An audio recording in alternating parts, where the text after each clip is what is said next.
Hey everyone, Hardred Shadow here, and welcome back to Genshin Impact. So previously I started this event, which is going to end in 2 days, and then I continued with the story where we kind of got to look into what the Doctor's planning and reinforced the idea that he has a god complex, saw Scaramouche rescue Lumine, and then kind of see what's been happening with Columbina. Although, first things first,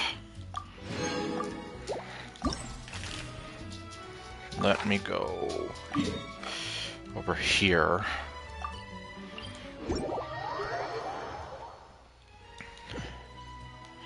Oh, it's Kazuha.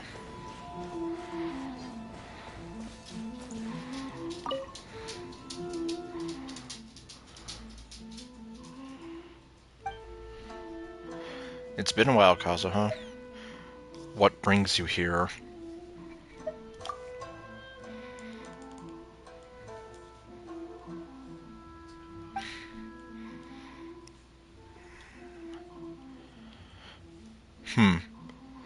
It's like, that's nice. Do you mind if we take a picture of you? Would you mind if I took a picture of you? I'd like to capture the wind that blows at this moment as well. That's at least a more natural way of just, like, segueing into the whole picture-taking thing. As opposed to, like, basically being like, cool story, bro, want to take a picture?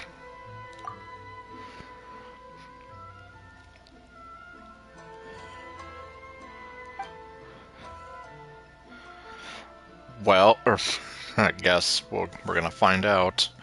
Here we go then. Just stay as you were earlier and feel the wind.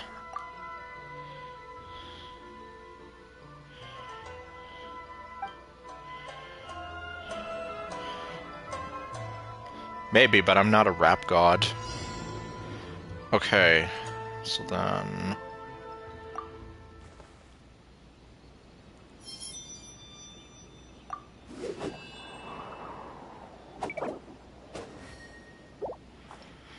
Okay, let me see. Okay, charge, multi-hit, normal, idle. Well, that doesn't help me much.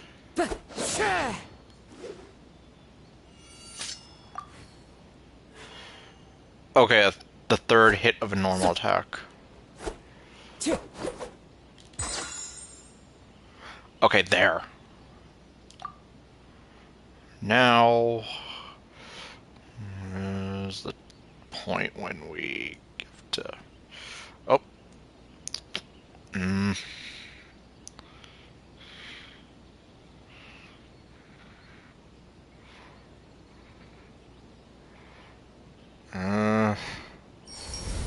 Okay, I guess close enough.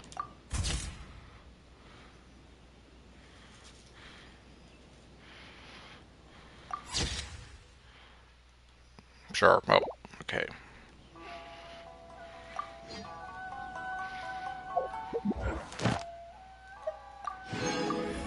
Alright, good. I don't have to do my commissions anymore.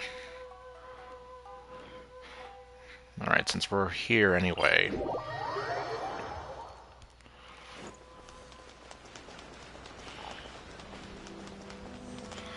Hello, robot. Add Thank you for Add Astra.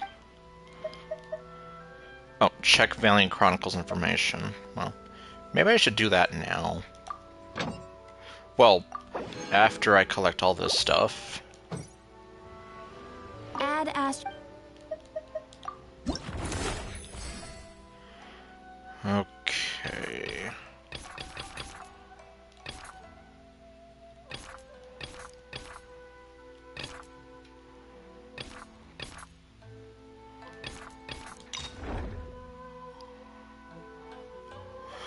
Oh, great.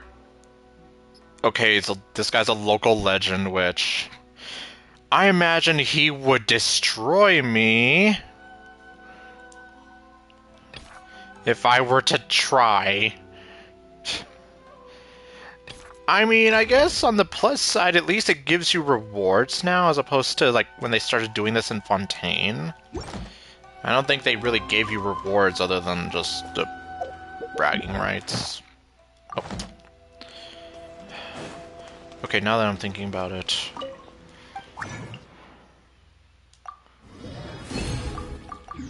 There.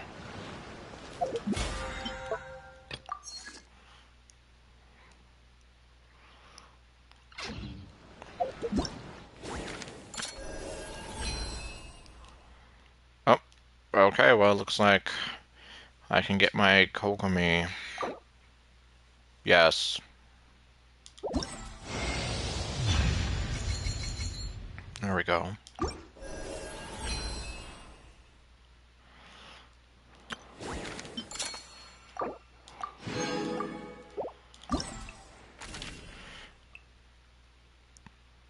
I recognize that silhouette anywhere. Okay.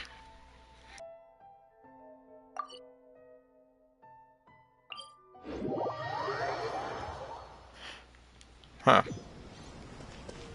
Wasn't exactly expecting to see her here, though, but hey.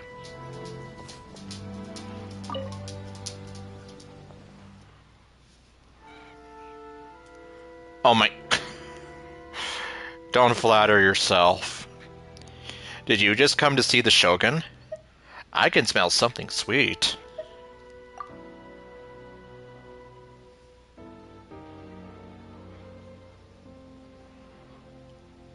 Is A following the latest series as well?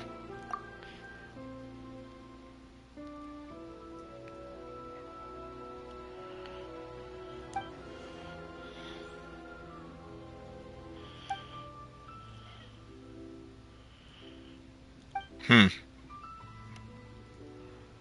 Well, I guess then it must mean it's doing something right.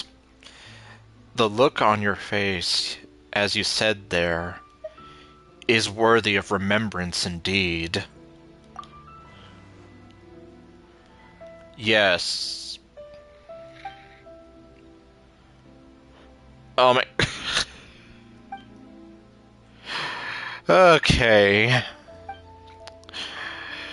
Yeah, it's like I keep saying, I have a very weird love-hate relationship with her.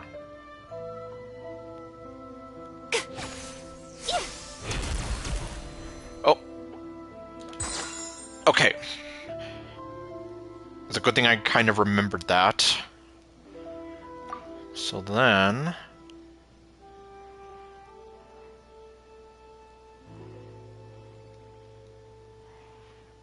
You know, we just have to line it up. Okay.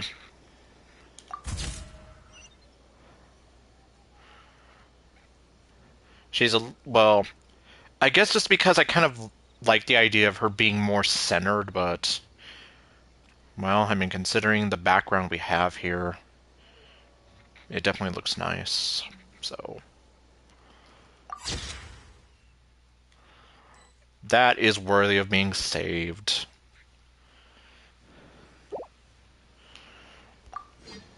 Oh, okay. Hello. It's like, I guess that's what she was doing while she was waiting for me to finish taking the picture. Like, are you done now? Okay.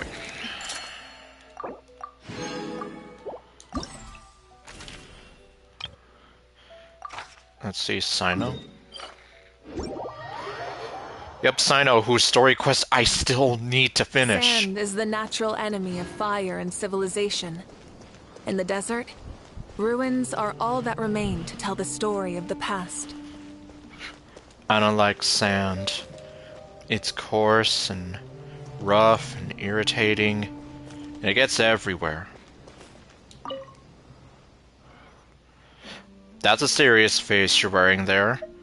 Are you on the hunt for a criminal? Oh, okay. A tiring journey, perhaps? Did they fail in their mission?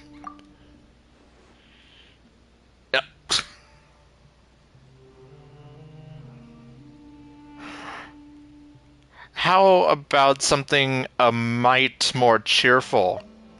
Can I take a picture of you?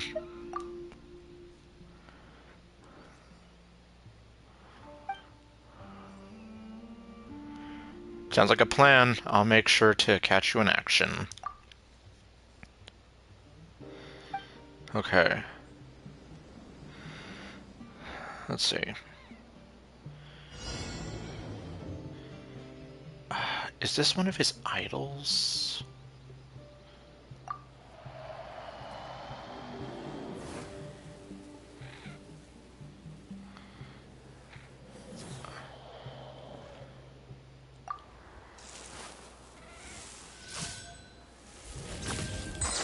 There we go.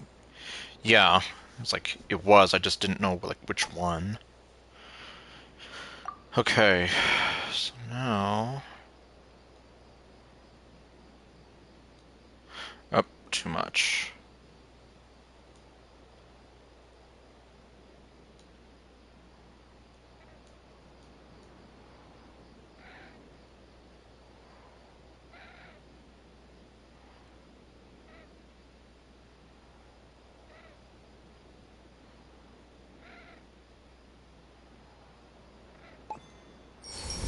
Okay, there we go.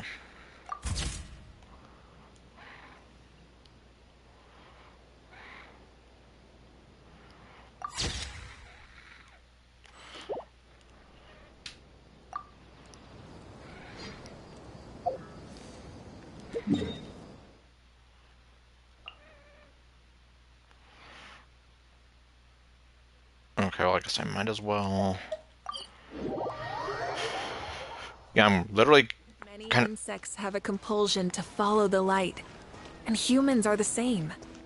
Except we call that light hope. Interesting.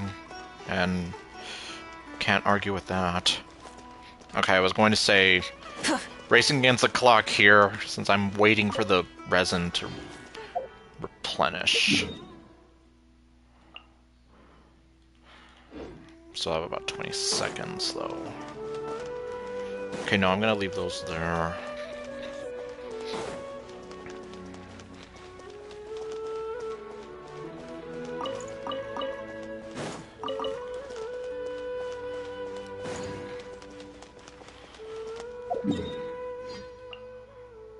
There we go.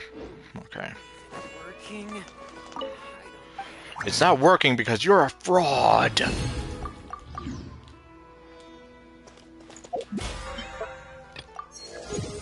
There we go.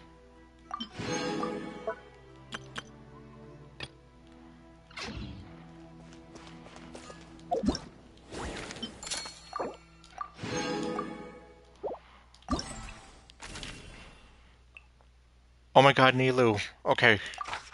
I must see you. Well, ironically, I'm not too far away. And there she is.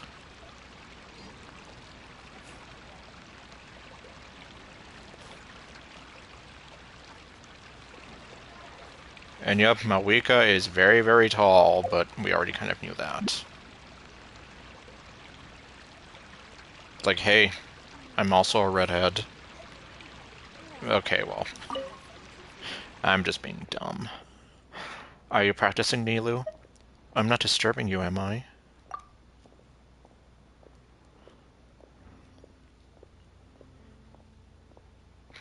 Okay.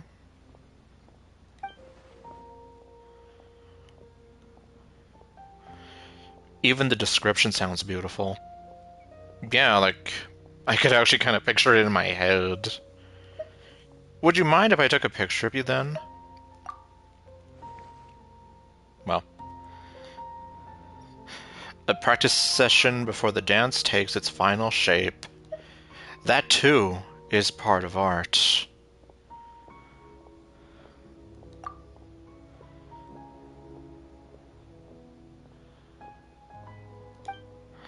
Okay. Let me see here. Here! Oops. Actually... Yeah, I was trying to zoom out. Okay, it's not that one.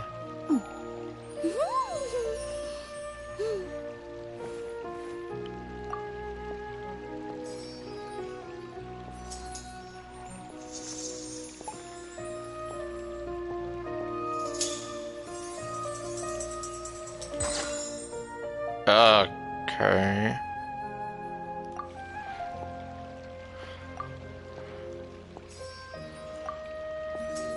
Oh. Well then. Oh, okay, now I see it. There we go. Because I'm here like... I thought it was gonna be her idol, but... Nope, okay. Then again, it's like... Yeah, even her attacks are very graceful. But... Okay, in any case... Oh... Sorry. Oh, okay, yeah. A little more, okay. Wait, what?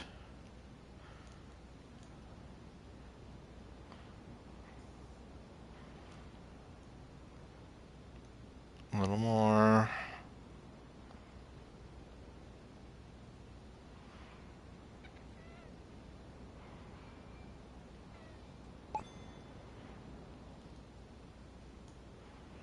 Jeez.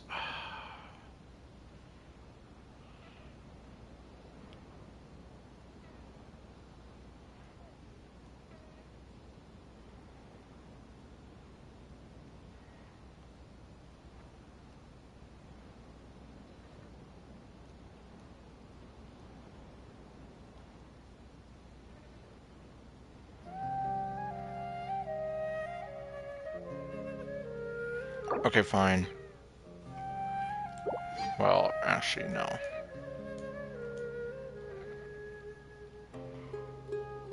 How did I have it at... Oh.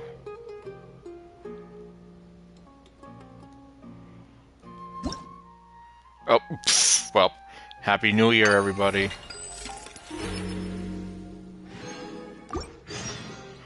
Okay, at least it didn't, like, reset everything.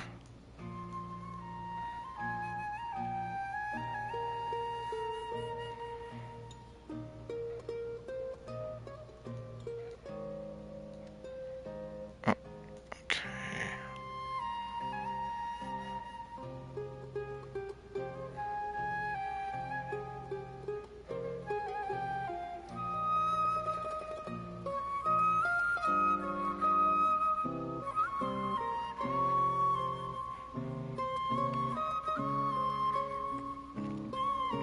Jeez.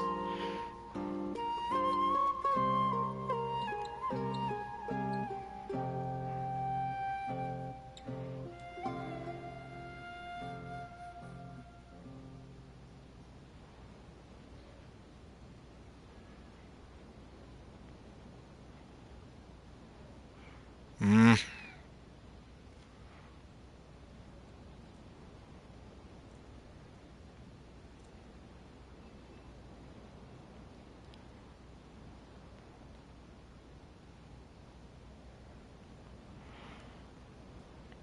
Oh my god, seriously. Uh,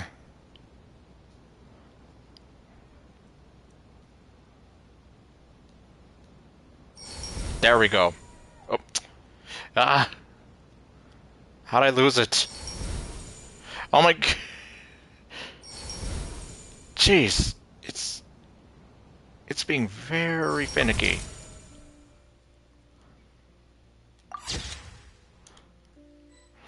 I'm definitely saving that.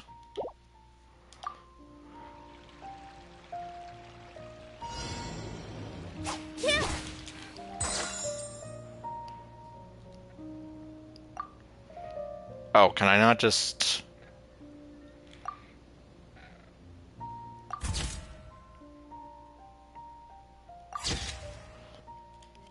Well...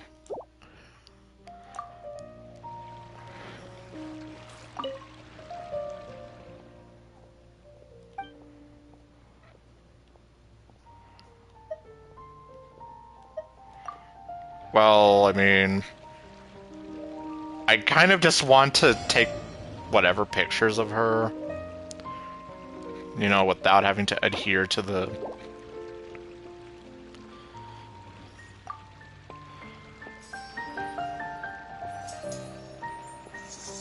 Positions.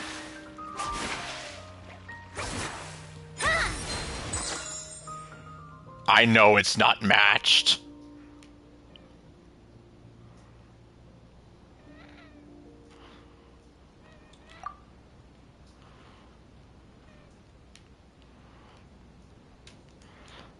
Although it's a little weird having her eyes open like that.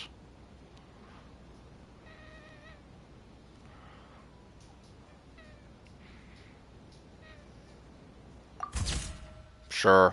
It's like, I don't care, Paimon.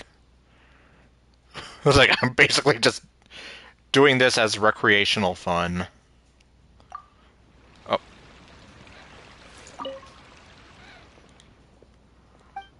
Okay, let's see.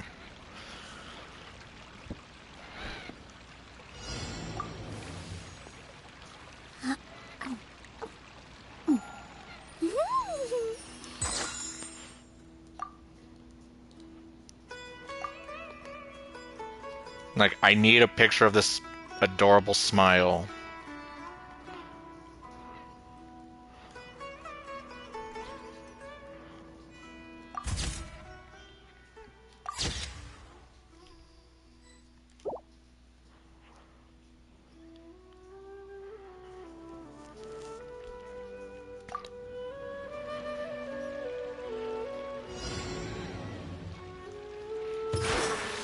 Oh.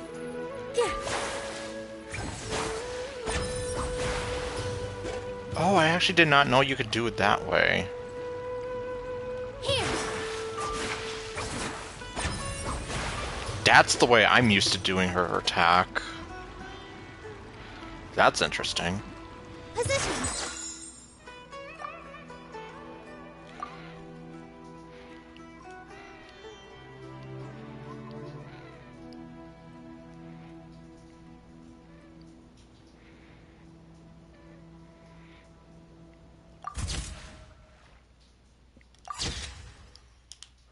It's like, I don't care how many times I'm quote-unquote failing.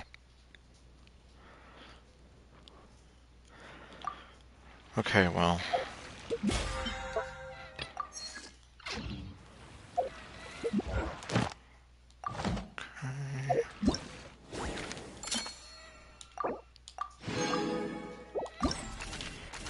Okay, next up...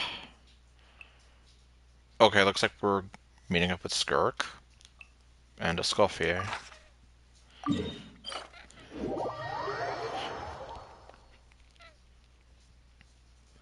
Oh, there she is.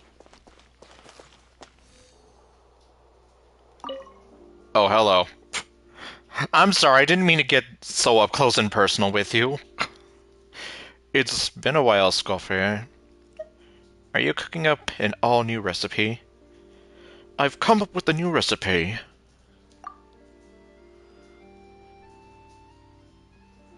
Oh, okay.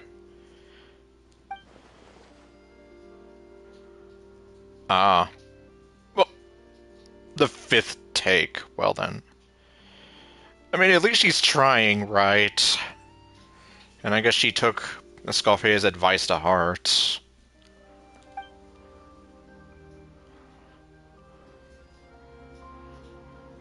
You're as exacting as ever, I see.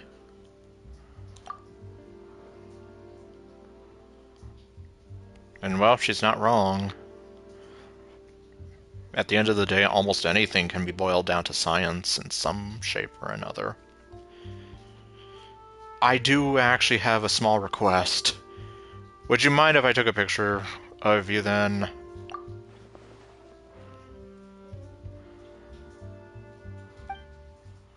Well, they're not exactly going up for public display, at least. She didn't tell me exactly, and if she did, I forgot. I'm just taking a commemorative photo. I'm also looking to test out this new lens. Okay, yeah, that was the purpose.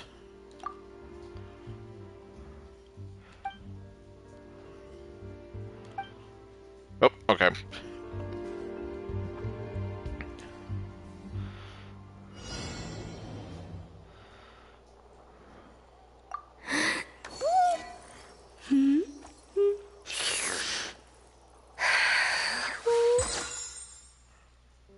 Okay, there we go.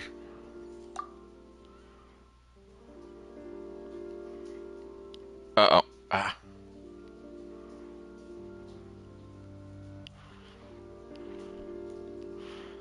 Oh, jeez. Okay. Well done.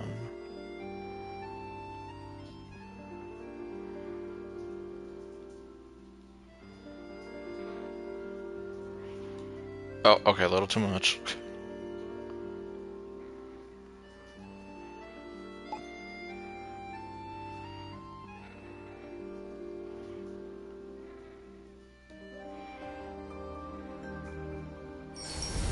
Oh, crap, I missed it.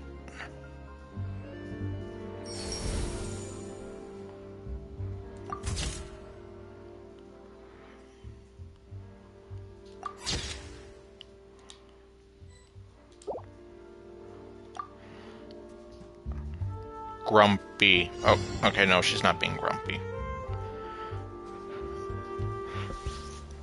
Because that's the thing with the Scofae, you don't really see any grumpy from her. Okay, well technically now this is grumpy.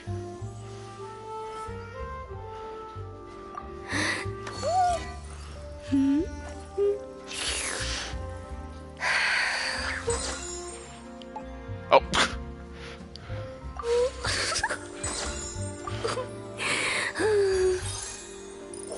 So happy.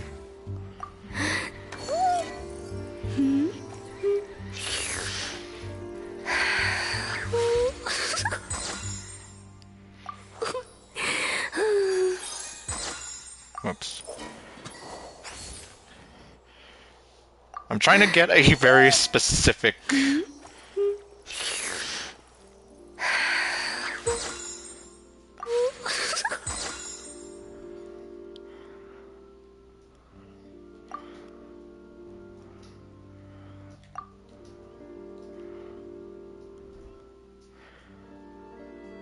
Close enough.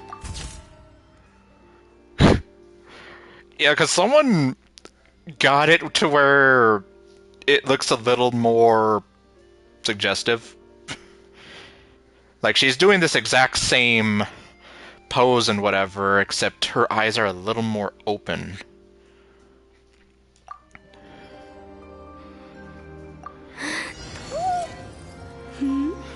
As for actually getting... Okay, I think that might be a little better. Oh, no, don't do that.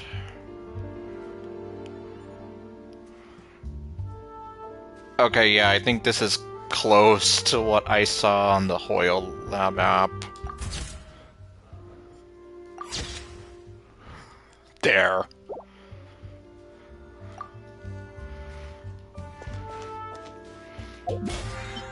Oops.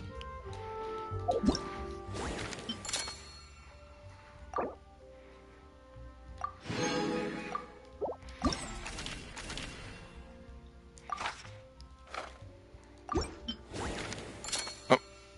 Ah.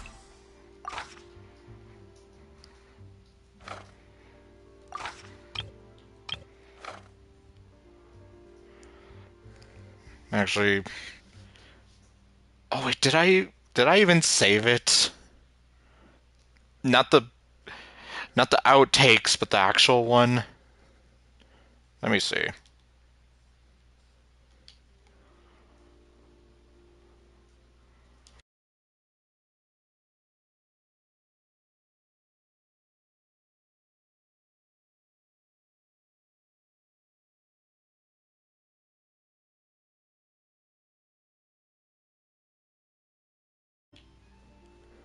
Okay, I did. In fact, I think that is the one. Okay. Anyhow.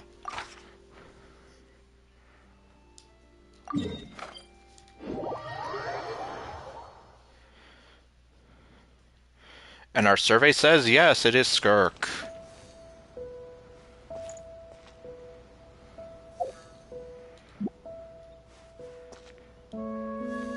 And Skirk doesn't care. Meanwhile, Mawika's just staring at her, like, whatever, and, well... Well, this is quite the combination. Just Skirk standing there not caring, and Mawika just sitting there at her motorcycle looking all like... Yeah. It's like, look at them not caring in their own special ways.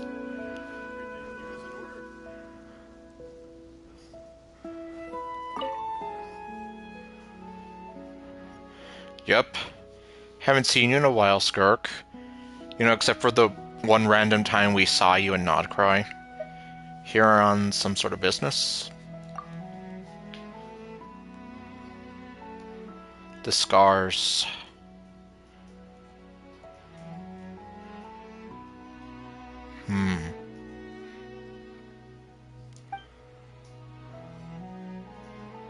Yeah.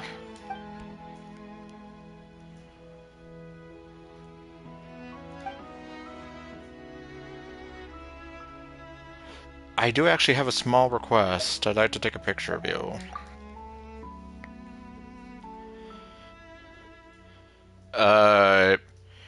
You're not a passerby where I'm concerned.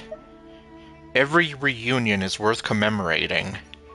Yes, especially when it's with you, because we don't get to see you all that often. Just do it! Okay. Since I don't have her, I don't know... Like... Oh! Ah! There we go. Yeah, is there like... I don't know her moveset or her idols, even, so that's why I was like...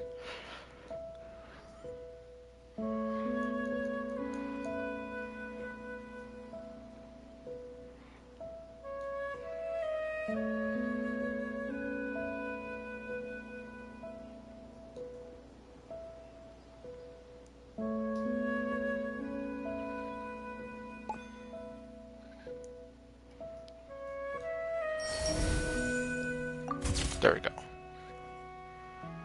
Well, she thinks it's interesting. She thinks it's interesting. Ah, too many I sounds.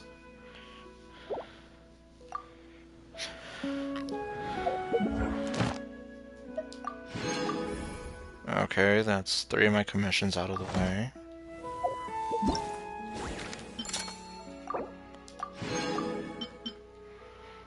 Only 2 more to go.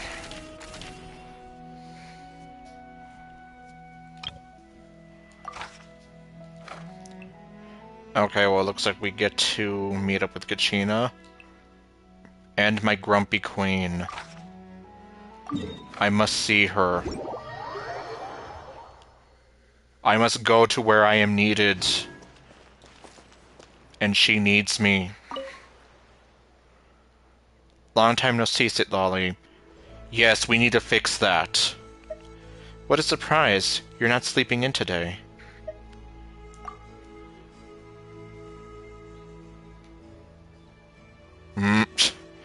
Yep. These dialogues are sometimes written as if there's only one choice that matters in the end. Like, I'm trying to be nice to her. I'm not trying to be that sarcastic to her. It's like, yes, she does sleep a lot, but... It's like, yeah, I'm pretty sure she gets out once in a while. Then let us add 1 to the tally of positives. Let me take a picture of you! Okay. Just randomly just coming out and saying it.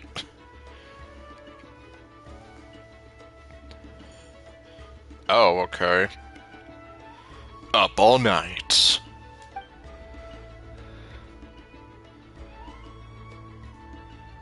You're right as rain. Or, you're as radiant and ravishing as ever. I'm not. I mean it.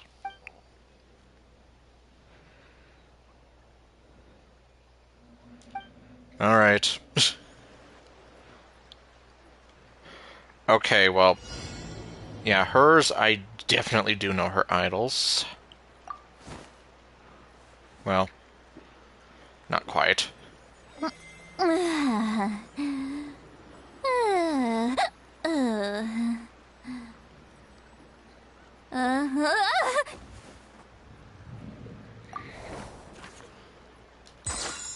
we go.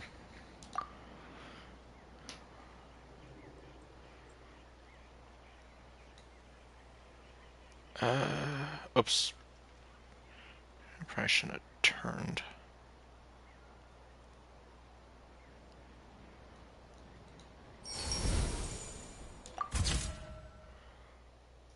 Yeah, I'm telling you, you are very beautiful and you're very beautiful and photogenic.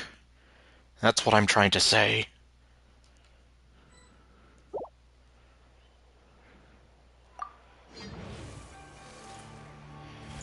You are very beautiful and grumpy and wise and beautiful and very grumpy. And you make me happy and you make me laugh and... What am I talking about anymore? Okay, that's all my commissions done. But... Let me actually just... Let's just take care of this now. Let us go see Kachina.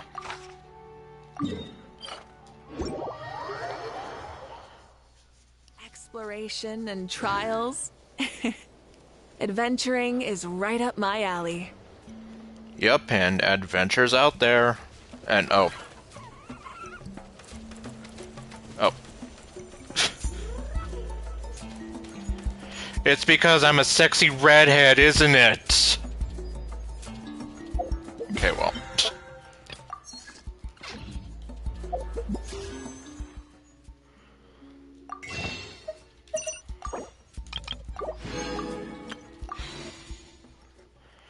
Yeah, so these banners last until February 3rd.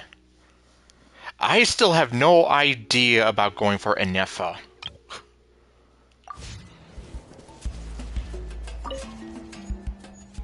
Yep, I'm back. You seem to be in a good mood, Kachina. Has something good happened? Okay. Oh. That's great. Oh.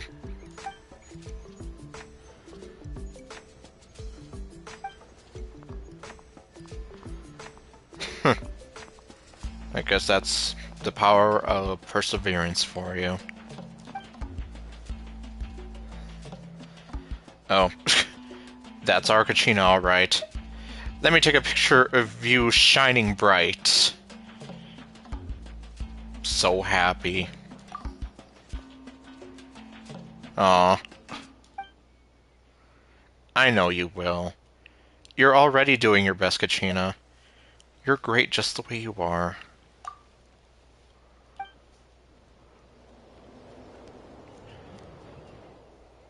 Alright. Kachina, I've only used a few times, so I don't know her idols very much. There we go. At least they made it kind of easy.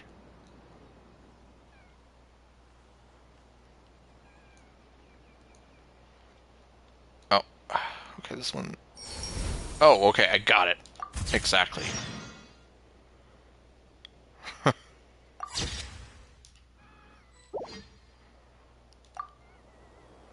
Oh, hello. I'm sorry, I didn't mean to get that up close and personal with you.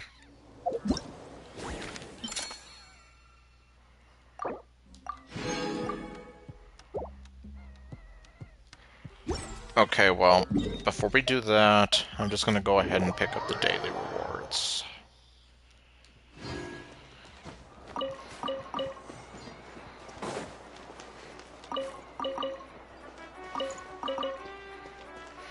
Alright, and I guess, like I did half an hour ago. Hello, robot. Add Astro. Thank you for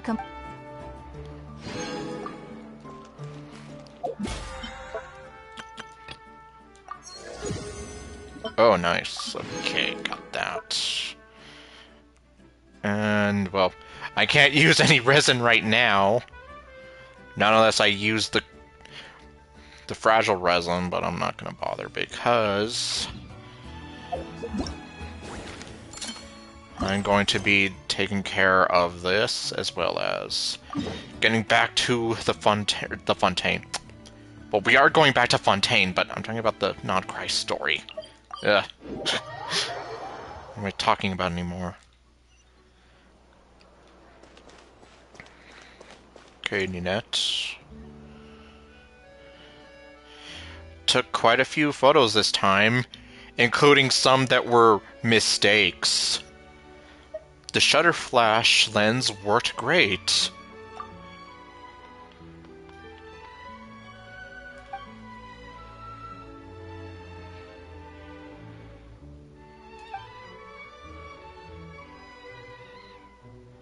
Oh, okay. Well, the more results, the better, and... oh, there she is.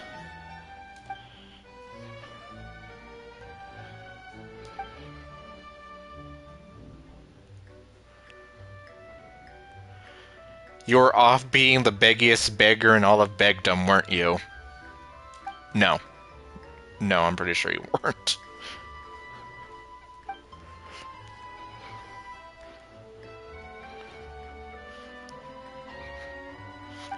And she's over here being all cute and embarrassed. I know, right? That way you're gonna be, like, on the ground begging like the beggiest beggar at all of begdom. Again.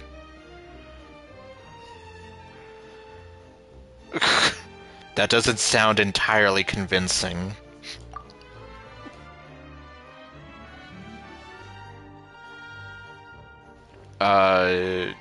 What? Okay, I guess there's going to be more to this unfolding story as time goes on.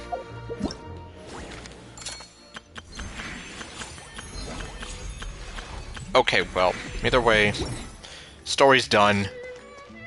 Or, well, the event, the story for this event is done. I'm gonna be on top of the table.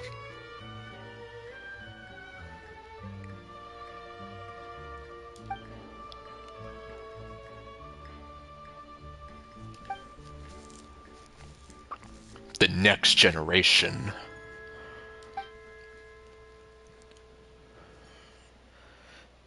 Well, it's a good thing smartphones aren't a thing in this universe. Obviously they are in Star Rail, but... and I imagine they'd have a field day. Like, it's a portable camera that everyone can have. And it's going to become more powerful with each generation. Yep, like I said, I still need to do that. Alright, we need to go talk to Sandrone after Scaramouche and I talked in privately. Instead of confining themselves to the heavens, God should broaden their horizons in the world below. Yeah. That's how you keep a nice open mind about things. Oh, I'm sorry, I didn't mean to do that. I just came over here to steal this stuff from you. That... yeah, that obviously isn't any better. Okay, before I do that...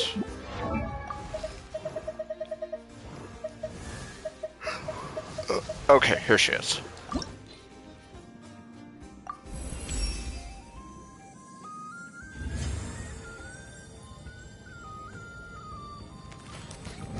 Okay, I guess she didn't have anything different to say there.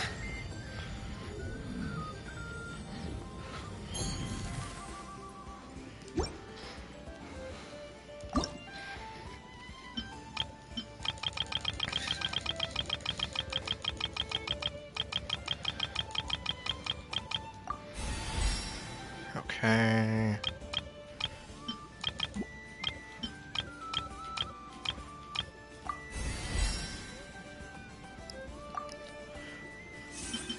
Ah, nuts.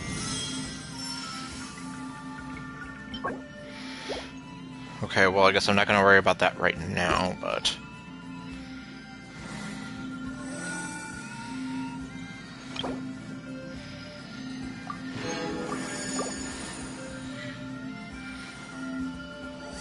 Have a good night's rest. Okay.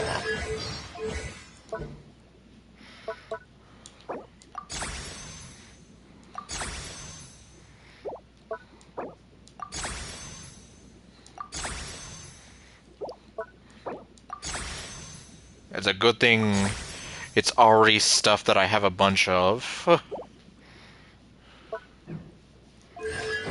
I still don't know what to do about that. And from what I remember, the prototype amber is supposed to be the best. Oh, okay, I just missed that. Oh, well. Well, it's not like I'm exactly gonna be using her right now, but still. I guess I'll need to keep that in mind for the future. In any case, let's hurry back and go into the tear in the time-space continuum and get back to the story, just like it says.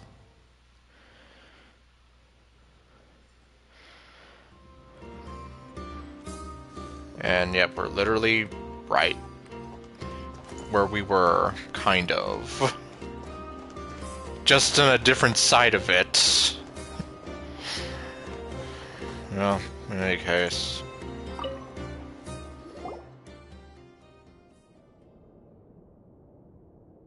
Miss Androne, Traveler. Yes. Hey there. Hello there. Paimon's here too. She was just helping them sort through their things. How did your chat go? It's a secret. I don't know. That was fast. The call only just ended. Oh, okay. Well, you said it was urgent, so we got here as quickly as we could. Albedo, I have some alchemy questions for you. Yes, my eyes also want to know answers. I see. Looks like my knowledge proved useful after all. And that's what happened.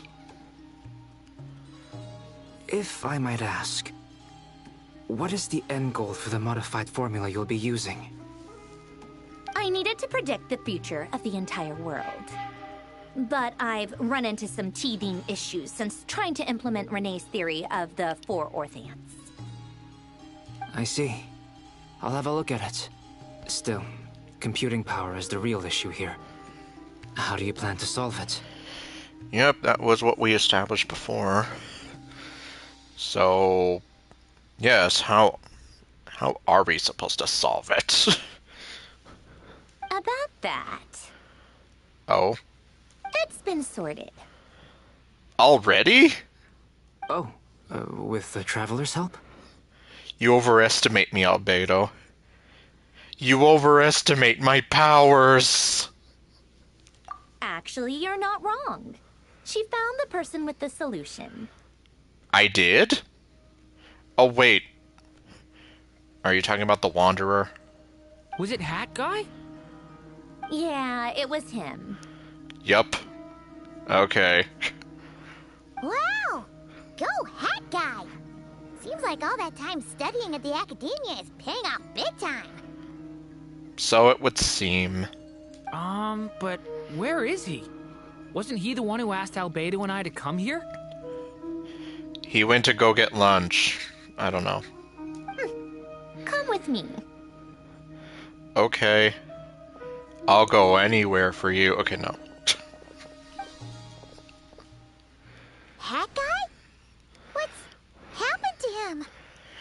He's meditating with the Force. Hat guy, can you hear us? Shh, don't disrupt him. No response. I guess he's in hibernation. Ironically, he looks very peaceful. Hat Guy mentioned that he was a puppet. It seems that his functions are currently shut down. I presume this has something to do with the solution to your computing problem. That's right. He and the Traveler came to see me. Wait, what? You have a solution? Would you calm down? Why do you always react so hysterically to everything? Excuse me? How would you know? You shouldn't be so quick to judge complete strangers. It's very bad manners. The less you know, Sandrone, the better. Oh, please.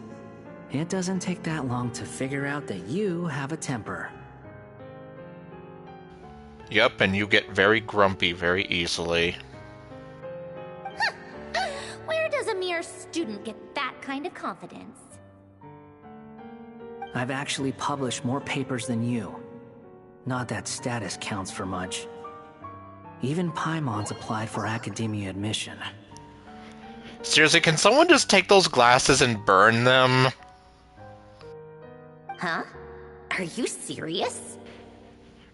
I'm honestly just as surprised as you are hearing about this. But did she apply to the academia with with those silly glasses? See? This is why I can't be bothered to explain myself. She recognizes no one's skills but her own. Okay, fine. I'll hear you out. So, tell me, how do you propose to solve my computing power problem? This world itself is constantly processing all kinds of information. If it's the world's future you're trying to calculate, you need a processing device that's designed to cope with that volume. Easier said than done. Only Irminsul can handle that kind of... Wait, is that what you're suggesting? But surely we can't just plug my formula directly into the ley lines. You should be able to tell that I'm not human, right? Yeah, I noticed. The technology, though, seems pretty ancient. Very different from Fontaine's. It's a completely different system. Conrian, to be precise. I'm what they would have called a puppet. Puppets need an energy source and processing power. The artisans who built them sought out the materials most suited for that purpose. You? Do you mean... The Traveler and I have talked it over. She's willing to vouch for you. So, I'll allow you to borrow my core for your calculations. It was built using wood from a silver white tree, which makes it a small part of Irminsul. Okay, well that definitely explains a few things. Conrian technology and Irminsul wood. Who in the world could have built you? The Electro Archon. Are you sure about this? A puppet without its core will cease functioning completely. And if it's left in that state for too long, it might not recover. You could die if you do this. You do realize that, don't you? She cares. I can put two and two together, yes. No need to rub it in. I won't lie to you. This has never been done before. I cannot guarantee your safety. Doesn't matter. I'm prepared for the worst. Did you two actually talk this through? Is he... Are we really considering this? Apparently so. Yes, we discussed it. The bottom line is, he trusts me and I trust you. Let's give it a shot, shall we? Honestly, I have no clue where this kid even came from. whatever reason, he lent me his core to use in my formula. I'm very close to finishing my calculations now, and the core is currently in use. So I'm sorry, but I can only show you a sketch right now. This is what the core looks like. It quite literally has a heart shape to it. Give or take. A silver white branch. It certainly matches the legends told about Irminsul. Is Hat Guy gonna be okay? He's not gonna die, right? Right? In theory, he should be fine, as long as we put his core back in time. Beyond that, all I can say is that I'll try my best to avoid risk and make sure the core doesn't sustain any damage. It's like you literally went and ripped out his heart. I think I know why you called us here now. Someone needs to watch over his body and make sure it's protected until the process completes. Correct. He said that the only ones he trusts here are you two, and the Traveler. And the Traveler will have other work to do. Yes, that we will. Look after Hat Guy for me. He will have our undivided attention. Aww, Hat Guy.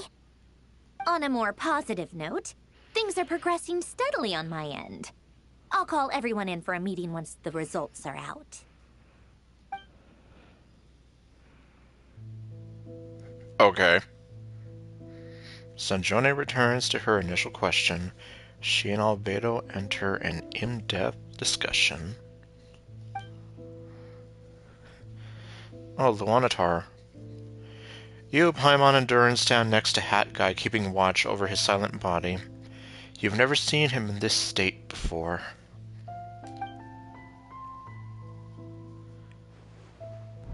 The worst case scenario with the core removal is either a system reset or a total loss of function. But I'm not afraid. A quiet death should have been my fate long ago.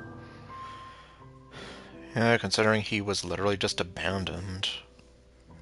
A core is completely different from a heart. It's like another vital organ entirely. I never believed it could be a true replacement for what I sought. But in the end, it turns out the core was more useful to me. Pretty funny when you think about it. It's like the punchline of my entire life. Do you think there's any difference between a puppet and a human? If not, then this would just be another samsara. I have already experienced both a past life and a next life. Yeah, quite literally. Part of me wonders whether I'm only capable of making this decision because I've become a real human. What's with that expression? Isn't this a good thing? Sanjoni will succeed, won't she? She has to. She will. We all have to persevere until this is over. That's right. And I'll protect you all until a moment of victory arrives.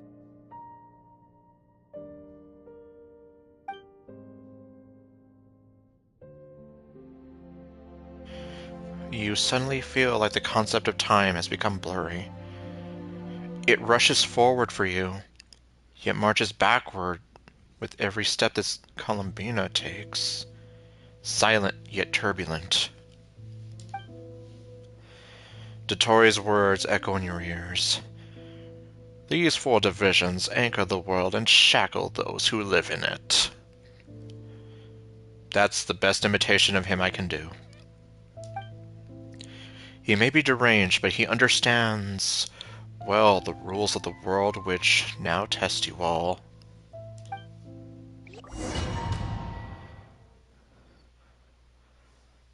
Saving icon.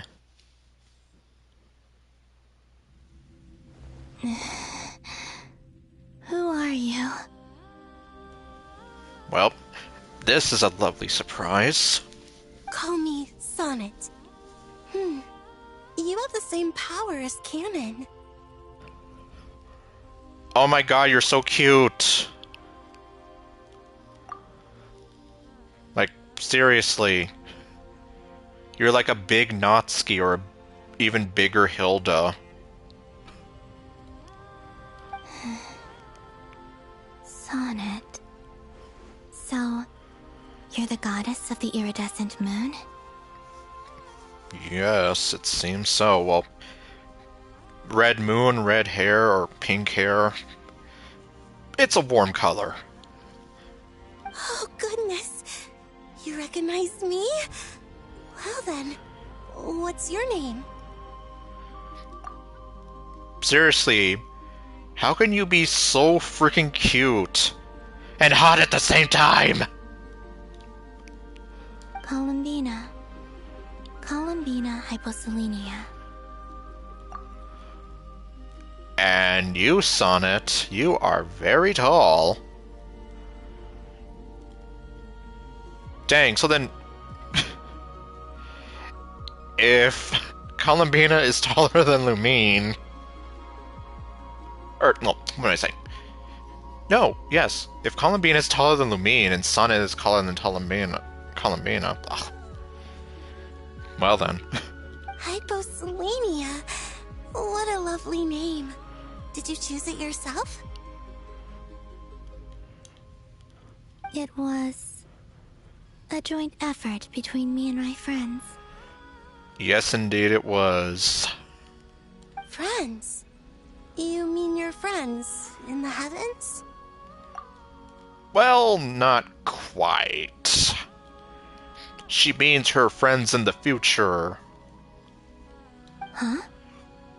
Oh, sorry. You must be exhausted. I apologize. Hang in there. Let me introduce you to my older sisters. Okay. Do you mean the other two moon goddesses? Arya and Canon? Wow, you sure know a lot. Hey, does that mean that our story goes on into the future? Yes. Although it may not go the way that you would probably want it to.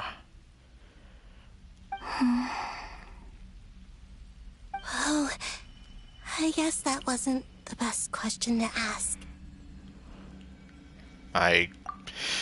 Yeah, because there's really no easy way to answer that other than being like, yes, and all three of you... Yeah, actually, all three of you are dead. And anyway, I was also going to be here like, dang it, why does her voice sound so familiar to me? Ugh. Jeez. You know, like, dang it, why does she sound so familiar to me? Like, I've heard your voice before, but I don't know where.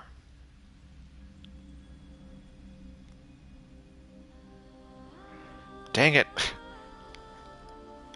It had to have either been in this game or Star Rail. Wait. Are you also the voice of Pom Pom?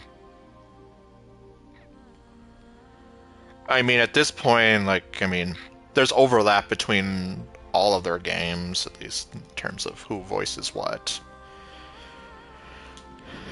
Like Skylar Davenport voicing both March and Evernight, as well as Citlali, so... I guess I shouldn't be too surprised if that were the case. Not that I have a problem with it, I'm just here like, dang it, you sound so familiar, and I wasn't able to put my finger on it, but I still can't be sure. I'm just here like, you remind me slightly of Pom Pom. Slightly. Unless, like, yeah, I mean, Skylar Davenport has quite the range themselves. It's alright. We were prepared for that possibility. And seriously, the height difference between them and... like... She definitely looks like she could have been a Greek goddess in another life. Yeah, quite the... that voice crack. quite the difference between her and Columbina. You could say we were too prepared. I can't even remember how long my sisters and I have been here by this point. Well then. Oh, well, she even has, like, sparkly moon fabric. Which, apparently, Columbina has that going with her design as well, but... I've never exactly stopped to look at her character model. But now I'm here, like... Okay, now that I kind of know about that, let me see. When did you get here? How long has it been? I can't say for sure, but it feels like it's been forever. I see. Are you feeling all right? You look a little unwell. I can hold out a while longer. Although she's barely hanging in there as it is.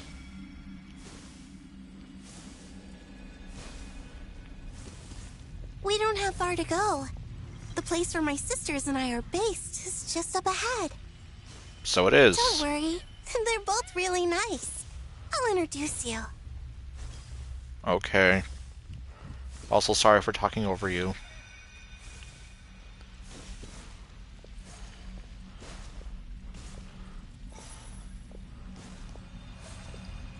I don't want to pass you.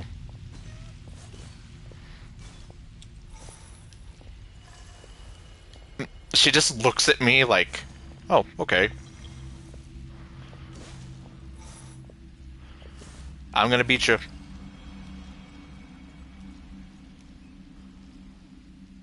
Sisters! I'm back! And look who I've brought with me. Yes. It's your technically fourth sister. Or something.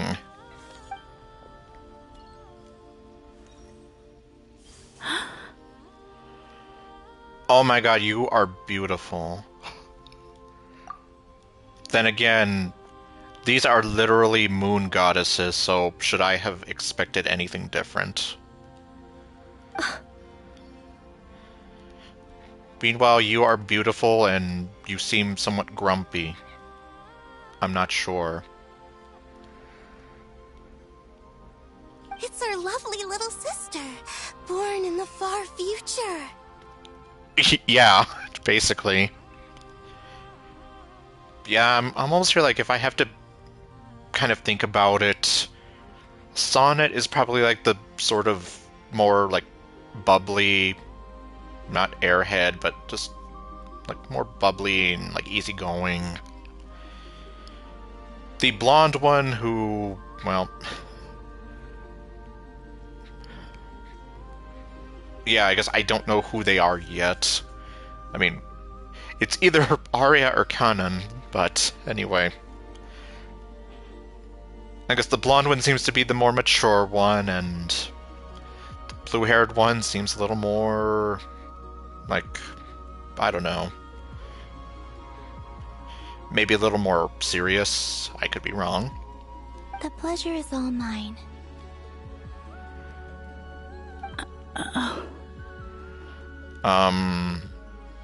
Are you not happy to meet your little sister? You definitely don't seem very happy.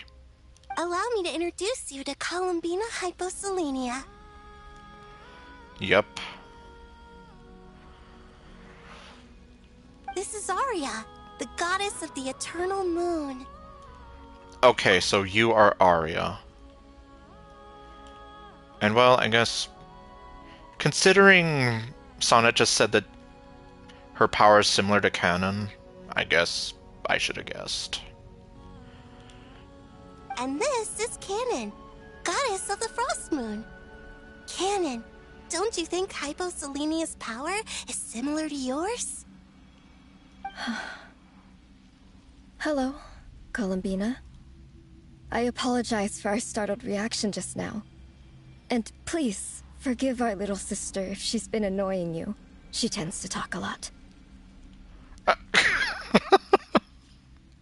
Okay, Yeah, Sonnet just gives off that energy, like she's just this fun, outgoing airhead kind of girl. And Canon, for some reason, you remind me of like she sounds a bit like Chiori. But then again, I could be wrong, or I mean, there's nothing that says that VAs can't voice more than one character. I mean,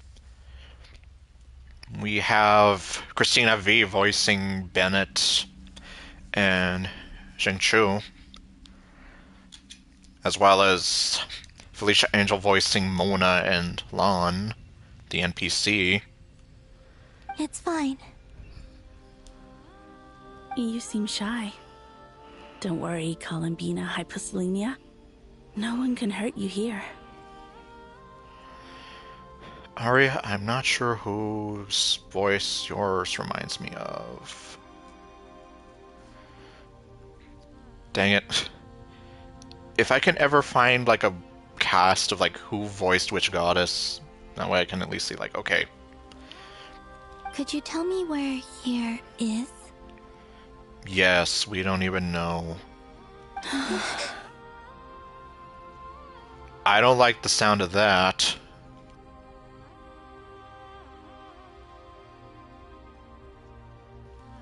I'm here like it's a group sort of hesitancy or hesitating thing. Please. I must know. My dear sister. This is where Tevat's original ruler, the Dragon King Nibelung, imprisoned the moon goddesses. Oh. What? You're scaring her, Canon. Well, I mean, she wanted to know, and well, unfortunately the truth can sometimes not be pretty. No, I'm fine. Please, continue.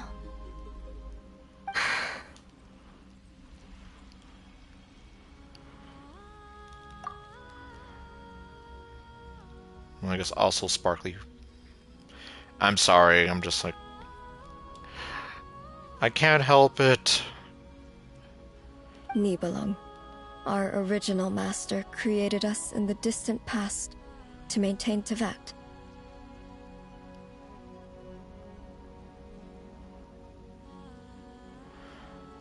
But he left this world and traveled into the dark universe beyond, to explore worlds vaster still.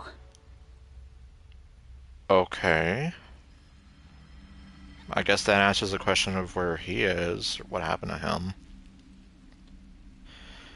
So he's basically like Matanui, journeying into the cosmos. And will he return? Who knows? Day and night, we fulfilled our duty in the heavens, until the day that the first Descender arrived. Yes. The great ruler of the firmament. The great ruler of the firmament. The heavenly principles. Is that what later generations call them? I see. But we did not reject them at first, nor did they seem to harbor ill intent towards this world. I really don't like where this is going, but then... We've already known the heavenly principles have done some terrible things. We coexisted in peace. They were like a guest in our home. They were like in your home and then they took over. Is that basically what we're getting at here? Slowly, however, we came to realize that our guest had a growing desire to change and dominate the world. Yeah, so like quite literally speaking. Like, I'm gonna come into your home and then I'm gonna take over, boss you around, and do whatever the hell I want. And you didn't stop it? Well, could they have stopped it? No. There was an order to the rules they set up that Nibelung never taught us. Oh, great.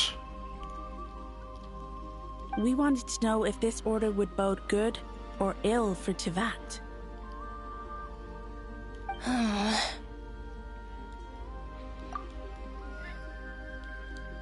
All right. Canon and I wanted to know. Sonnet was against it from the outset.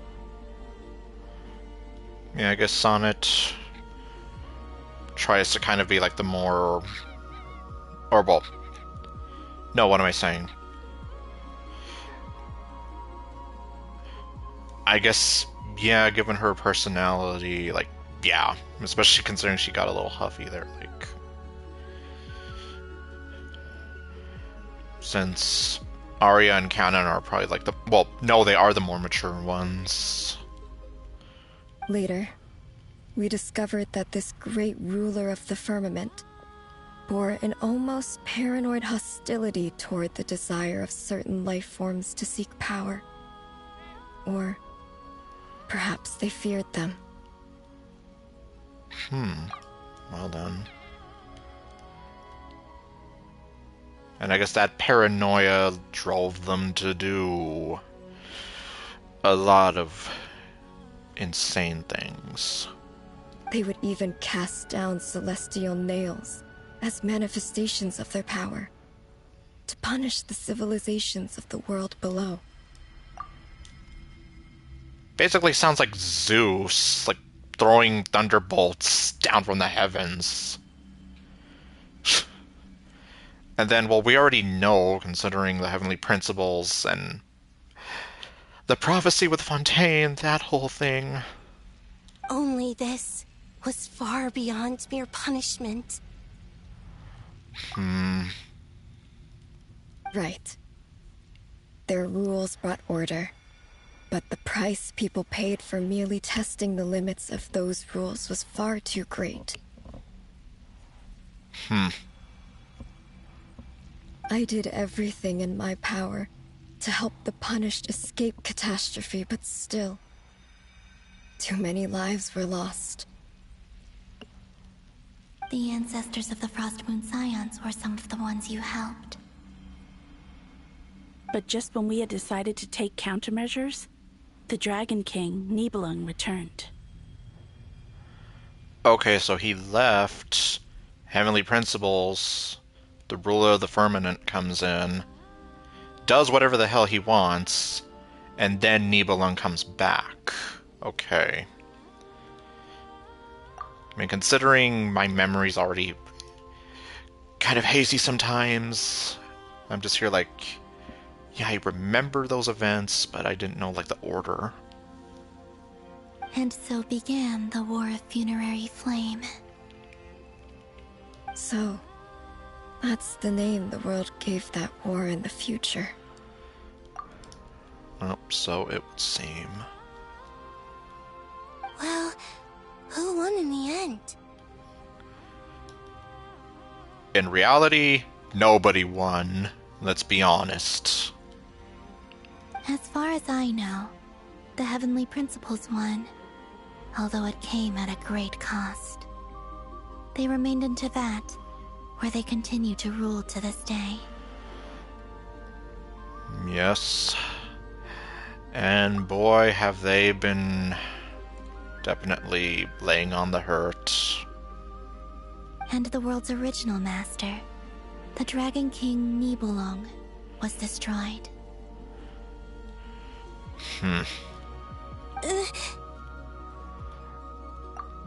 Poor Sonnet. And what of the moons? Are there still 3 moons in Tivat's skies? She's definitely not going to like the answer to that one. You can tell us the truth, Columbina. We know we are but remnants of a bygone age. We are prepared for the answer. Well... God, just kind of listening to this is kind of sad. Like, yeah, they're remnants of a bygone age, but then at the same time, it's like... I would imagine just hearing it still hurts. Only the frost moon remains. But it has been cast beyond the false firmament by the heavenly principles. Yep, and then of course we have the whole false sky. The eternal and iridescent moons were both shattered during the war.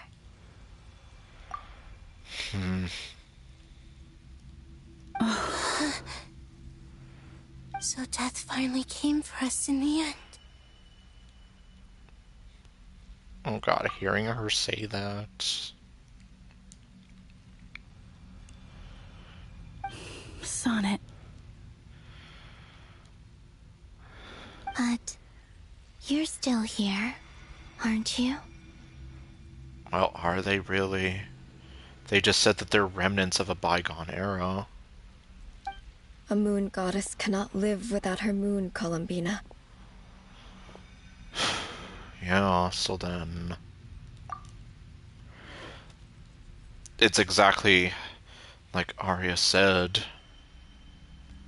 They're just remnants of a bygone era. We're basically looking at 3 beautiful ghost goddesses.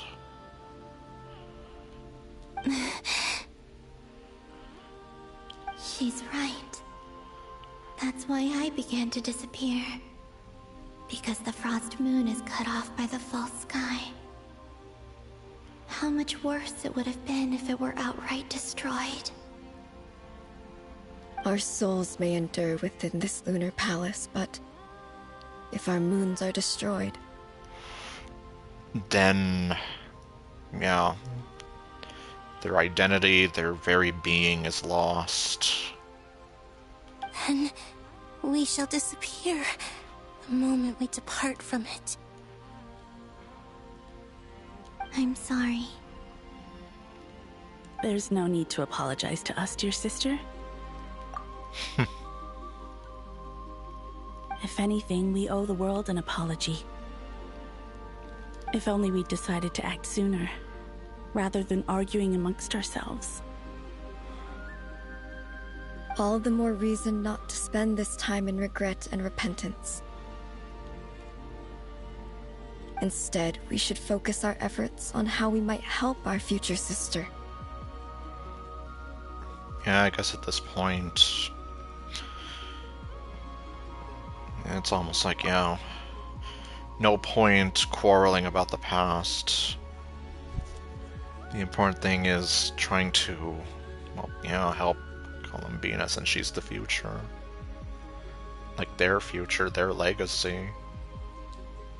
Sorry? Don't you see, Columbina, your story is not yet over. Is that not why you are here?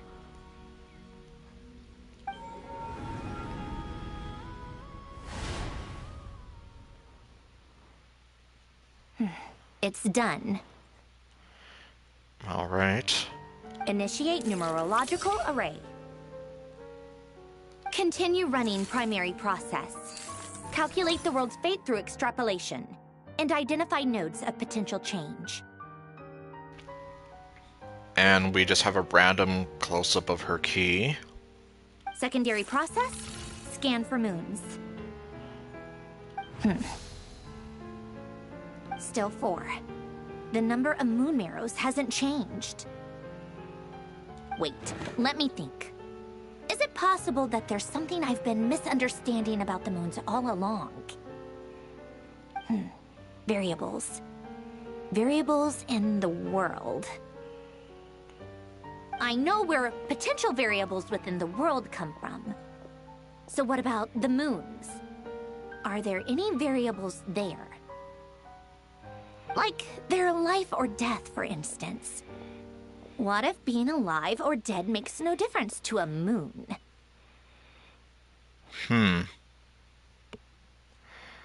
And yet... Well, let's see. But that's so strange. Even immortal gods can die. Why would the moons alone be... Wait! Wait! I've got it! I've got it!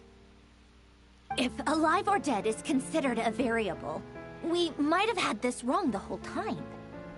No one ever said that a moon marrow equals a living moon. We just made that assumption ourselves. Initiate secondary process. Scan again. This time filtering out interfering perimeter. Moon marrow. I don't care if they're natural or artificial. Get them out of my search results! Why? It says 3 moons still exist in Teyvat, even after excluding the moon marrows.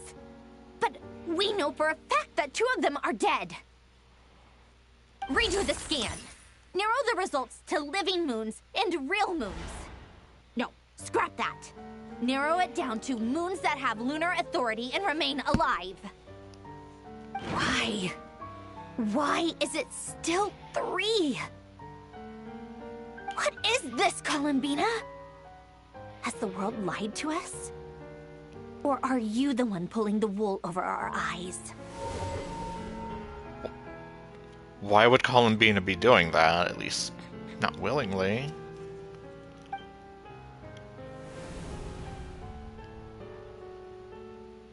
So, you think that the moon's reflection might be where Nibelung imprisoned the 3 moon sisters? Yes, it would explain a lot, such as why that space would respond to a moon goddess's power, opening the moon gate at her command.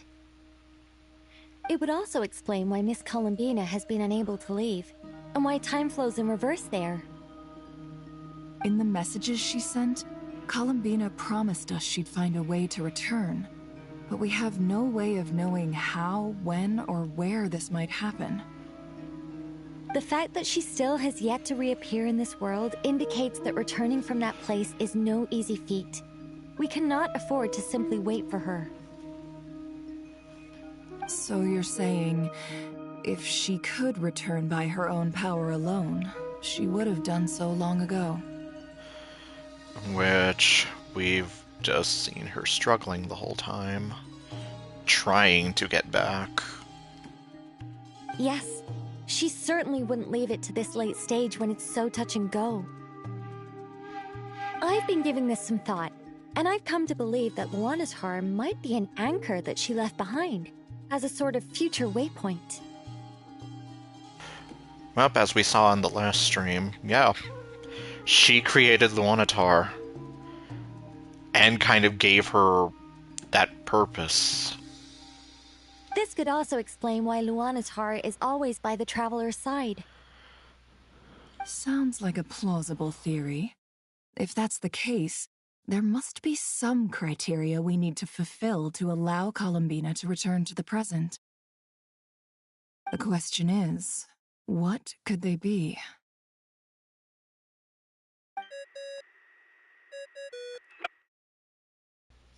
Okay, looks like we have another call. Hello? Listen up! This is extremely important!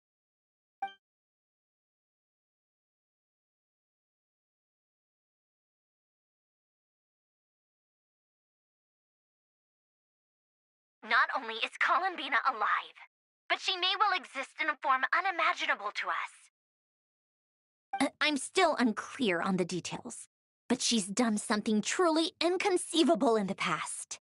And the clue to what she's done lies in the moon and Teyvat sky.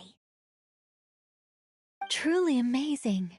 Oh, I'm so delighted for her. I'm sure we all feel the same.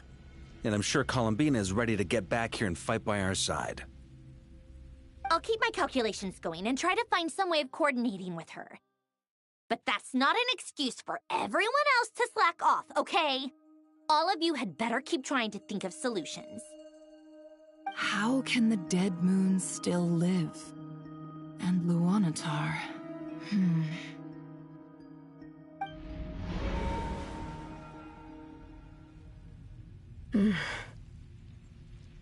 It's hard to believe that's what will happen in the distant future.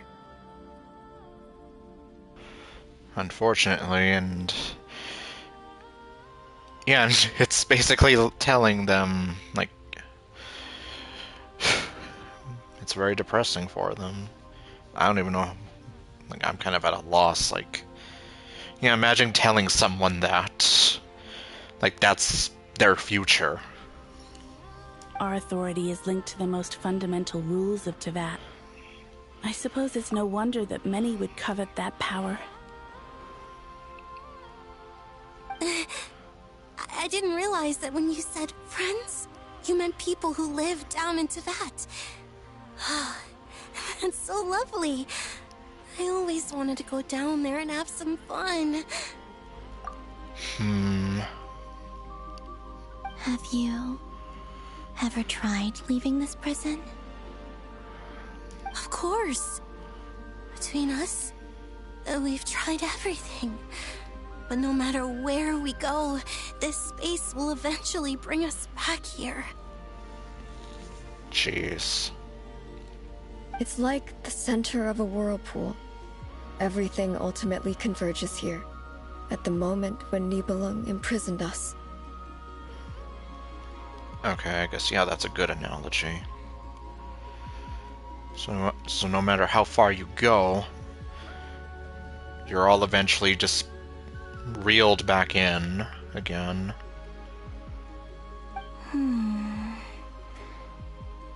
In that case, have you tried using any of those pathways that connect this space to the real world?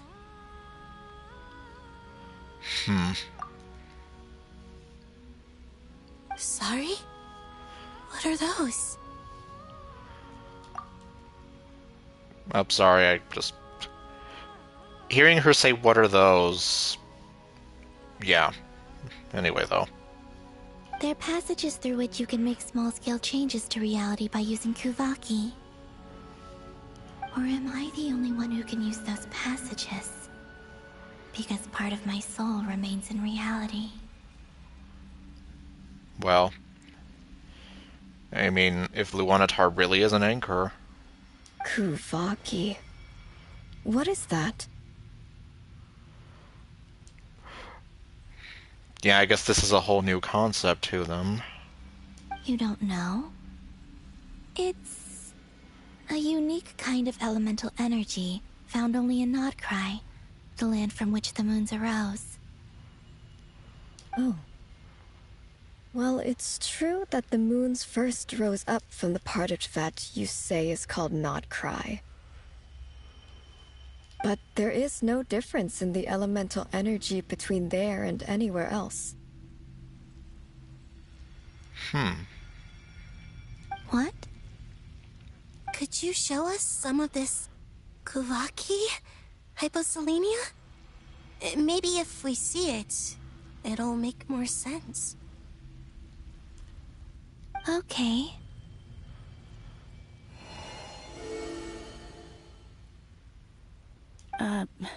Isn't that just your power? What? But it's everywhere in Nodcry. In the air, in the land. Even the creatures who live there have adapted to its influence. How curious. This Kuvaki certainly did not exist anywhere in the world before we were imprisoned. So then it literally is a whole new... Well, it's not just a new concept to them, it's new. Let alone influence living creatures. So, how exactly does it affect them anyway? Can they float in the air like us? This is so strange. Why would their reality differ so much from mine? Columbina, you're looking for more than just a way out of here, aren't you? Yes. If I am to help my friends, I will need trilunar authority on par with that of our foe. You mean... you'll need our power? This sounds extremely risky. The three moons' powers are not mutually compatible. Concentrating them into one goddess will be a very painful process. And if anything goes wrong, it could tear you to pieces. I know. But I'm willing to take that risk. Even so, let's say we successfully transfer our authority to you. How will you take it outside this prison? Good question. Niblin constructed this realm specifically to prevent us from using our powers to interfere in his war. No moon goddess can leave this place alive. Jeez. What if I don't leave alive?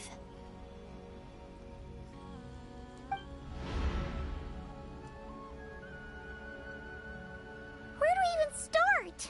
How are we supposed to figure out what we're meant to do to help Columbina?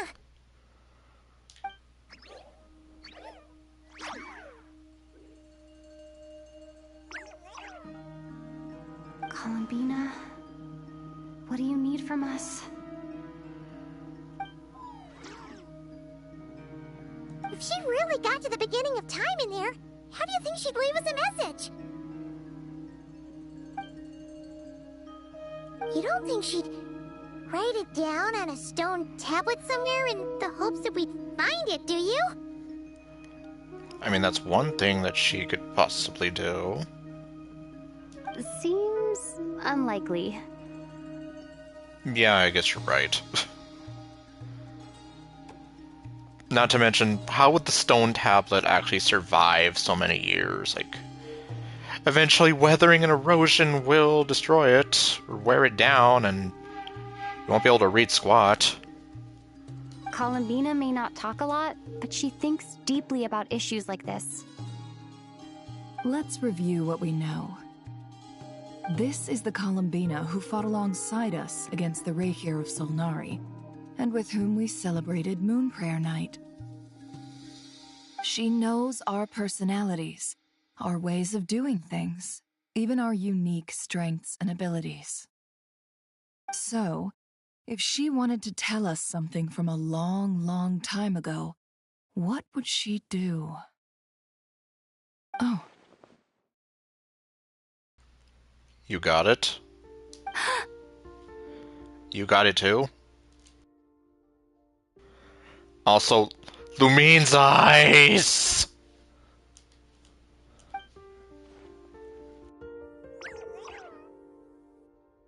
Traveler, you once said that those golden ripples also appeared when Luanatar was born. Yep, and we were kind of there to see Columbina Creator.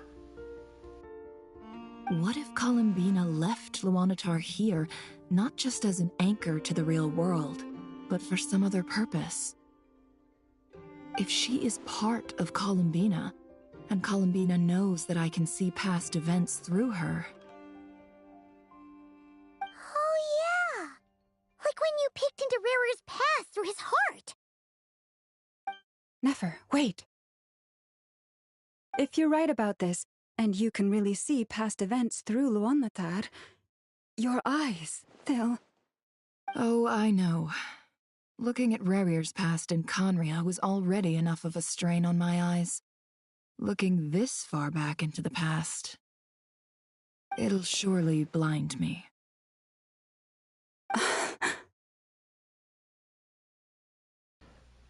And by that point, I guess there would be no second chance to save her sight.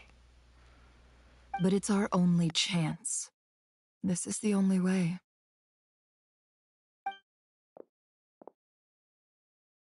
Boss. We spoke about this once, a long time ago. Do you remember what I said, Yehoda? The day I lose my sight, the Curatorium of Secrets will be yours to run. But... What's wrong? I'd be overjoyed if I were you. This day's come a lot earlier than either of us expected. I mean, can you blame her? The circumstances that the day came? Not exactly a happy one.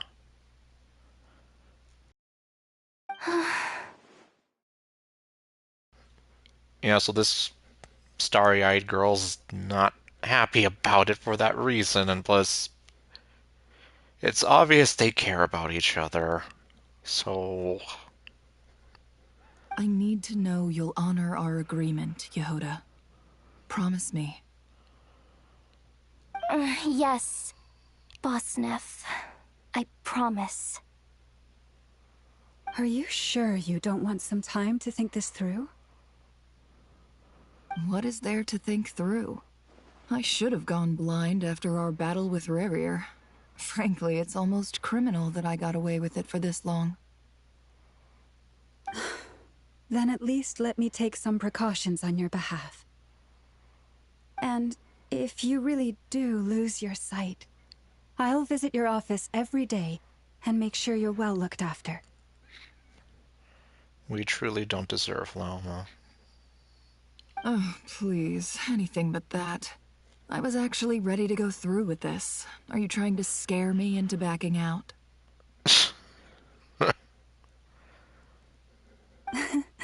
As if I could ever scare you. I'll assume you're just joking to calm your nerves. Yeah, which is something I do as well, so...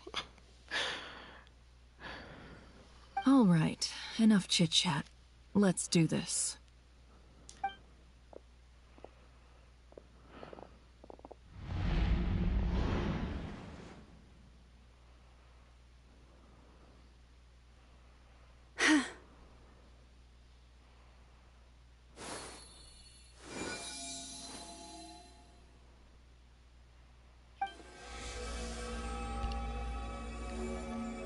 All done. Good. Now give me some space. Come on then, little one. Show me what happened in the past.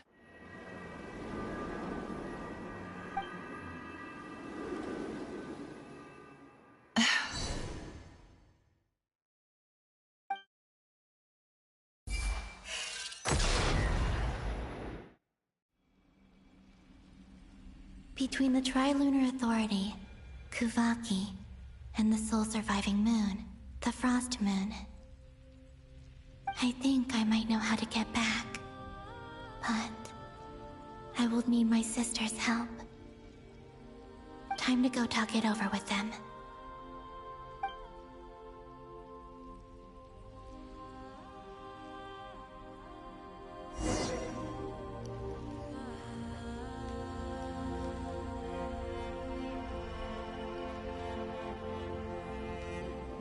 Kind of hear, like, well, the fact that it makes you go to them individually, and the fact that they're just split apart like this.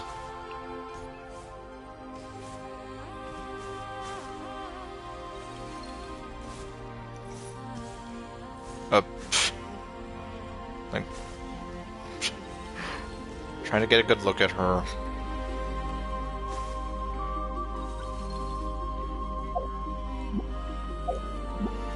Like, yes.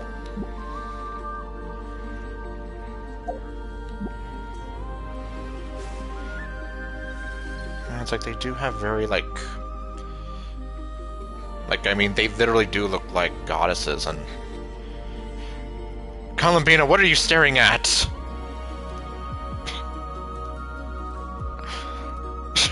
Just like, yeah, what are you staring at?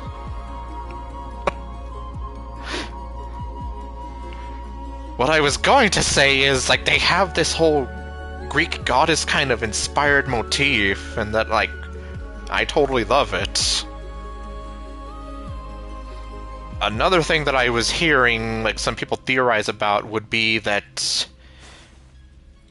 they'd become playable because, well, number one, they have unique designs, and number two, the hairstyles. They all have that kind of hair that a lot of the female playable characters have, Columbina just being an exception. But it's like, yeah, if you think of Lauma... Okay, Lauma's actually probably the only one that comes to my mind off the bat, but... Oh, and Nilou, well... Okay, well, Nilou has something kind of similar. But yeah, basically... I even remember a Reddit post talking about this where it's like... This sort of hair does not make sense. Like, how does it split in the middle like that? Like, how does it defy gravity? And, well, the answer was something to the effect of, well, considering if you are playing as these characters, you're going to be seeing like this, or you're going to be seeing them like this 80% of the time. So the whole idea being, why not give them something interesting to look at? It sounds silly, but at the same time, I'm here like, from a certain perspective, yeah, they do want to give the players probably something. Like, they know who their target demographic is and who's playing this game. So, yeah, it's like, that's their solution to that. So it's like, I get it. Oh.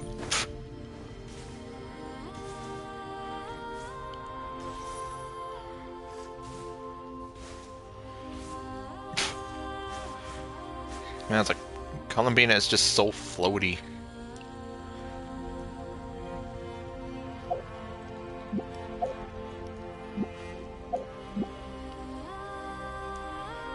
Yeah, I guess you could say, just for this moment, let me just take them in. Because I don't know... What was I going to say? Oh, right, that video. Well, it was technically a YouTube short, but...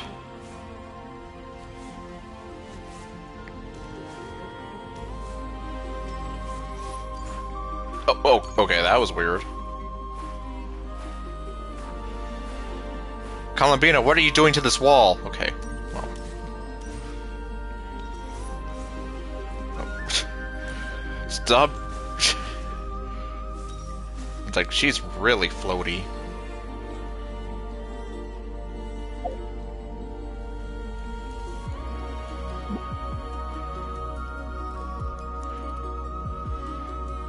But yeah, so, like, that was why some people were here thinking, like, oh, they're, like, the fact that they have these designs that are, like, almost tailor-made to, like, a lot of what female playable characters have in the game, well...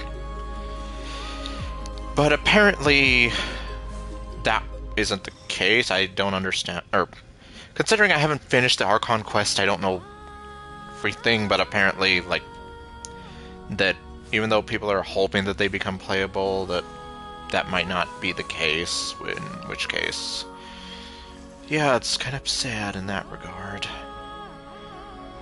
But, at least in a story point of view, it makes sense why they wouldn't be playable. Because, well, they're dead. And... Seriously? What are you looking at?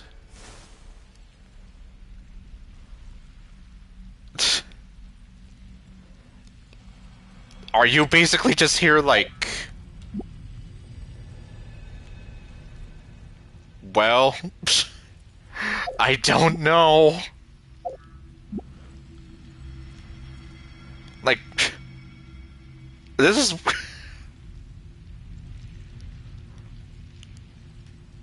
I guess... confirmed that...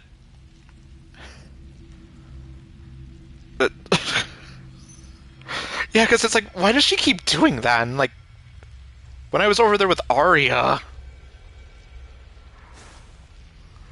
it's like, yeah, she's kind of looking down there too, and it's like, well, let's face it, the only thing down there is the grass. their billowing dresses and their sandaled feet. That's the only thing there, so... God damn it, Columbina. Would you stop being interested in her feet? Like, stop being interested in Sonnet's feet. Like, yeah, what is that?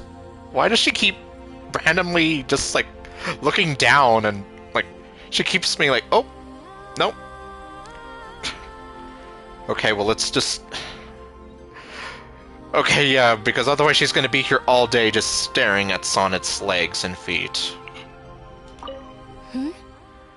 Have you decided what to do? Well, aside from spending who knows how long staring at your feet, she definitely made up her mind a while ago. That's for sure. I hope it's not too dangerous. You really scared me when you said that thing about not leaving here alive.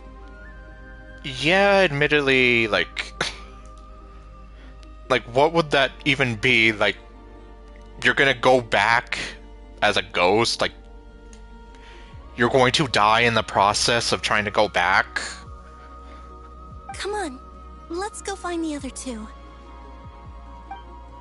Well, I know where the other two are. Oh, okay. She's walking.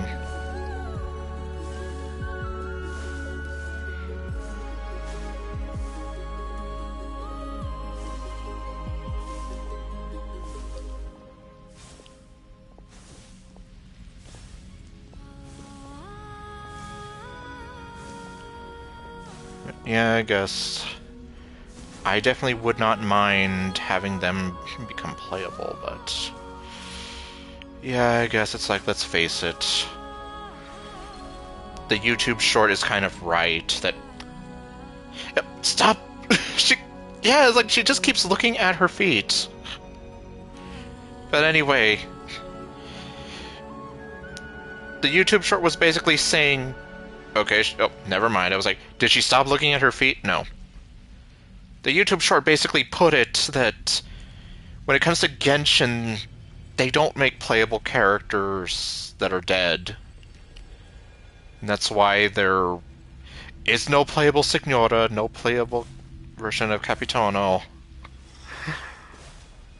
Like, and I know I even kind of had a discussion with this on, like, one of my stream, or with one of my stream regulars ages ago, that, yeah, they're probably here, like, they don't give, like, dead characters, like, they don't put them out there as playable characters. It seems you have reached a decision. Yep. I'm all ears. What do you propose?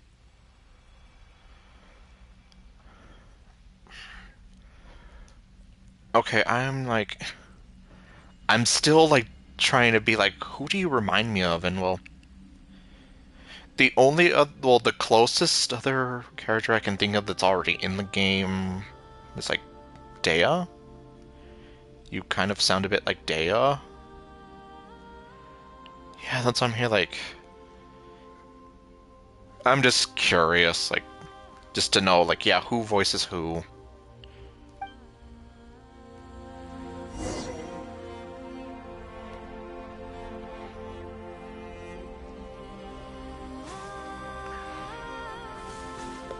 Okay, Arya is... She's walking a bit slower.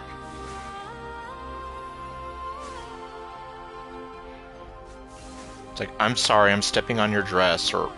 I'm stepping in your dress. Oh, well then again, she doesn't have as far of a distance to walk.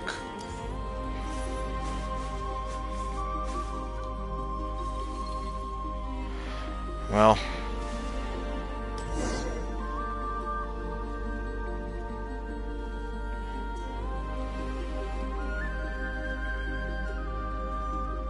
Have you figured it out, Columbina?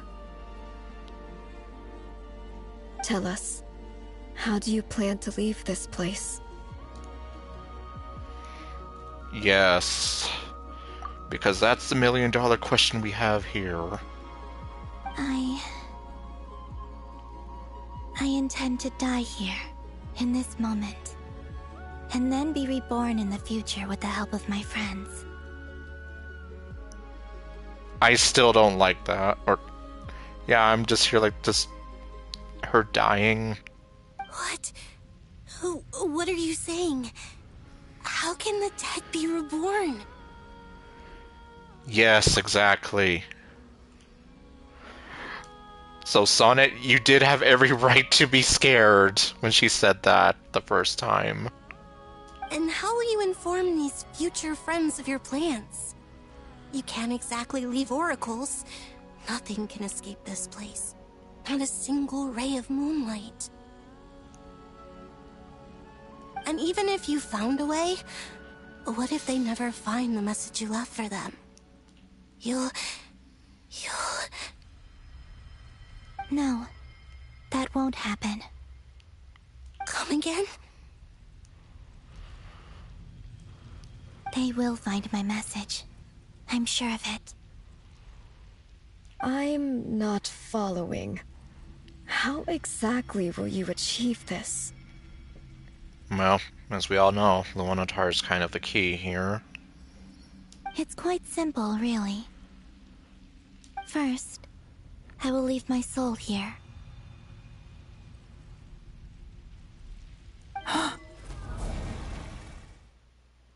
Nefer? I see it. Your soul? You mean you're a divinity? Yes. I once left a portion of my soul in the future. One so small that this prison barely noticed anything. In this very moment, she can resonate with my soul across time. When the time comes, I believe that she can serve as an anchor to pull my soul from here back to the future reality. Just as gravity connects the world to the moon. Exactly. In the future, where I came from, the moon has been cast beyond the false sky, but I can still feel that it is there. In a similar way, I can feel a connection to the soul fragment I left behind even now. My friends can use it to detect my presence. But how do you just leave your soul here? Is that even possible? On my way here, I met an ordinary mortal who entered this place long before I did. Yep, well, Rerir and the Lendis. Her body is long gone, but her soul remains. Okay, specifically the Lendis. And before that, I encountered an old enemy whose entire soul survives here intact, while the power that once corrupted his body has faded away. And he's a lot more sane and easier to talk to now. So, perhaps this space is specifically designed to imprison divinity and authority, but not the physical body. Which would definitely explain how the Lendis lost her physical form, but she's not, like, gone. Still, even if your body can escape, would it not just be a lifeless husk without the soul inside? Well, I mean, indeed it would be. Wait, is that what you meant when you said you wouldn't leave alive? Yes, I shall turn my body into moonlight and pour it over Nodcry. That power shall protect the land and quietly blend into it, awaiting my soul's return in the future. The Kuvaki. Arya said, isn't that literally just your power?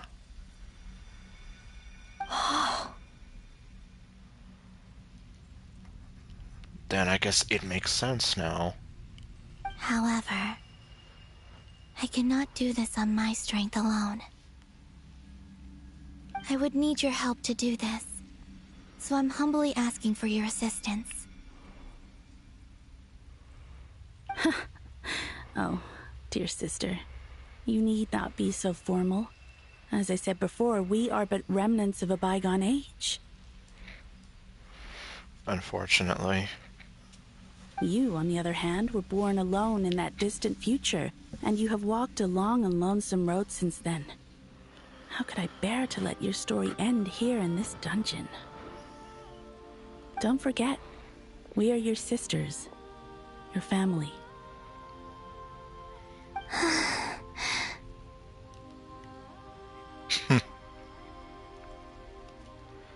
It's a shame that Columbina did have to be alone in that regard. Because obviously, look at how the three of them care about her. Arya's right. Actually, I've always wanted a little sister. Can you imagine how it's been for me? Getting nagged by two older sisters all the time? Now, I finally get to be the big sis. And not just that, but I get to help you return to your world, too. How could I say no to that? Sonnet.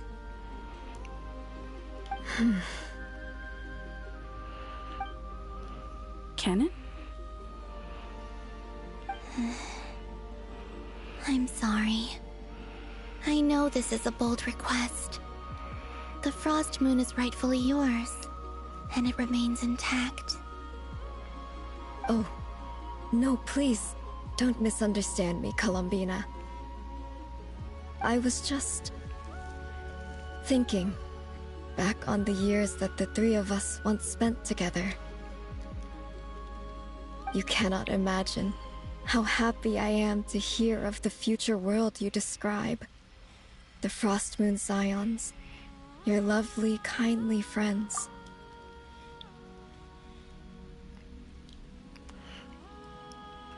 Yeah, so in the end, well, she might have been born alone and forced to walk a lonely road, but, well, she isn't alone anymore. For the three of us, whose purpose in life was to maintain the peace in Teyvat, it is a great relief to know that the people of this world live in such an abundant future. As dystopian as it may seem at times, in the end, yes. If your plan can save them, and save not cry, I will gladly give you all that I can. Besides, the three of us have been together since the day we were born.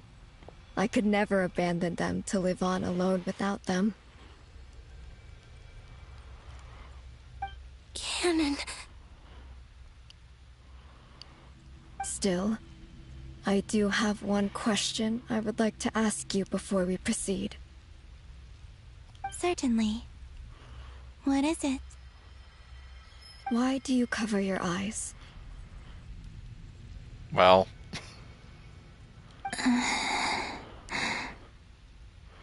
I guess it's like, yeah, just right off the bat, gonna ask that. Yeah, I was curious about that too. But it seemed personal, so I didn't want to intrude. Yeah. Well, yeah, we don't know why, but you would think that she has a reason to. There was a time when I refused to look upon the world. I believed it was full of nothing but lies and falsehoods. I wished to hide my feelings, seal my heart, until I could return to my true home. I see. Well, I guess that does kind of make some sense. Perhaps that decision saved you from ever having to see the false sky again. But at the same time, you likely missed out on many true and precious things, like the smiles on your friends' faces. Yeah, well, things are different now for her. Promise me this, Columbina. When you return to the future, open your eyes, take a look at the world around you, and see your friends. Yes, because, well, as a certain song from the Pokemon movies put it, open your eyes, it's easy to do. And I forget most of the words. And then it talks about how this is a beautiful world. I'm sure that you know this already, given that you long to return. But that is your true home.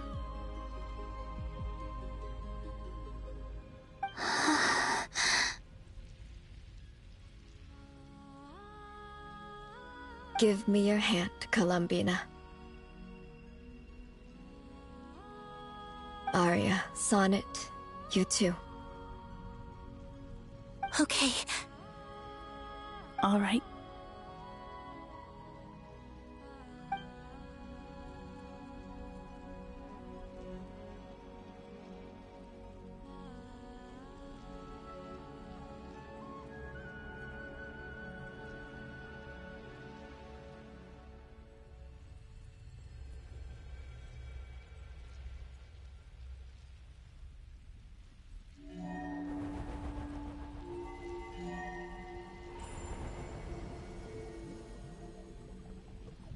We once were the songs sung for eternity, but now it is you who must continue to sing.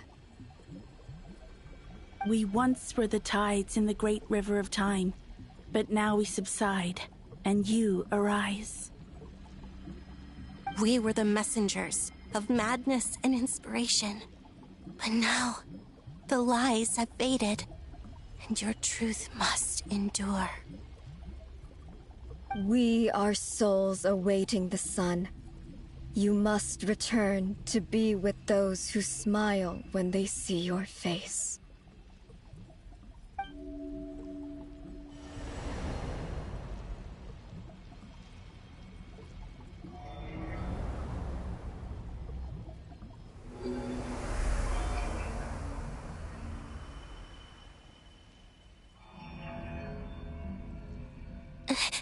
Is it done? Yes. We have transferred the authority over all 3 moons to Columbina Hyposelenia. From this moment on, she is the Tri-Lune Goddess, the one and only moon goddess of this world.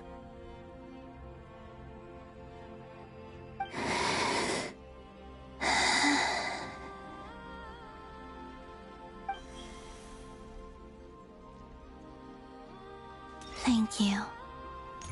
Thank you, my sisters. Now go, and do what you believe is right, Columbina Hyposelenia.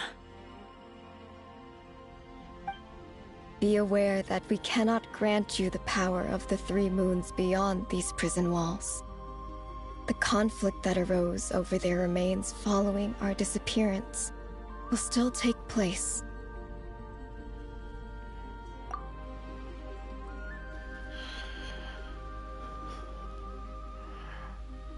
I guess, well, it's breaking the moment here.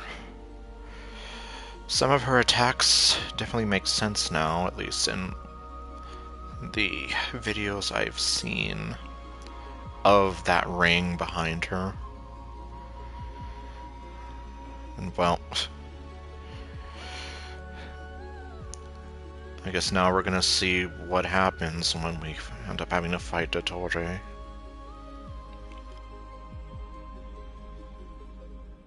I understand.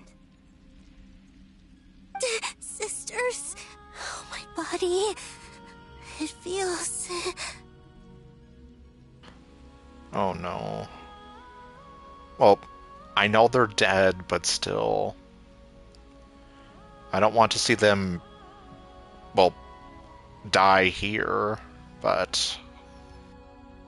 Now that we have given up our power and authority, our bodies are merely mortal shells.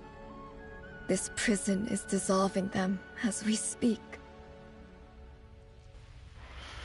Well, I guess it's not enough that they already died in the past, but... now they're basically not going to exist anymore.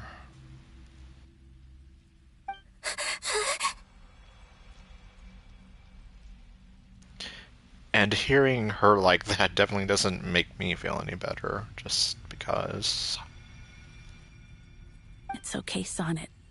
The end must come for every god, just as it does for every human. That's all this is. The final destination of our lives. Canon and I will be by your side the whole way. Because after all, the three of you have always been together. We have one final request, Columbina. Could you use the Three Moons' power to send us back into the real world? Now that we have lost our powers, I doubt this space will seek to hold us further.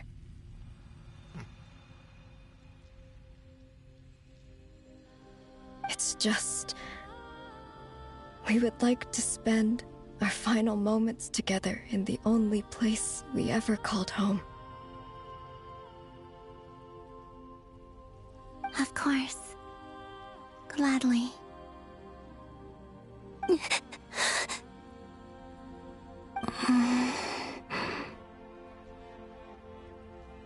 Sonnet. Yes. Don't... I wish I could tell her not to give in to the abyss. Not to be afraid. But is this really what I should say at this moment? Yeah, talk about the cruel irony that this cute, bubbly, sort of happy young woman is the iridescent moon. Which... yeah, we've seen it. Don't forget. I'm so glad to have a big sister like you. No, Hypo. Thank you. But yeah, just hearing her, like, she sounds like she's in pain. She sounds like she's having trouble breathing. I'm okay. I'm not afraid. As long as my sisters are with me, I won't be afraid.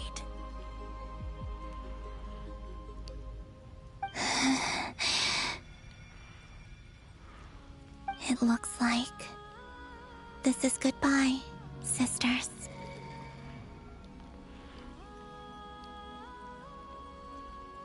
Goodbye, Columbina.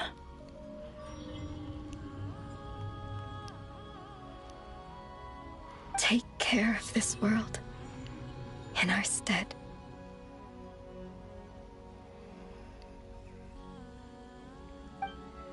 I will.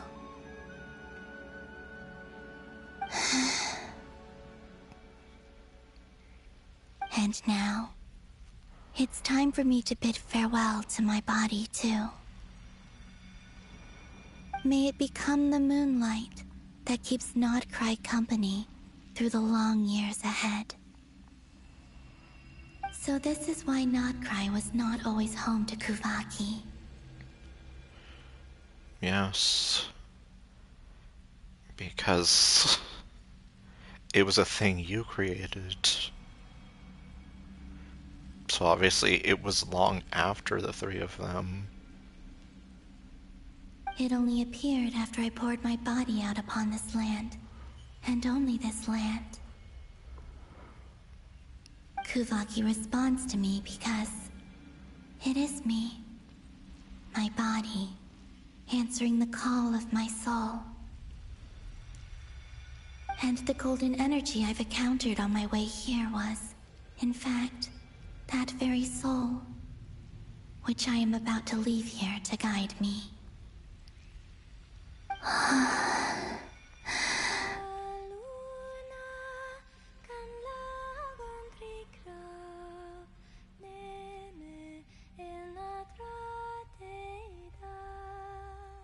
O power Triloon, eternal moonlight.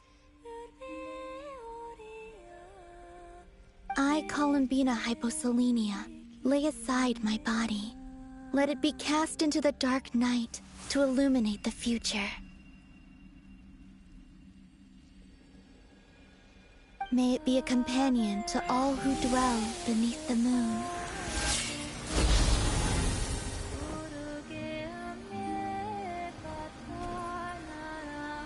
Until the time comes for me to return home.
That was crazy! Were we even allowed to see that?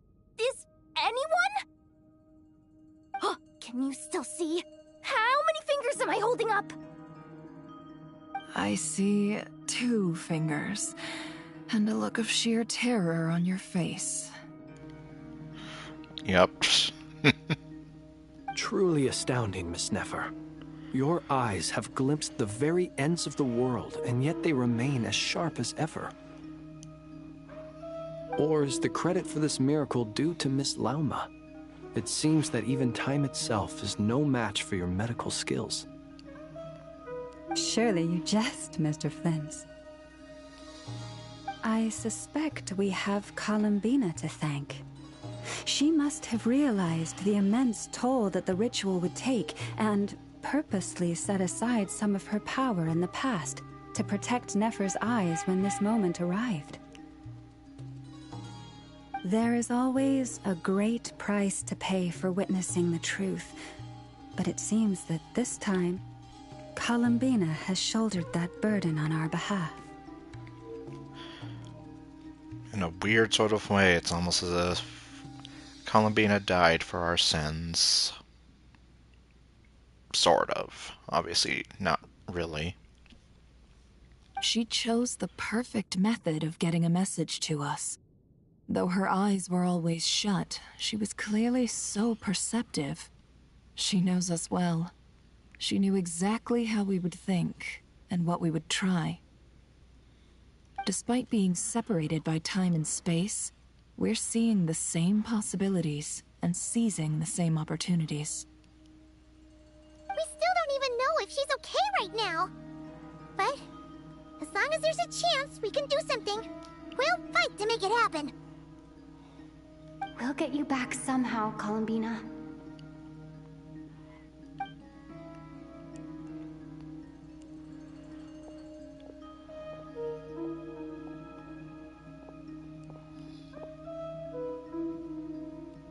Well, based on the information we now have, let's figure out our next moves. Thanks to these gentlemen, we have a much clearer picture of the situation with Dottore. The civilian population has been moved to safety, so we no longer need to hold back.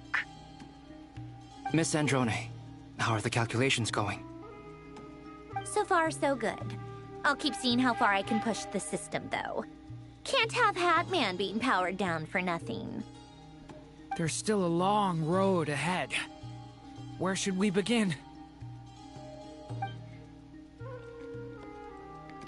Everyone exchanges looks, then starts discussing a plan of attack.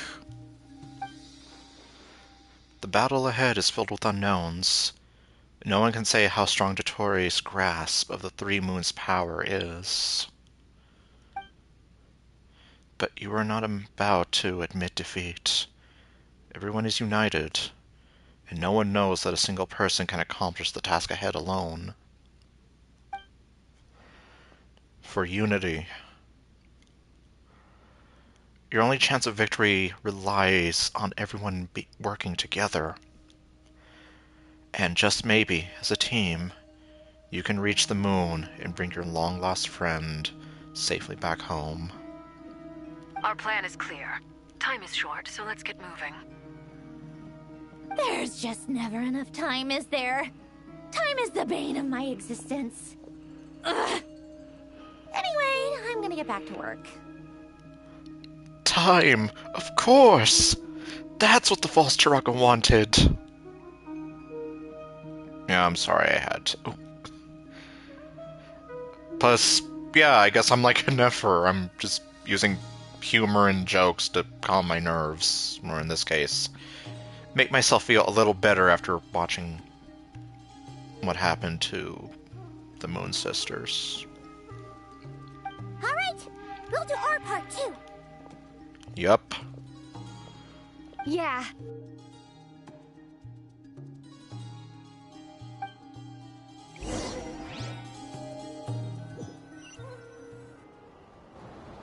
Albedo's theory says that elemental energy can dilute the Light Realm's power.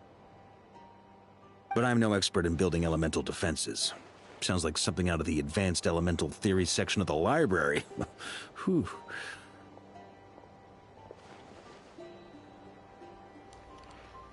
And okay, I guess now I can see why a lot of people are saying that there's something going on between Varka and Nicole. They do seem to be together quite a bit. And hell, I mean, when you start the game, they're even on the freaking splash page. Or I guess the loading screen when you first start the game, I should say. You seem quite troubled. Well, yeah. I mean, who doesn't get a little flustered when they're completely out of their depth? You were the very picture of confidence back when you approached the Hexen Circle. Yeah, I could have been faking it through that whole meeting for all you know. Who's to say I'm not just a ball of nerves in a charming and gregarious package? Oh gosh, really? I'm so sorry, I had no idea. Well, you're all the braver for it. Still, I was much more in my comfort zone than I am here. At least in Mondstadt, you can cry for help from a cliff top and actually stand a chance of summoning Barbados himself. Things have never looked bleaker than they do now. If we don't pull this off, Tevat's doomed, isn't it? Oh, you think so? Actually, yes. Yes, it probably is. She says so matter-of-factly. It's a shame. Don't put too much pressure on yourself. Tevat has faced annihilation many times in the past, but it also gave us you, didn't it? Okay. Hey, don't give me that. It's not like I'm anyone special. I disagree. Every human born in this world is special. We angels have always believed that. In that case, this humble human being has a big favor to ask of you. I thought you might say that. I'm sure Alice, in her great wisdom, sent you here precisely to help us in this difficult time, yes? Well, that has less to do with her wisdom, and more to do with my power. Of course, of course. Well, the thing is, these elemental defenses we're about to build, I don't think it's a question of if they'll fail, but when. Durin's findings from his patrols make it clear that Dottore is constantly expanding his territory. First it was his lab, then the design bureau, and now this. Which we can definitely see for ourselves. It's not realistic to completely stop him encroaching on the rest of Nagcry. Rather, our goal should be to stall him for as long as possible. If Miss Sandroni's calculations are correct, well, they're the closest thing to certainty we have in this situation, so let's assume they are. Anyway, her calculations suggest that our best hope for victory lies in Miss Columbina's return. It's up to us to slow Dottore's advance, and by time, I'd like you to prepare for what comes next. When he eventually reaches us, we will have to fight him. You were an angel once and a mage now. I'm asking you to lend us your protection. So in other words, you're asking her to be our guardian angel. Which, if you think of it that way, that sounds a bit like... Anyway. Oh. Can I take it that you're triggering the terms you fought for during our three-way talks? Well, technically those terms were about protecting Mondstadt. But if you're happy to agree to the change in location, then yes, let's do that. You're cashing in on this much sooner than I'd imagined. Well, yeah. The way things are going, I might not get another chance. Very well. The mages have heard the knight's plea, and we will respond. To tell the truth, Alice and I had already discussed how we might help you all, so I didn't come empty-handed. I always like to be prepared.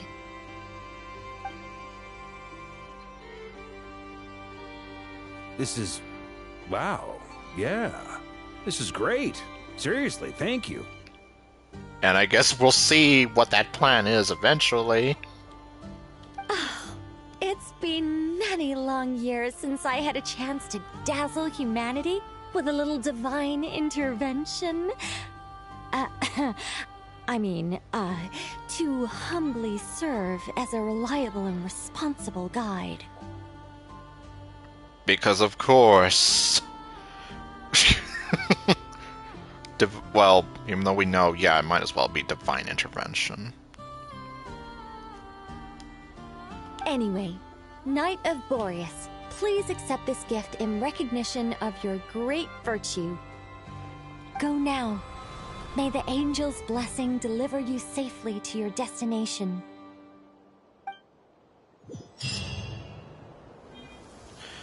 Okay then. Reunite with your companions.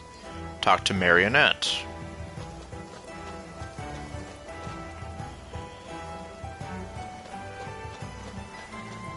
Okay, so I'm entering the protection. Yeah, I just realized how weird that sounds. I didn't think about it until I said it.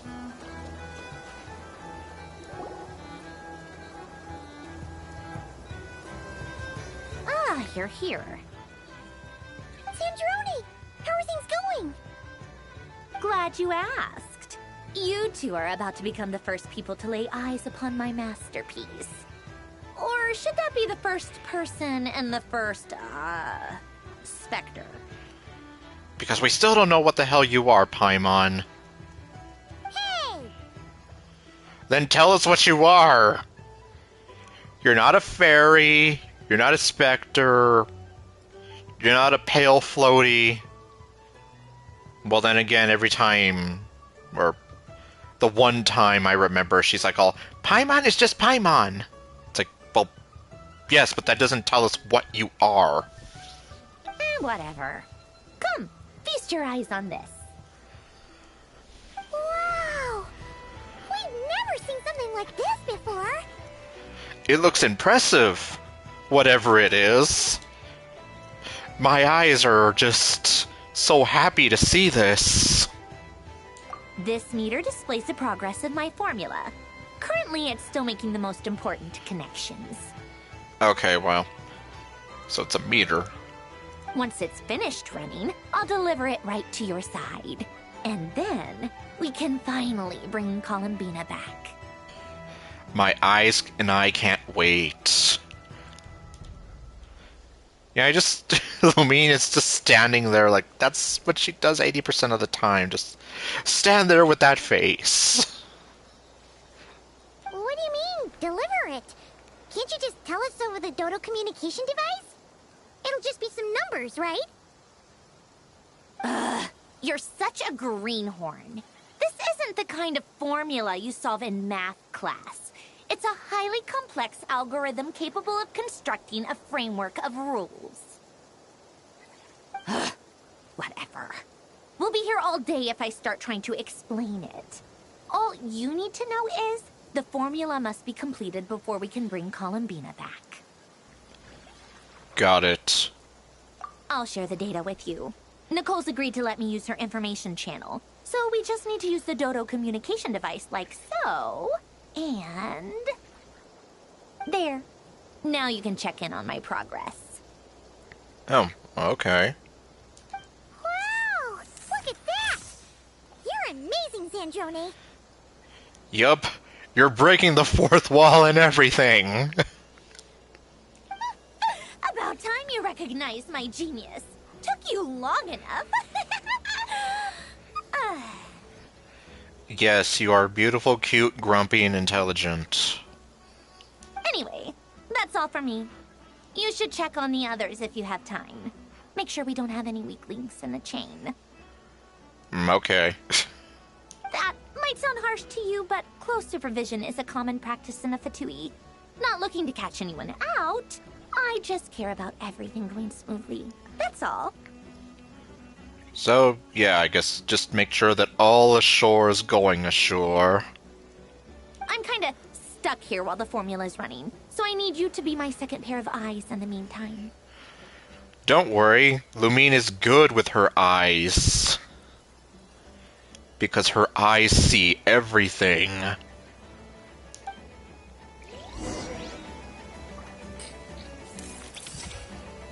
Okay.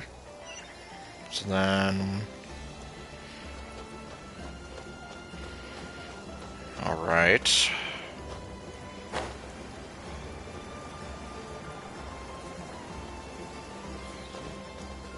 And yeah, sure enough, the civilians are gone.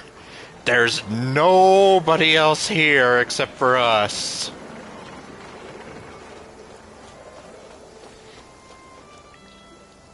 Yes, Miss Moonchanter? What are you staring at? You always address me in the strangest ways. Lady Moonchanter 1 minute, Miss Moonchanter the next. Yes, and? Are either of those incorrect? Not as such. It's just that I simply call you Nefer nowadays. Uh-huh. That's my name. What's your point? The point is I don't add any honorifics or titles. True. It's just plain old Nefer. Not Miss Nefer, Lady Nefer, Nefer-sama. Meaning what? That maybe we're on friendlier terms now than we used to be. That's actually kind of true, considering they did seem a little, like... Well, it felt like there was, like, some friction between the two of them earlier on in the story. But, yeah, they definitely seem to be getting along better now. Is that how you see it? And I thought I was the one with eye damage. Never! Wilma! Paimon, traveler. Hi. Just swinging by to check in on you. How are things going? Did you manage to get some rest? Don't worry about me. I won't slow us down. And I give my all to ensure our victory. Ah, yes. Allow me to give you two a quick checkup. Wow. Hold on. You're both in good shape. I was gonna say, who knew we had a doctor in the house, but, well, We already know that she has, like, super excellent medical skills. We're lucky to have your support. Thank you both. You're welcome. You'll have your work cut out for you in this battle against Dottore, so make sure to get some rest in first. Paimon will keep an eye on her. Don't you worry. I'm glad to hear it. Take good care of yourself, too, Paimon. Sure thing.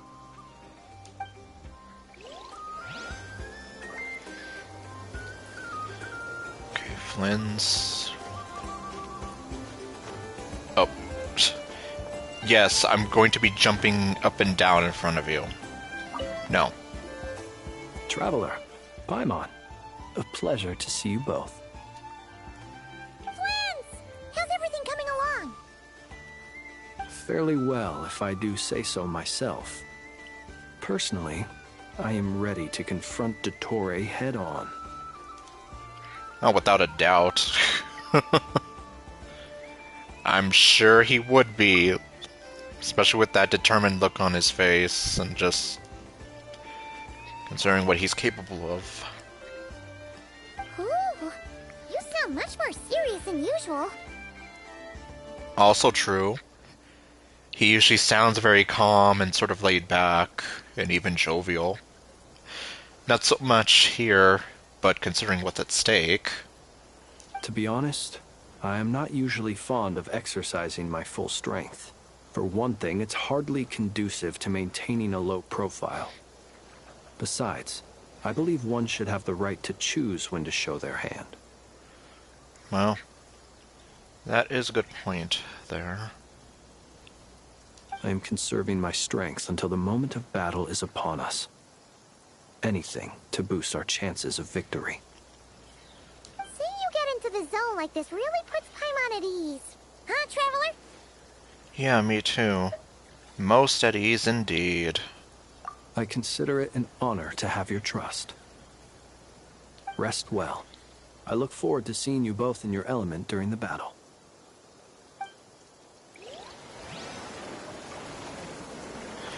Okay, and then Durin and Albedo.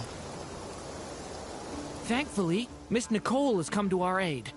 Nasha Town is now looking very well defended. Golden Flame. Yes, that's Nicole's power, all right. Okay, so that's the name of the spell. Based on the latest message from Grandmaster Varka, it sounds like they've reached an agreement. The situation should be more stable with her assistance. Everyone will have at least some degree of protection. Albedo! Durin! Hello there, you two.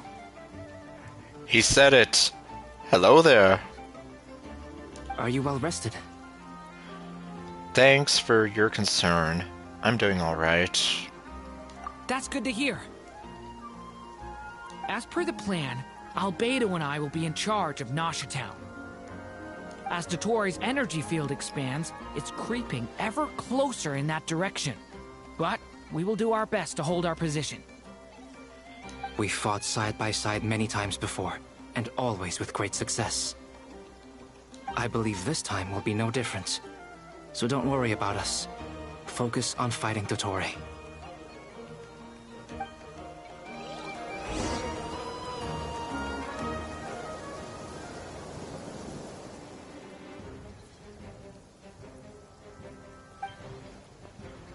Hostiles incoming. Are these the Doctor's minions? Here they come. That's quite a horde. Oh, great. It sounds like it. As we expected. Get ready, everyone. Take your positions and prepare to engage. Oh yeah, now he sounds really serious. Let's begin. I'm at the ready.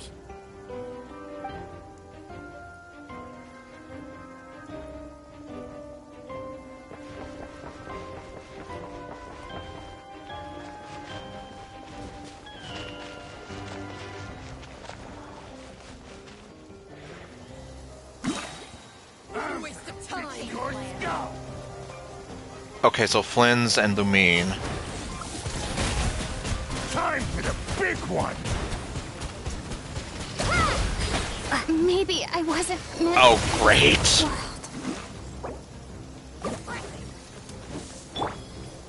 No, why did I do that? Beware the creatures of the night. Take another one. Fine. Got a present with your name on it. No thanks, you can keep it.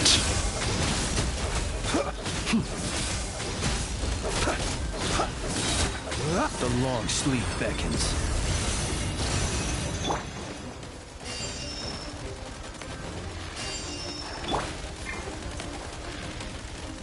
Oh, wait.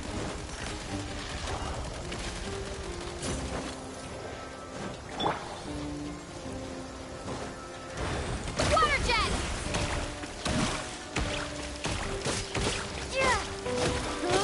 Observe.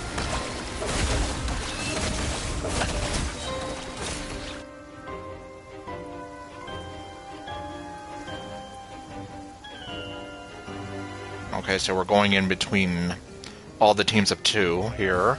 It's your skull! Forest, protect us. Time for the big Luckily, I use these 2 a lot. These creatures cannot stand against us. Oh, fighting tough. Just don't let your guard down. That goes without saying. I'm hardly the risk taker in this group. See, already done.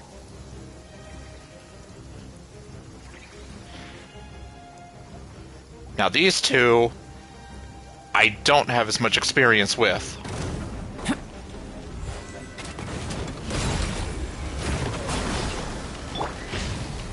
devouring claw!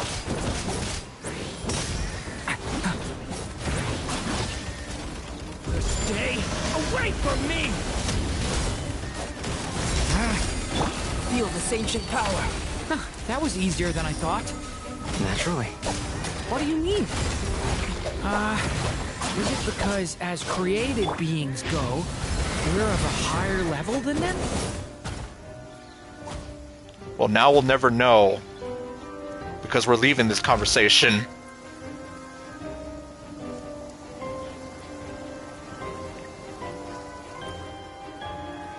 Okay, so now we have a team of 4 going.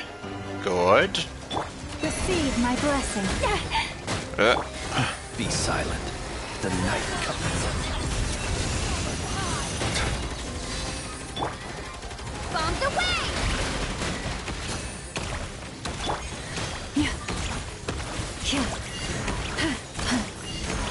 It all adds up. People have always used fire to drive away wild beasts. Wouldn't a lantern work just as well? You read my mind, my dear friend. I was just about to say that. All right then, dear friend. Bring the light. Great. I was frozen today. For the everlasting forest. Oh, jeez. A grave transgression.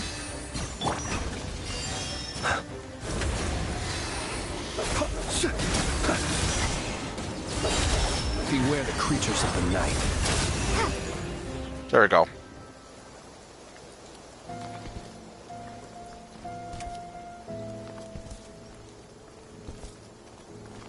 You're looking well. I trust you've had a good couple of days. And look who it is. The man of the hour. Dottore. It's actually a good thing, in my view. If the subjects of my experiment were to die prematurely, it would throw quite a wrench in the works. And so, I must thank you all for your resilience. We are no longer on the same level, but you are nonetheless worthy of my respect. A creator god should be merciful and gracious after all. And in any case, it is only right that before I end your lives, the world is informed of the arrival of their new god.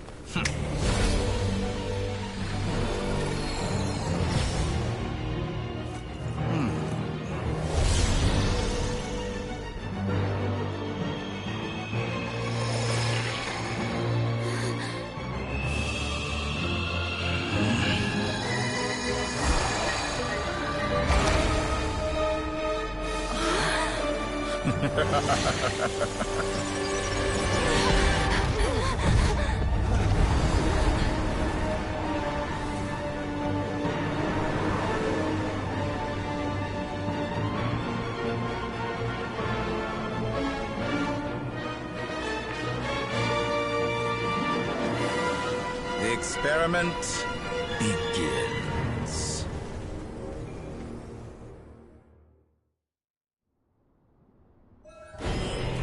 With the marrow of the 3 moons in my hand, behold the false moon's fall!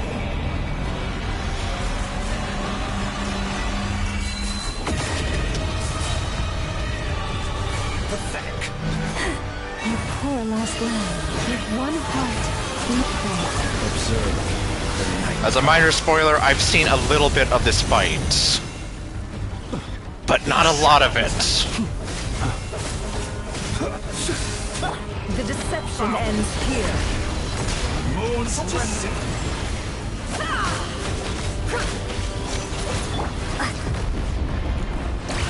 How dumb.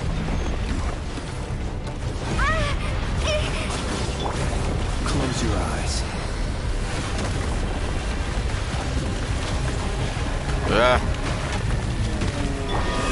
Branch into song.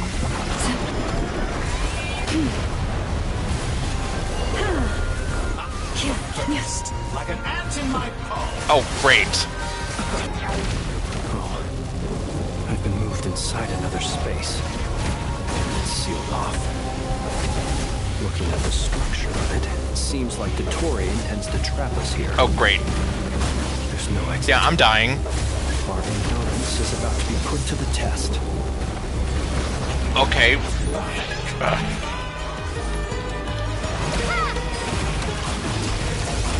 Leave this place.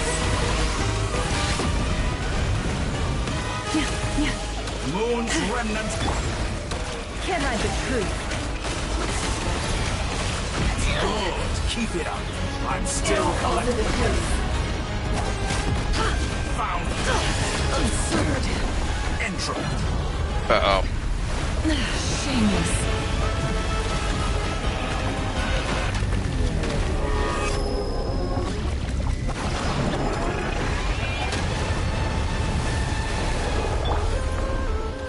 Lush as the moonlight.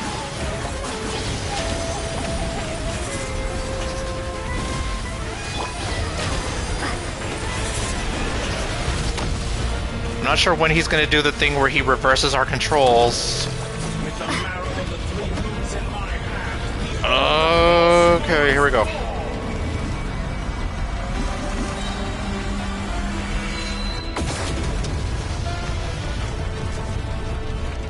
Tell me, where will you try scurrying off to next? Oh, great. Looks like Dottore has opted for a divide and conquer strategy. Yup. But we will not allow him to triumph. Okay, now he's doing it. Now, I shall pray for our victory. Okay, yeah, the reverse controls is really annoying. Last long entropy bends to me.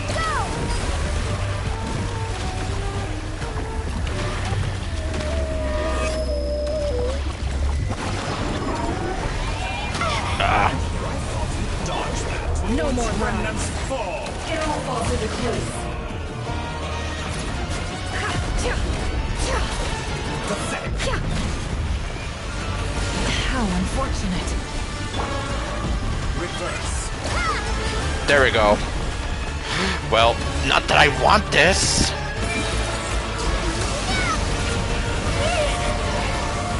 Seek within. Okay, good. Controls aren't reversed anymore.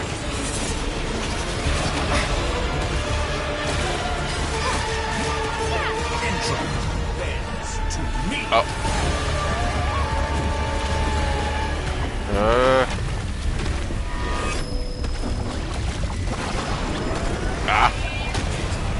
I expected this experiment to last longer. You cannot face me. Found.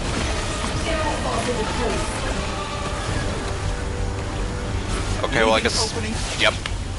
Now we're being... What's this supposed to be? Again? A knockoff version of the space Columbina got trapped in? There really is no way out. We'll see about that, Kutori.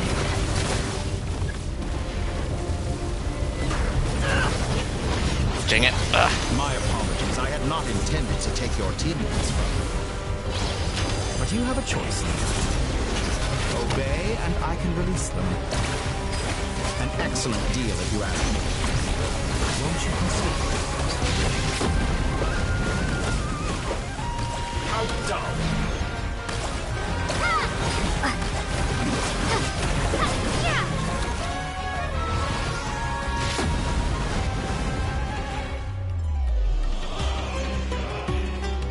I'm aware you've been working on some little tricks to surprise me with, but it appears that none of them have come to fruition.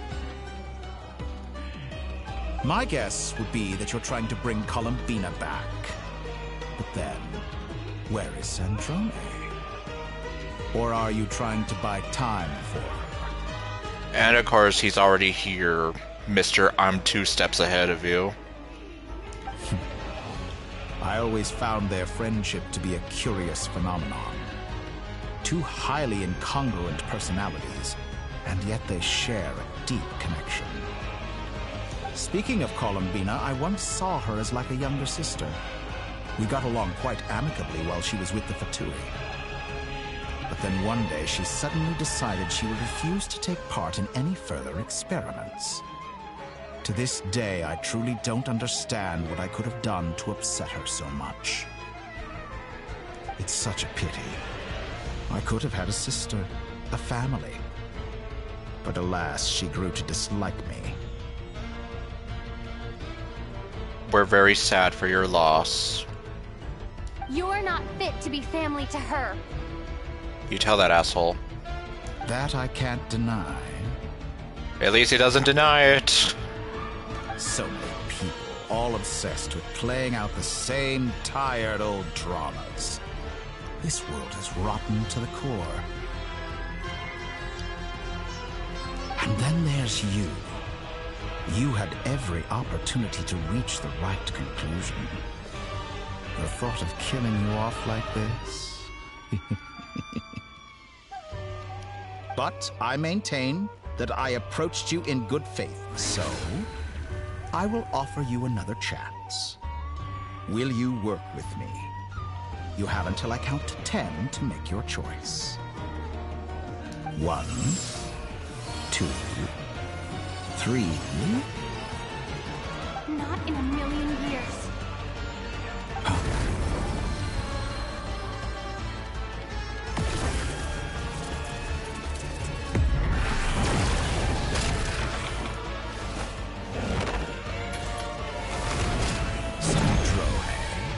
What a pleasant surprise. I didn't think you'd join us all the way up here. You're as sick and twisted as ever. Don't fool yourself into thinking anyone's grateful for the chances you're offering them. Sandrone, the formula hasn't finished running yet. Yes, I see that.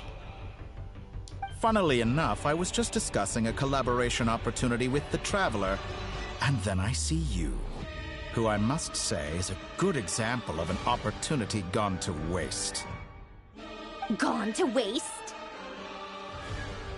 I said that everyone would get one chance, and you've used yours to march right back into the lion's den. So yes, it's an utterly wasted opportunity.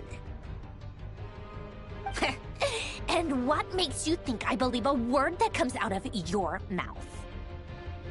I was planning on disposing of your little formula after wrapping up more urgent business here. But since you've taken the trouble of serving it to me on a silver platter, I can simply bring it forward in the schedule.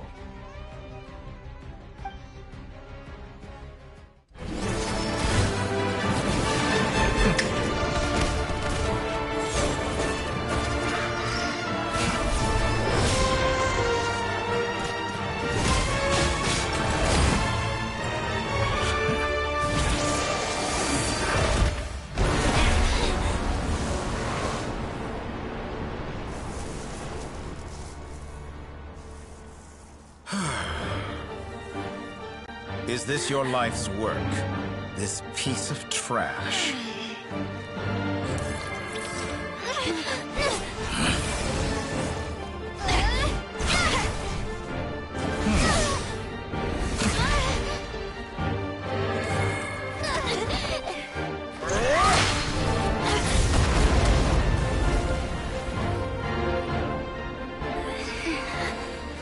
Your formula runs too slowly, Sandrone. You put your hope for success on others instead of fighting dirty. That is why you have failed. Now, whom should I slay first? Any volunteers? No one? How nice of you to leave the decision to me.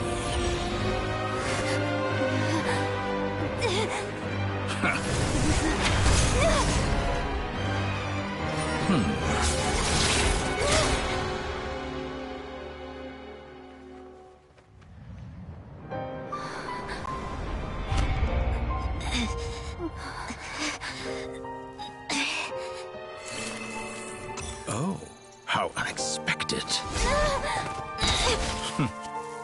Sandrone, any last words for me, comrade?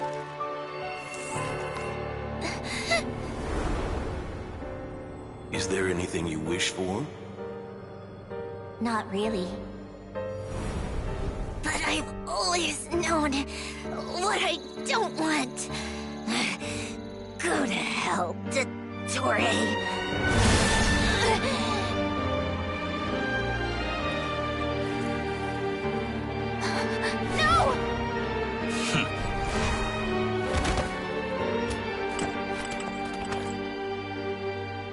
And now, you have failed.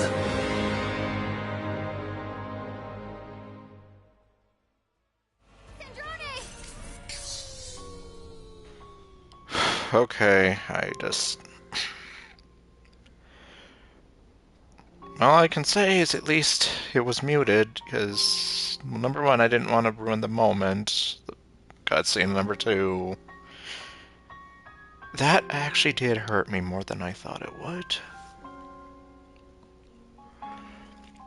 Now you see how fragile mechanical contraptions are. Just a gentle tap, and they fall to pieces. However keen of an inventor Sandrone may have been, her death spells the end of the formula that was running inside her body. Of course, I have to commend her for making it this far. As her colleague, I have to admire her stubborn tenacity. Now, it is time for you to take your place by my side. My count was interrupted, but the second chance I extended to you still stands. Once again, you are welcome to join me. By now, I'm sure you have gained a greater appreciation for the power and authority I wield. What is stopping you from embracing a new world of endless possibilities? Not in the mood to talk? As you wish. You seem less talkative than usual today. Not saying anything like that. I'll change the topic to something more apropos. Sandrone was always like this, never trusting anyone, always so reluctant to share her research with them. Objectively speaking, she had her strengths. It is remarkable how she extracted and even optimized the world formula from so much data. But her inability to trust was her undoing. Had she allowed someone else to monitor or run the formula for her, you might still have a chance at victory even now. But regrettably, she was a stubborn fool. As much as it pains me, she had to go. Dottore. Maybe this is news to you, but people can change. Columbina surprised you when she escaped, and I think Sandrone would surprise you too. change? You can twist the truth however you want, but I see it clear as day. You're the one who can't trust other people. Is that how you see me? By this point, what can you hope to do about it?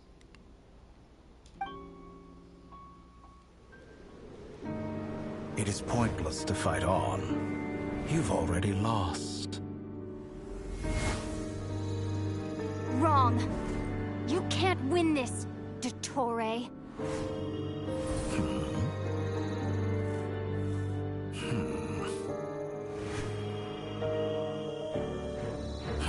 What?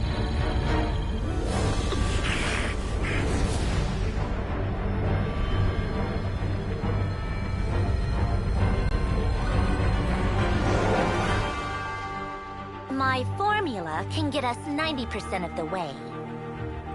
It will connect you to Columbina. Then, I will bring the formula's output to the Traveler's side. For the last 10%, do whatever it takes. Just bring the moon down.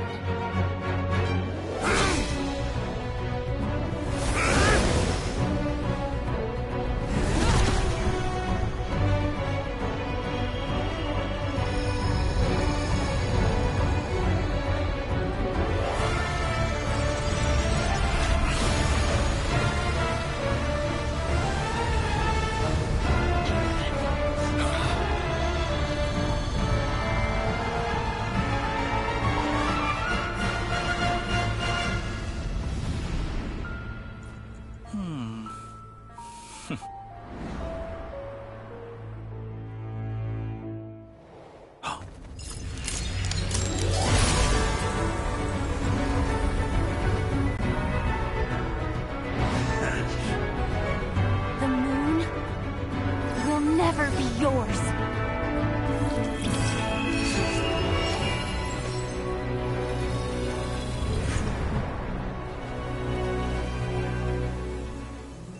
I turn my body into moonlight and pour it over Nodcry. My soul I leave here to inform my future friends. Lastly, I will hide the Trilune Authority within the Frost Moon. And when my body, soul, and authority are reunited, finally...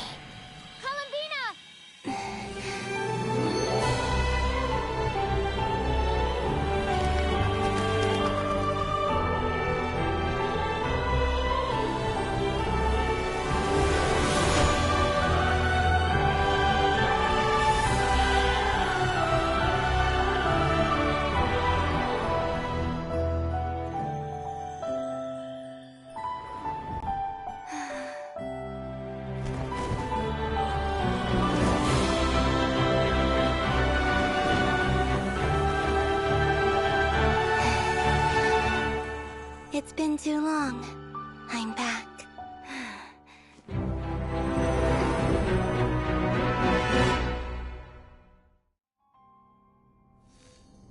Stay focused on the battle, Traveler. What a touching reunion.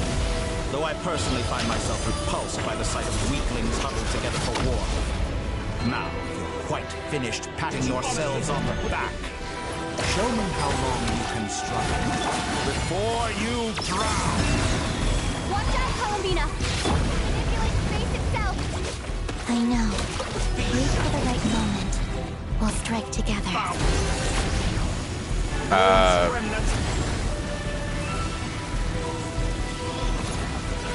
Well. Pathetic. Stalling for time.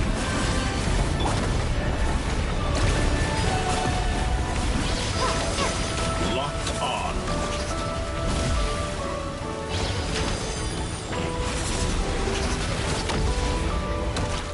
Water jet! Surge. How dull. Enough! First, like an ant in my palm.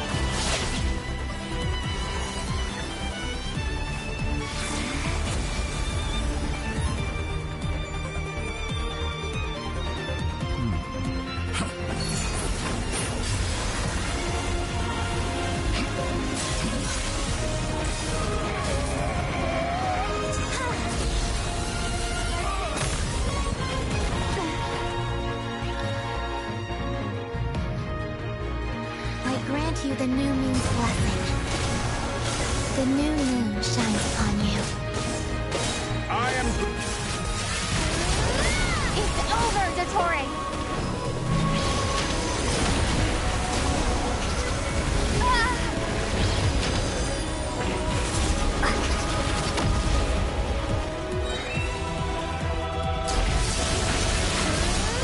Time to pay for your heinous crime!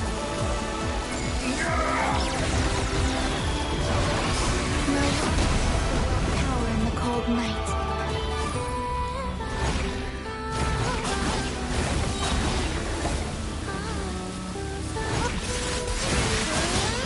Our future is not yours to command!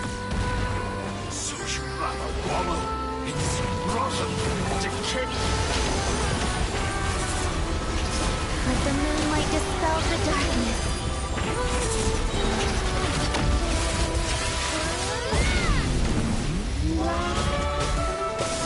Everlasting as the moon.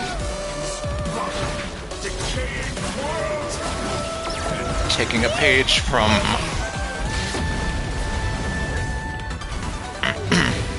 Taking a page from Arlecchino, are we?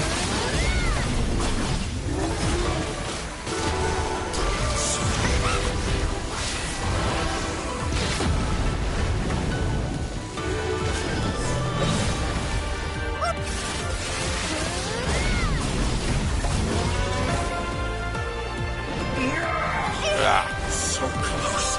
I was so close to the new world. Now make sure he doesn't fire that laser.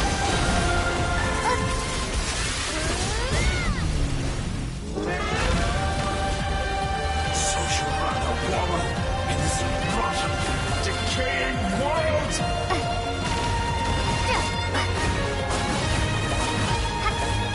Okay, too soon.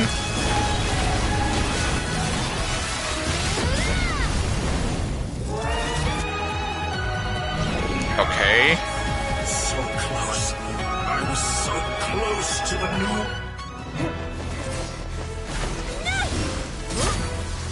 Willfully blind. How can you be so satisfied with your fate?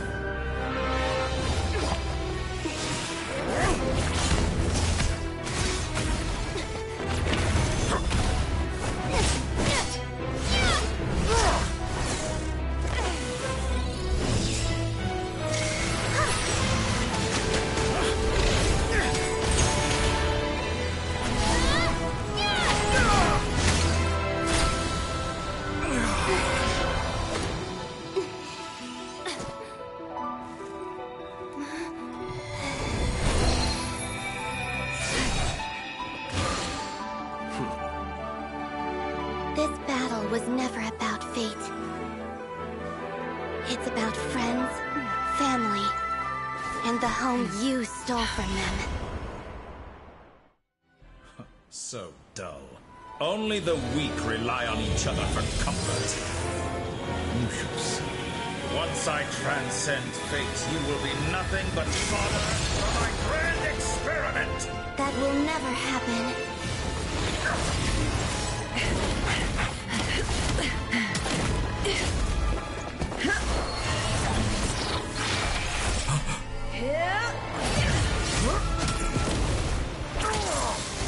Okay, wasn't expecting quick time events.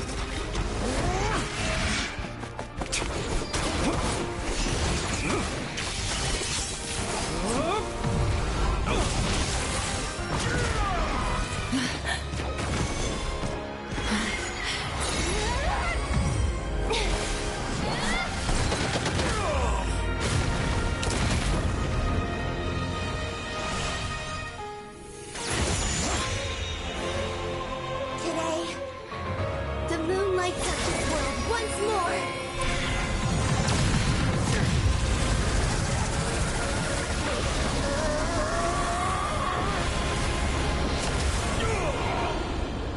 This loathsome world.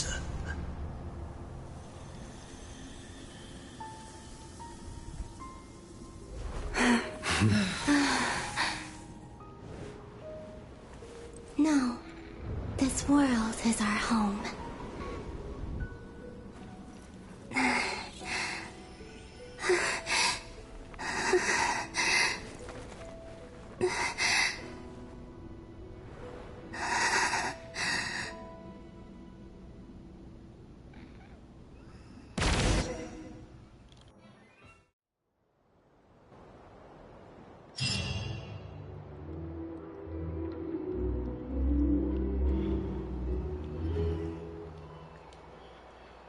Well, not a lot I can really say to that. Well, other than good riddance to the demon bastard. We've won, but at what cost? After the battle, you return to Nasha Town. The scars left on Nodcry by the doctor slowly begin to heal. Ironic. The doctor did damage and it needed to heal. Well, anyway. After learning of the crisis's end, people gradually return to Nodcry. And the frost moon in the sky also remains within this world. No, you're doing it wrong. The moon looks like this now. Okay. What are you drawing, children? The new moon, Mom. It looks different than before, doesn't it? Also... Can I go buy a sugar sculpture today? Please? Just one? How big is one of these sugar sculptures supposed to be? All right. I suppose today is a special day after all. Almost like a festival. Yeah. Considering it's basically not the end of the world day. Extra, extra! Get the latest Nasha Express here! Post-disaster report! Nasha Town reborn beneath a new moon! The voyage begins today! The future looks bright thanks to the League. Want a copy? I knew things would be different, but I didn't think that would include the moon. Well, there's a first time for everything. They say a new moon goddess has been born. A new moon goddess? Who's saying that? The Frost Moon Scions? I guess so. I'm not too clued up on the details. As far as I'm concerned, the moon's still in the sky and it's business as usual. Yeah, and I guess that's the important thing for them. Hey, since we've come all this way, shall we grab ourselves a free meal while we're here? Are you a convert now? Or are you just here for the free lunch? That guy behind this... Well, the guy in the corner! What is he sitting on? He's sitting on nothing! He's defying the laws of physics! Well, the laws of physics, the laws of gravity, and who knows what else. But anyway, nice to see these two are still at it. Oh, come on. What does it matter? After everything we've all just been through? That smells good. All right, that's it. I'm hungry. Time to eat. Well, it looks like he's ready to bury the hatchet. Come on! We gotta get there early, or there won't be any good spots left! For what? I don't know. Shh, keep it down. This is a residential area. What if people are still sleeping? Don't look at me, I'm sleeping! Or, alternatively, shut up! I'm trying to sleep!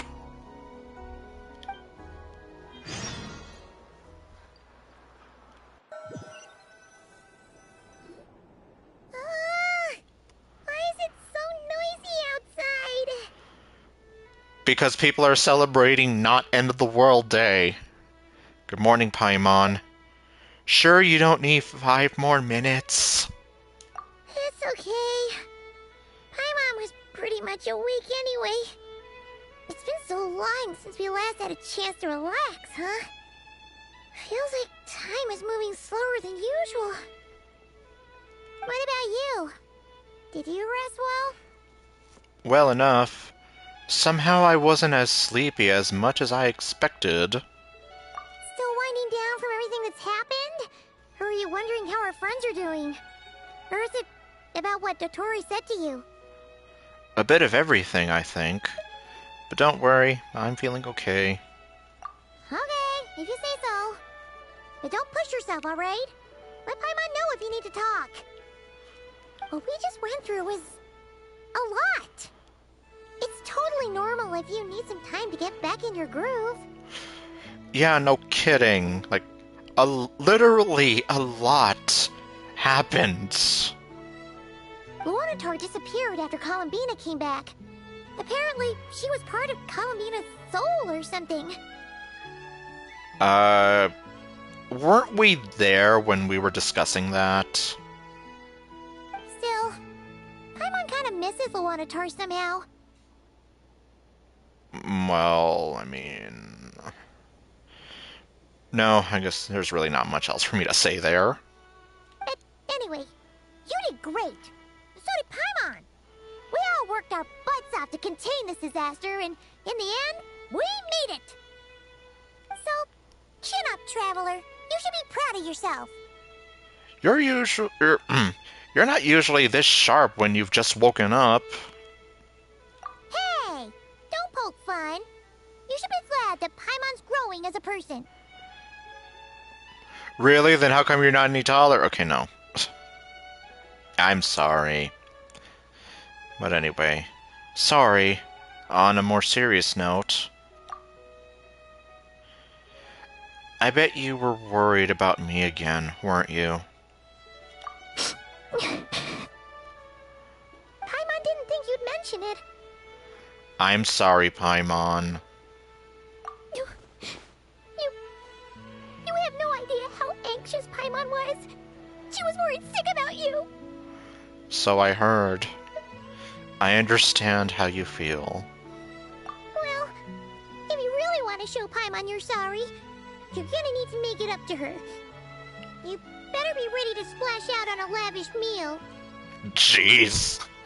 Then again, why am I not surprised? That's what she immediately asks for.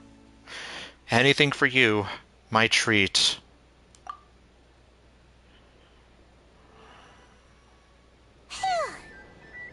Okay. Paimon's full now. Are you sure? Snacks will be served shortly. So can you really say that you're done making yourself fatter? Huh? Oh, well... And once again, Lumine is just sitting there with those eyes like she almost always does. Hey there, Traveler and Paimon. Good morning. Yehoda, there you are. Morning, Yehoda. Here for some breakfast? Oh, I've already eaten. Just need some water. I was mostly worried you might forget what day it was today. So, I came over to remind you. Today is Mother's Day? Okay, no. Paimon, you pig! Careful there, Paimon. Too much food will make you drowsy. Don't let anyone catch you hiding at the back and nodding off during the League meeting. The League of Extraordinary Gentlemen? Okay, no. And yes, making yourself too fat like that and stuffing yourself will make you sleepy. You should probably be saying that to Aino. She's the baby of the group, if anyone. Look who's talking. True. You know, I'm surprised that all these competing groups are actually coming together to try to solve things together. Definitely a first for Nodcry. So it's no longer going to be a lawless land. Well, nothing like a region-wide calamity to bring people together. After that, surely even the most self-interested people have to realize that going it alone isn't worth the risk, right? I mean, yeah, I guess you could say the end of the world can really change that for people. Make them rethink their priorities and maybe even rethink their lives. Try telling Boss Neff that. She's not exactly convinced that people are gonna get with the program. I mean, I guess it might take a while for some people to adjust. Really? But if she's so pessimistic about it, why'd she agree to be the Curatorium's representative in the League? Probably 'cause even though Unity sounds like a pretty far-fetched idea, the benefits it would bring make it worth a shot. So you might as well have a stake in it before you miss out. I think things will work out, though. I swear, Notcry feels like one big family now with everything that's happened. More than it used to, anyway. Paimon's with you on that one. And it seems like plenty of other people agree too. Just listen to the bustling streets. All right. Everyone's been rebuilding these last 2 weeks, and the evacuees have been coming back in droves. Okay, so it's been 2 weeks. Life's slowly returning back to normal. Which means my workload's probably gonna shoot back up. Were you about to head out? There's still some time before the ceremony begins, you know. Yeah, we were gonna take a stroll around the square and say hi to some friends first. Sounds good. See you later then. All right.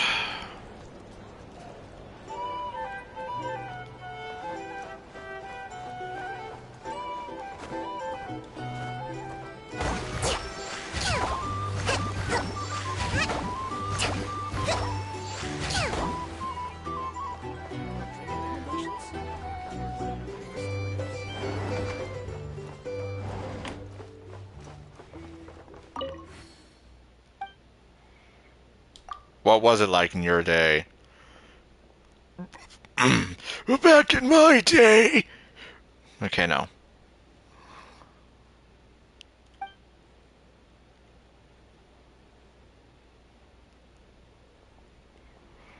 A beach skiff, okay. Are you saying Nasha Town is noisier than it used to be?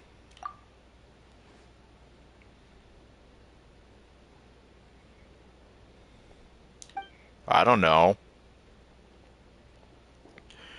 Back in my day, we used to sell things a lot differently. Okay, no. Okay.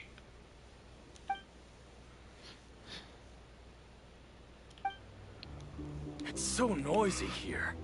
Back in my day, we'd... He was actually saying it. Okay, I'm back in my room here.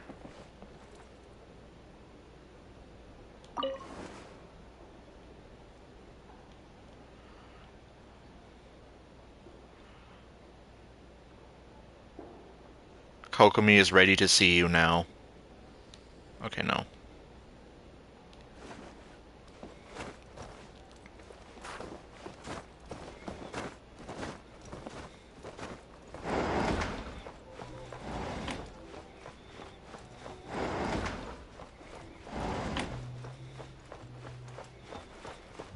Yeah, I'm pretty sure I've been in here already, but I don't remember. And it never hurts to double check.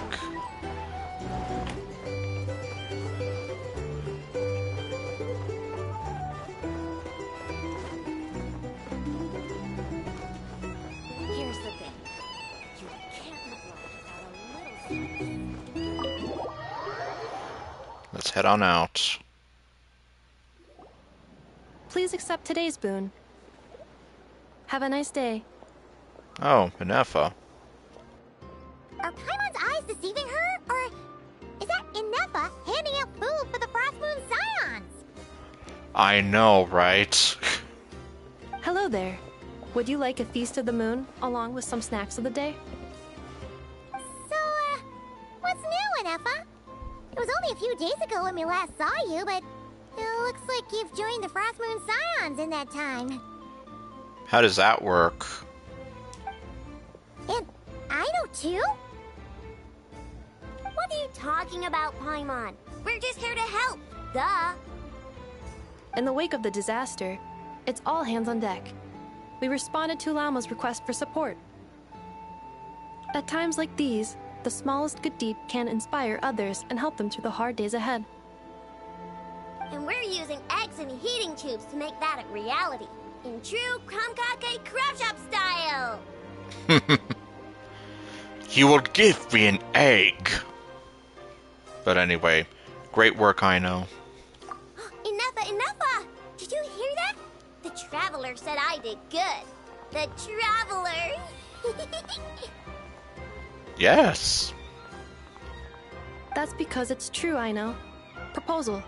If you can resist eating today's dessert, I will provide you with compliments, too. Okay. No way! Well, that proposal got shot down quickly. Yep, you could say that negotiations were short. I need something to get me through the hard times too, you know.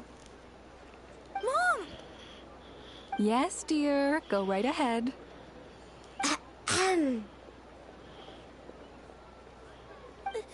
Excuse me. Could I take a photo with the robot lady? Someone's got a crush. Okay, I don't know, actually. She helped us get safely out of Notcry, and she helped us get back home too. She's the best.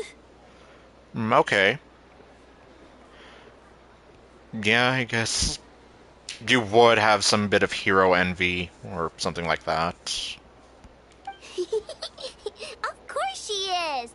And since I'm the whiz kid who built her, that makes me even better than best, right? But you stole my snacks, though. Oh my god. Really? Jeez, well, forget that. Oops. Yeah, big oops. Shall we move to the open space near the center? The view there is better. I'll take the picture. Considering I've been taking pictures... Well, I was taking pictures earlier. Thank you. Aren't you the better pick for this job, Flint's? You underestimate yourself yet again, Master Ilua. Not at all. I rarely come by Nasha Town. I don't know any of the big shots here. All in good time. Socializing is a step-by-step journey. Step by step. Just like some song from the 80s says it. But you're much further ahead on that road, aren't you? You're not seeing the full picture. You know the truth now. My friends do not understand my habits. There is no question about it.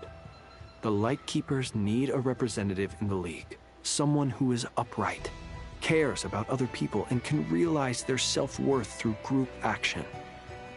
You say it like you wouldn't make the cut. I am most flattered that you think I would.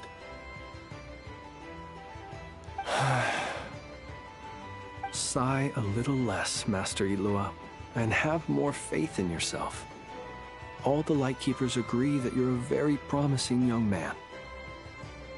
That is precisely why Starshina and Nikita felt safe delegating such important work to you. I'm sure we all also agree that we would sooner die of dehydration than manage to wrangle anything out of you in a discussion. My apologies. I am not in the habit of bringing water with me when I go out. Whatever. I'll take the job. By the way, who else is part of this? Oh, it's quite the who's who of Nodcry. There's the Moon Chanter of the Frost Moon Scions, the boss of the Curatorium of Secrets, a representative of the Voynich Guild, and even someone from the adorable Kromkake craft shop. I'm sure you will find speaking with them to be a genuine pleasure. If you say so. I've never done this work before, so I'm honestly a little scared of making mistakes. But I'll do it. Not only is it our duty as Lightkeepers, but because I want to make Nodcry a more welcoming place.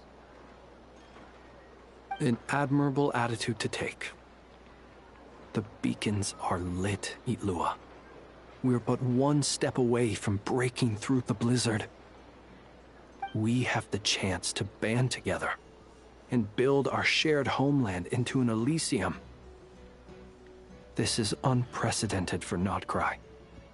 An opportunity not to be missed. Yeah. You're right. I'll do my best. Quite a few familiar faces have arrived. Let's go, shall we?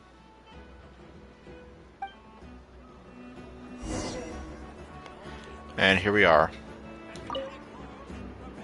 You look so cool when you fly, Miss Robot, and when you use your spear, too! And even though you took my snacks, it's pretty cool that you can build stuff like this. You've got so many inventions. It's amazing! Wait, I thought Aino took your snacks. What do you mean? Also... Micah, we need to go now. 1 second! Please take this Feast of the Moon, as well as some snacks. Share them with your mother and your lovely family.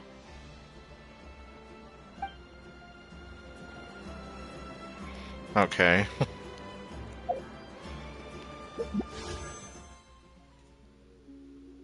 Hey, what do you know? Exactly 160.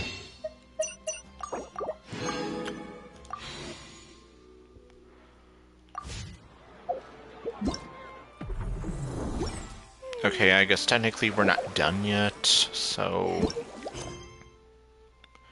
Let's see, Welkin Moon's homecoming. That's what I'm trying to say.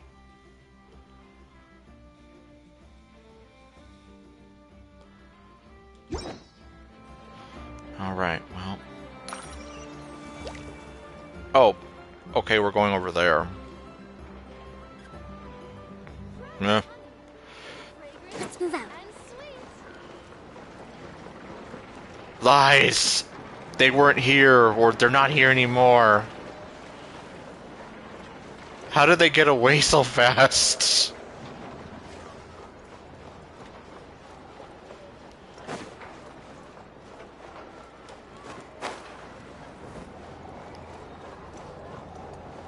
My guiding lights? Well, it's actually Lulu. More lies. Freeze the Moon Maiden! What? Praise the Moon Maiden! Okay.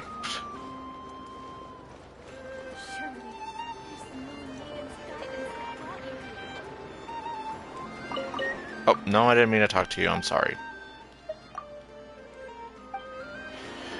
Yeah, no, I'm not here to browse your wares. I'm here to steal your potato.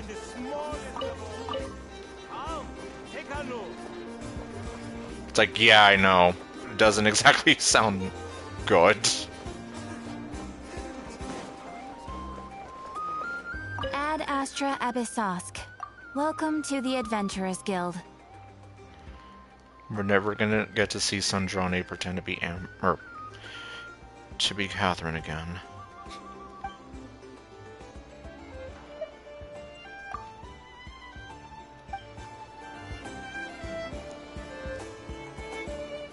I guess that's kind of a surreal thought there.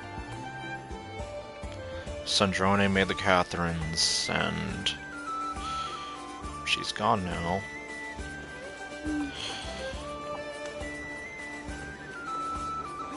And so I guess, well, before we continue, one thing that I was also seeing was how, well, a lot of people's hopes were dashed that Sandrani wouldn't become playable.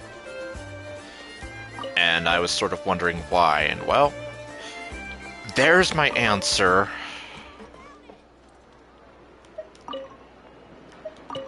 I totally was ready to go for her. And then I was hearing, like, there were tons of rumors about how, like, Sandrani was going to be like some kind of geo user, and she was going to do things that would change the geo element and whatever. But then I guess I don't even know who started or who like spread that information around. But yeah, now it doesn't matter. Oh well. This land holds nothing but promise for adventurers from all walks of life. In the end, she did really good, though. It just kind of... Well, I did spoil that, like, something was supposed to happen to her, something bad. But it seriously did break my heart just seeing her die in front of me.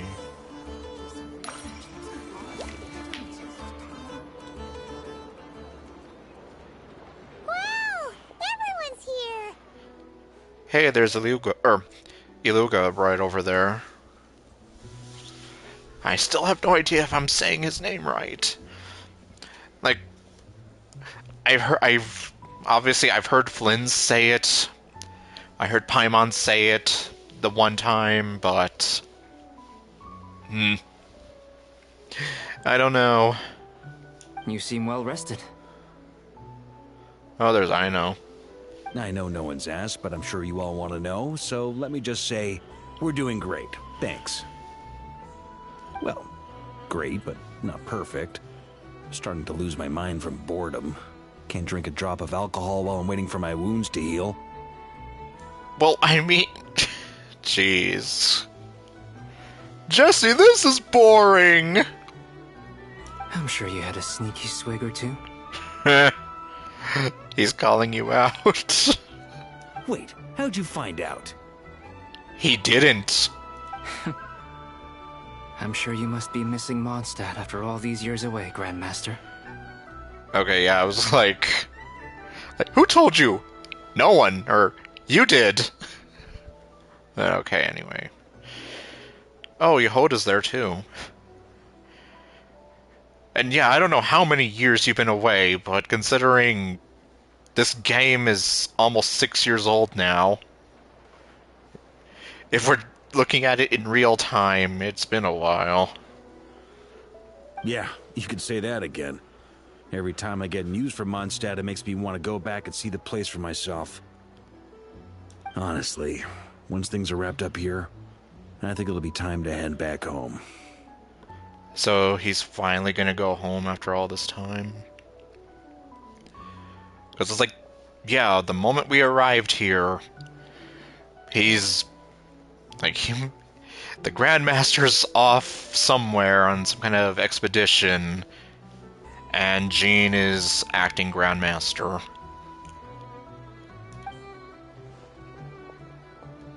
Hey, looks like someone's taking the stage. Yes. Can everyone see okay? Anyone need a boost? Like, what, are you gonna put someone on your shoulders or something? I'll just listen from the back. It's fine. You're taking this pretty seriously, huh, Durin? Well, it's not every day that I get the chance to see how people speak in official settings. Oh, okay. Soak it up like a sponge. I'll make sure you get a chance to practice for yourself later down the line. Actually, I know just the thing. You can debrief the Knights of Favonius for me. Oh, okay. You mean like that one time Micah did for us, like 2 years ago or whenever that was? Mr. Varka, are you forgetting that I'm not a Knight of Favonius? Well, I don't know, can Varka make him a Knight of Favonius? I can knight you. Any particular title you'd like? Okay, see? Because I'm like, he's the Grand Master. He should be able to do that. Is he joking? I really can't tell. Oh, great. You'll have to figure this one out for yourself. It'll be a good learning experience. Okay. It is my honor to host the opening ceremony for the League, and to have this opportunity to speak to you all in my capacity as Voynich Guild representative. Could this person also have been pushed onto the big stage by the real big shots? Guess I'm not the only one then. We come here today, having weathered the trials and hardships of yesterday, and having learned from them the importance of unity and cooperation. All right, here we go. Uh-oh, looks like Aino's off in Dreamland already. Wait, Boss is looking kinda drowsy too. What's up with her? Jesse, this is boring. Wow. Come on, get this speech over with already. Okay, she's just here like, yeah. I'd rather be anywhere else but here. Nodcry is our home, the land we rely on for survival. And as we chart a course for the future, may we persevere through the storms ahead as we sail towards a new era of prosperity, freedom, and hope.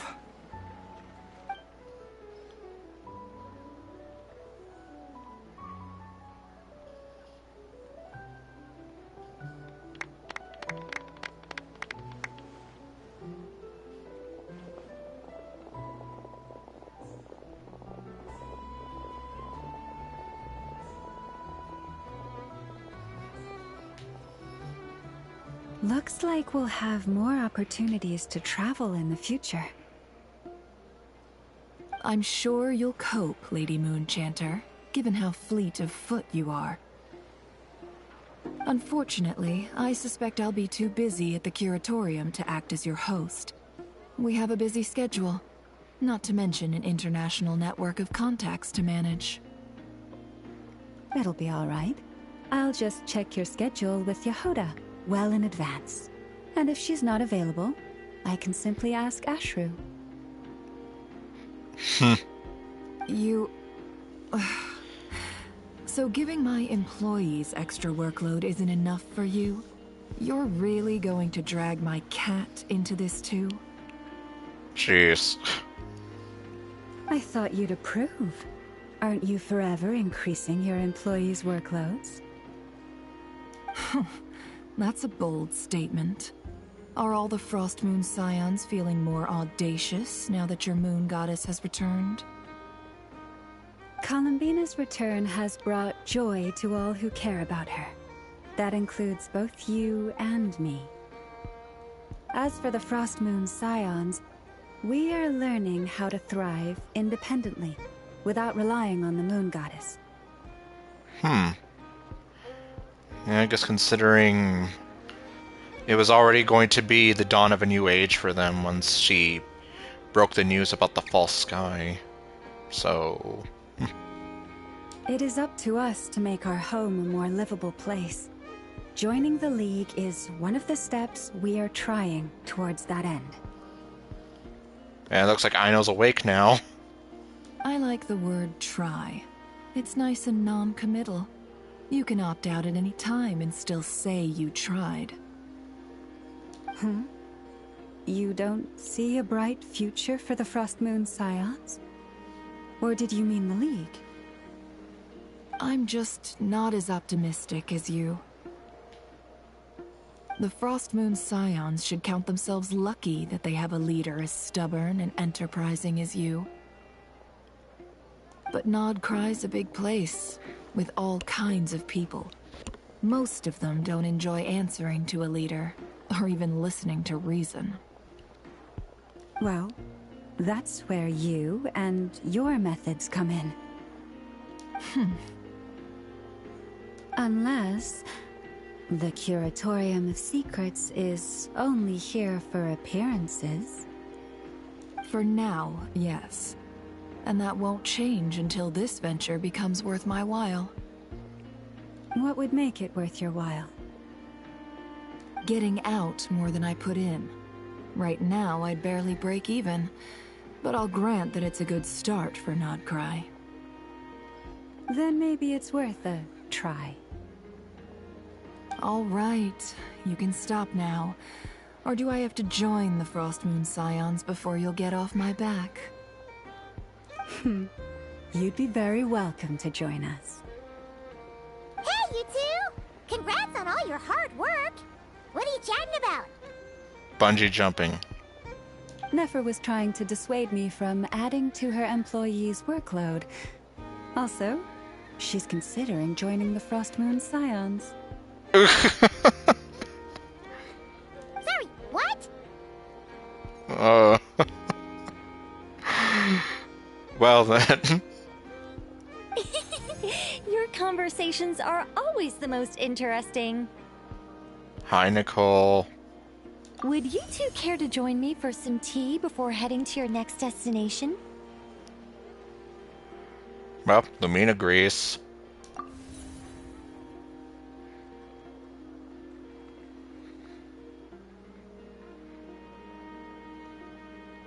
Nicole?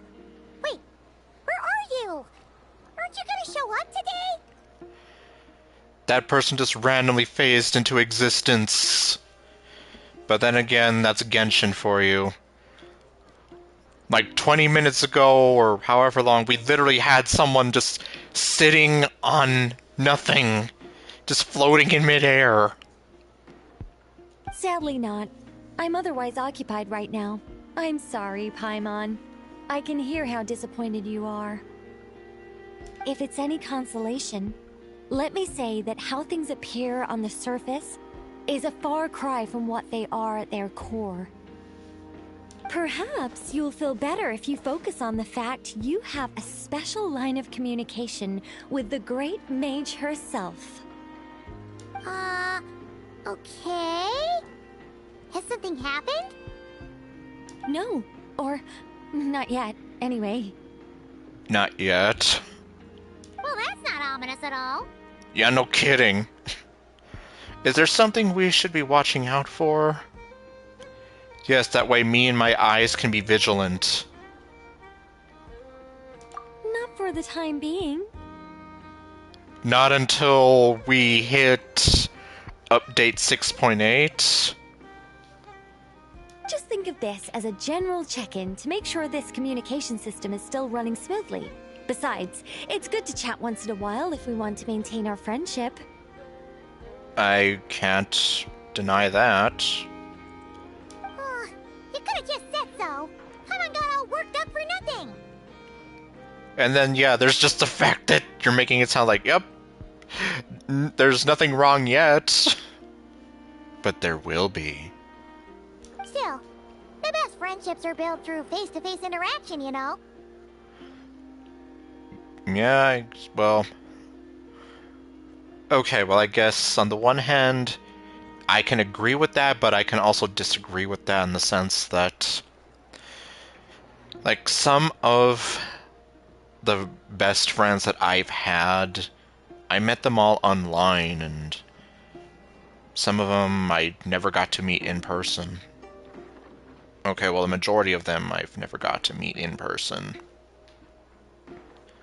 So, I mean, yes, like, ideally, I think most people would prefer a face-to-face, but at the same time, I do think, like, communication like this, where even though we don't see their face, or even get to hear their voice, if it's written through video call, through phone calls, whatever, I mean, that's not to say that that friendship won't be a long-lasting one. At least, like, if I consider how long Maddie and I were friends for. It's never gonna stop being weird having tea with you when you're not there and just talking to thin air. Well, yeah, there is that. Alright, fair point. I'll bear that in mind for next time. Mind if I ask what's keeping you occupied? Yeah. Any update on that crisis at the world's borders? Yeah, we haven't heard anything about that in a while. Alice just informed me that they had their work cut out for them. And now everyone's thoroughly exhausted. But they did finally get things back under control. Still, we can't let our guard down yet. The disruption caused by this disaster has made Teyvat easier to detect from the outside universe. Okay. She plans to wait for things to stabilize, then reschedule her Mondstadt vacation plans. Alright. As for me, I agree with Hat Guy's perspective. This is a time when many new variables are emerging, and the situation is changing constantly. Plus, most of this change is for the worse. Oh my god, in the corner, that's the girl that we met in that one world quest. She's here. Huh. Okay, so she technically isn't a never seen again character. At least she's in this cutscene. Don't know if you can actually go talk to her, but hey. At least she was remembered. Unfortunately, I do not remember her name right now, obviously, but... We have to remain vigilant and ensure that the embers of chaos are not rekindled. I at least remember that she existed and that we did go on that quest together when we were hiding in that storage bin. I did notice that the energy in Nodcry changed somewhat after the War of Funerary Flame, but since it was still aligned with the Light Realm, I never gave it a second thought. It looks like I'll have to examine the connections between phenomena I observe more closely in the future. Sounds like you've got a lot on your plate. Just doing my duty. It's more or less second nature by now. Of course. To give you the full picture, I'd have to start with the substance from which angels were formed. Okay, so then, jeez. Never mind. Paimon's right. Showing off my knowledge would be much more satisfying in person. By the way, you did receive the gifts from the Hexen Circle, yes? I'm not trying to claim credit or anything, but my pride demands that I at least mention it. What gifts? They're quite similar to the protective talisman that Alice gave Dory, but with some very special enhancements. Oh, okay. Oh, so that's what kept our friends safe when Dotori trapped them. Okay, I guess I forgot about that. Indeed. We went to great lengths to make sure they were invisible to his eyes. I see. Because my eyes see everything. Thank you. I'm so happy they came in handy. Still, not fishing for gratitude, by the way. I just want you to be aware that sometimes your friends may be protecting you in ways you cannot perceive. Yeah, I guess that's a good message there. Anyway, I'll contact you if anything else crops up. If not, you know what they say, no news is good news. Yeah, I've heard that a lot of times. But you know what they say? With the smoke, they pinch back. Oh, my angelic instincts are tingling. They say... you should head to the docks next. Your friends are about to board their ship home. Really?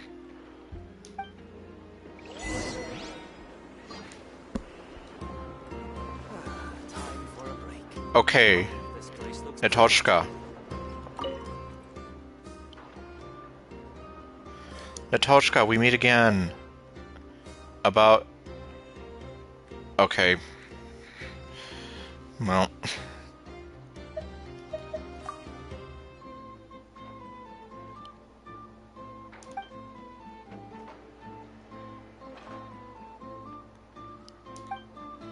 Alright. Can I just come here to find you randomly now?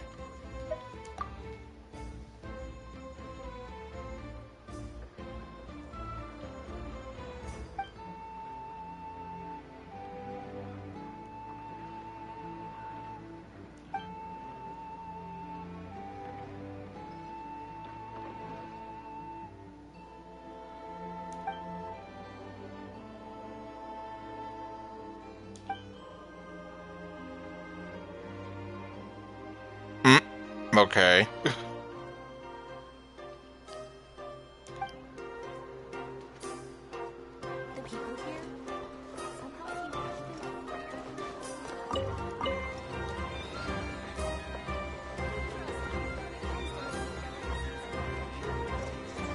Well, I guess good thing that Natochka's here. Especially since it's like, yeah, she's just one of those NPCs that has like a more unique design, especially like Minnie, for example. And then obviously the Lindis being like one of the standouts. When it comes to local delicacies in Pyramida, nobody knows more than me. Oh.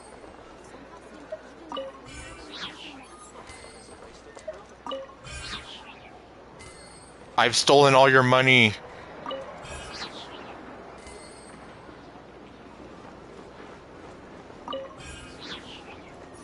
Okay, apparently not all of it.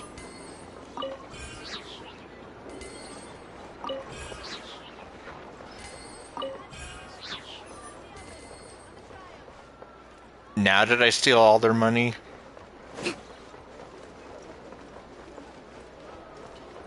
That was rather random.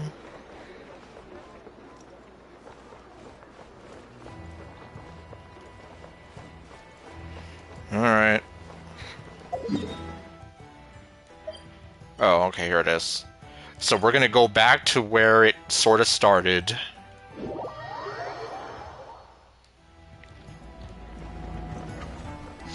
Oh, well, there's Hat Guy. And Arlecchino.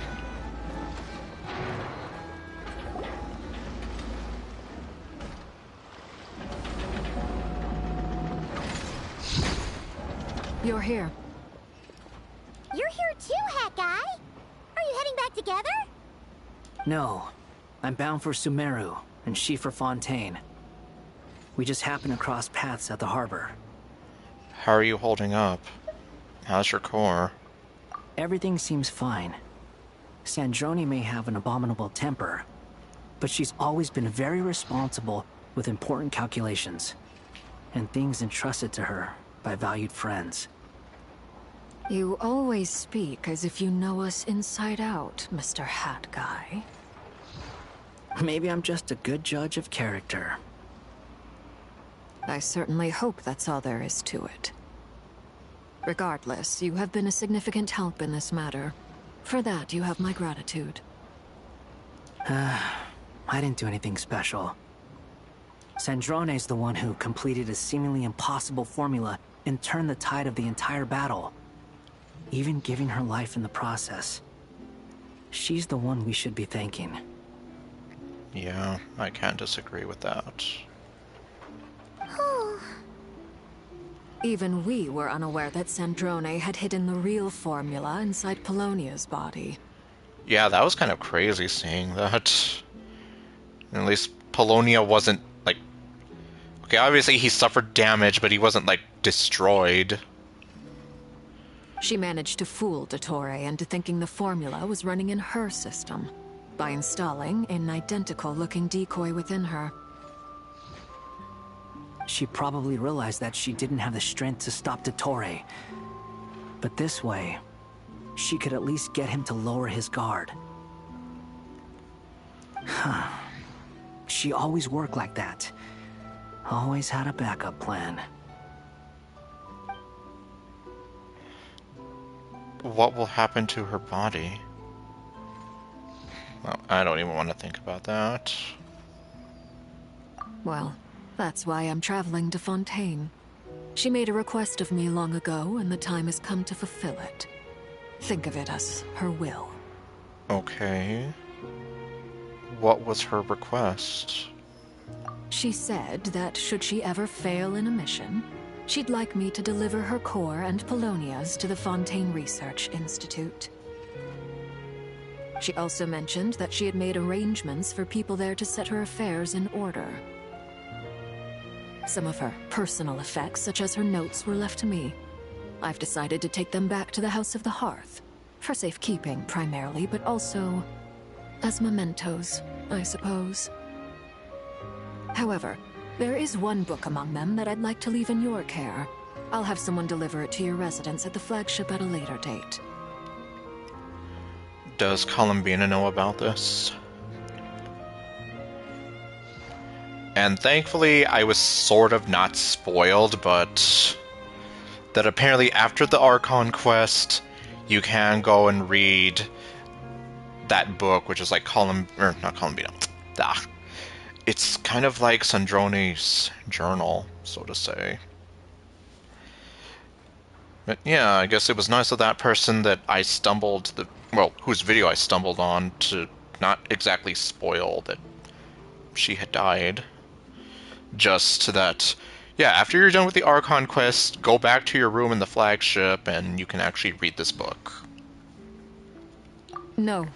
I was specifically warned not to tell her. Oh, okay. This is her last wish, and I will abide by it. Is it also some kind of backup plan? I can only hope so, but none of us here can know for certain. I bade farewell to Columbina earlier today.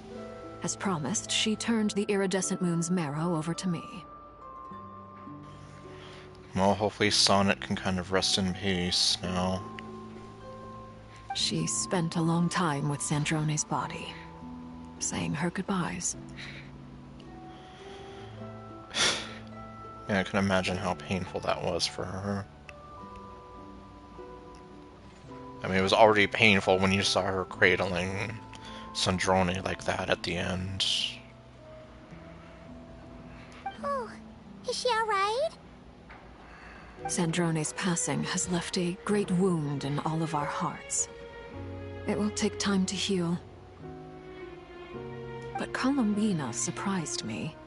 She offered me some words of comfort before I departed. Despite being grief-stricken herself, she showed an awareness of the feelings of others around her. She never used to act like this. Clearly, she has grown. And I suspect that we have you to thank for much of the change we are seeing in her. It was a group effort by all of her friends. Huh. After these recent events, the Tsaritsa has revoked the Pale Star Edict. Snezhnaya now realizes that the arrest warrant for Columbina was just a ploy by Dottore, who coveted her powers. Well, when you put it that way, that actually makes a whole lot of sense now. I shall return to Nodcry to see her as soon as I find the time. I hope that from now on, she too will explore more of the world. On a technicality, she'll definitely be exploring the world with me, since I have her now. Columbina Hyposelenia's journey is only beginning. Yeah, and it's literally like the dawn of a new day for her. My ship is here. Traveler, Paimon, we shall meet again. You too, Hat Guy. What are you still bumming around for? Isn't Columbina waiting for you? I thought today was the day you'd agreed with her to go find out the truth about your sibling. I'm a little nervous. You're afraid you won't like the truth when you see it. Well, I mean, considering what we do know about him. Well, this is new. I was starting to think that nothing could scare you. Yeah, that she was a fearless war criminal, wanton 5 nations. But, well, okay, my joking aside. Don't say that! Wouldn't you be if you were in this situation? Fair point. But I'd say I have more experience facing up to unpleasant truths than the Traveler. I honestly can't argue with that. They say blood's thicker than water. I know how much you need your family back. More than you need any of your friends. And I'm sure that all your real friends understand that too. But I mean, your friends are still important, though. In some cases, like, well... Thinking about her right now... After my mom died, Darlene kind of told me something to the effect of how, like, sometimes you can't always trust family. And, well, I've definitely have had friends that I felt like I could trust a little more over certain people. Like, I know for sure, like, one of my cousins, she probably couldn't care less if anything happened to me. My other two cousins, I'd say, at least care about me. Well, one of them, I don't see him very much. The other one, I mean, like, she's even, like, told me how, like, yeah, considering we don't have much family left, it's like we should make the most of it. But then sometimes it's like when you have people like my other cousin, well, kind of makes you realize, like, yeah, maybe sometimes you can't rely on family, and to some extent, Darlene was kind of right. I won't go into it much here, but what she did share with me about her own family, like, oh my god, what she went through. And I guess that definitely kind of shaped her opinion why, like, when my mom died, she reached out to me and kind of, like, gave me that sort of advice, like, essentially to be on my guard. And at least, well, I can say with one of my cousins, she was right. But in any case, point being, though, like,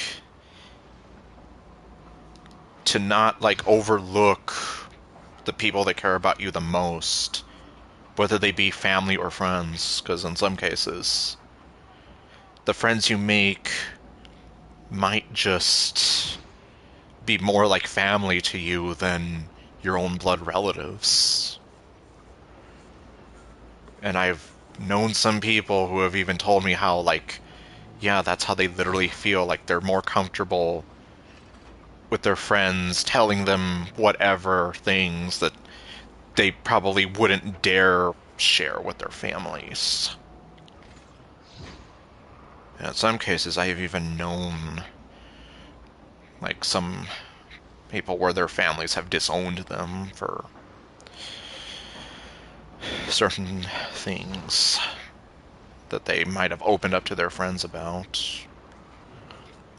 Especially in this day and age, that stigma's definitely there. I would like to think that the world's a little more accepting of, you know, people of different ideologies and the way they see the world, and the right they feel to choose who they love. But, like I said, no matter what the truth turns out to be, they will stick by you and support you, whatever decision you make. Exactly.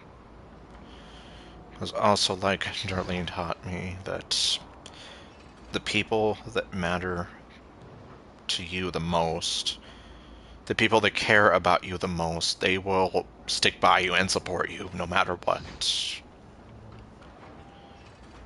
So, exactly. And again, Wanderer has definitely gone through a lot of growth.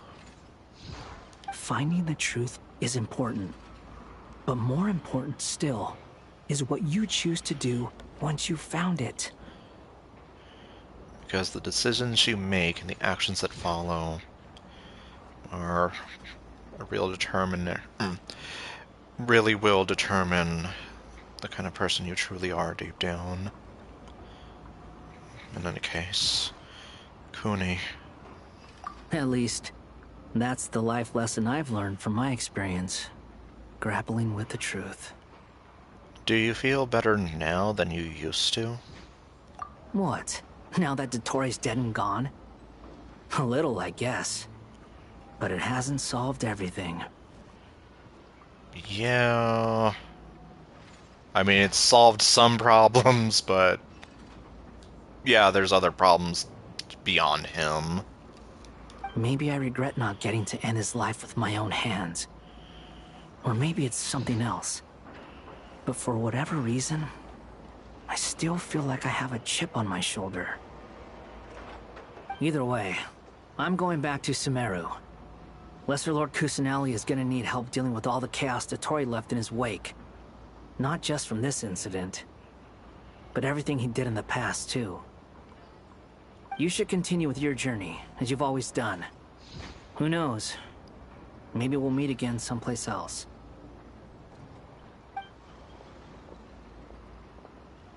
So, what should we do now?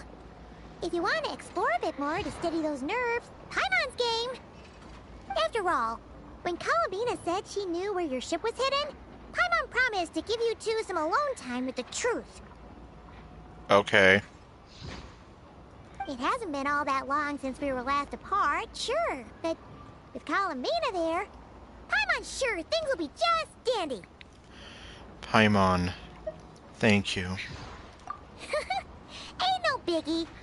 Paimon might be all about that food and fun, but she knows how to do right by people. Okay. Well, one of the only things that she doesn't know, though, is when to not point out the obvious. But then, obviously, that's just the game's writers and whatever making her that way. Paimon's sure you'd prefer to digest the news about your brother in peace. But, no matter what you see, just know you can share it with Paimon. Of course, as long as it's not super private. And those two people right at the edge of the dock, they're just vanished. I'm never gonna get used to that. Just the NPCs and just the random things that happen to them in these cutscenes. If you can't make sense of something, let's give it some thought together. And even if we both can't figure it out, Paimon can at least treat you to a nice meal. Well, who am I to refuse you, Paimon? You're my best companion, after all. Glad to hear it. Feel better now?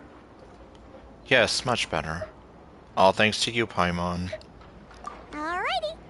Next up, time to meet with Columbina. Well, okay then. So now...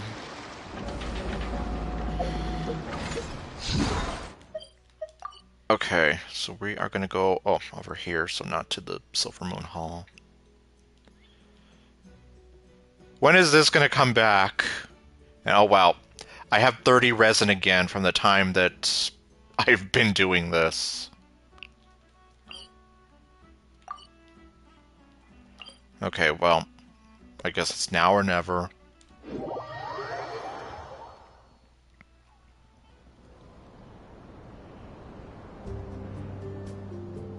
Columbina, we're here! Can't quite believe we're meeting out here. We've gotten used to walking over to Silver Moon Hall whenever we go see you. I know, that's why I'm just kind of like, wow, alright. Well, you're still welcome to go there whenever you want to see me. If I need to complete the Selenic Chronicles, I'm probably gonna have to. It's just, now that it's all over, I've decided to make some changes. Try and fit in with the Frost Moon Scions, like Lama suggested. And how's that been going? The older generation are still timid around me. They don't dare get too close, and they bow their heads when I walk by. Hail, Scroob! Okay, no. But things are much better with the children. I see more curiosity in their eyes. Yeah, because obviously the children, they're not as used to the old ways. They literally are the future. Hopefully, by the time the next Moon Prayer Night comes around, I can enjoy the festival with them as myself, without having to pretend that I'm only dressed up as the Moon Goddess. Yeah. You'll do fine, Columbina. Paimon's sure they'll realize you're super nice once they get to know you better. You really think so? When we first met, you thought I was a little up in the clouds. Well, I mean, she's definitely gone through some growth herself. We were just starting out then, come told you, huh? I'm only teasing. I know that I have you to thank for pulling me back down to solid ground. It feels good to finally stand firm on the earth where I was born. Oh, that's great. Okay, she has the card. This is, like I said, it was a small thing, but it really did break my heart. Well, okay, yes, I am a very sensitive person, and I guess I get my... Things break my heart very easily, but... Yeah, that moment of seeing Lumine falling down, and then the card, like, slowly, like, going after her, like... Well, at least the card is safe, and, well... Sondrone also left behind her own little drawing. Thank you. I'll make sure not to lose it this time.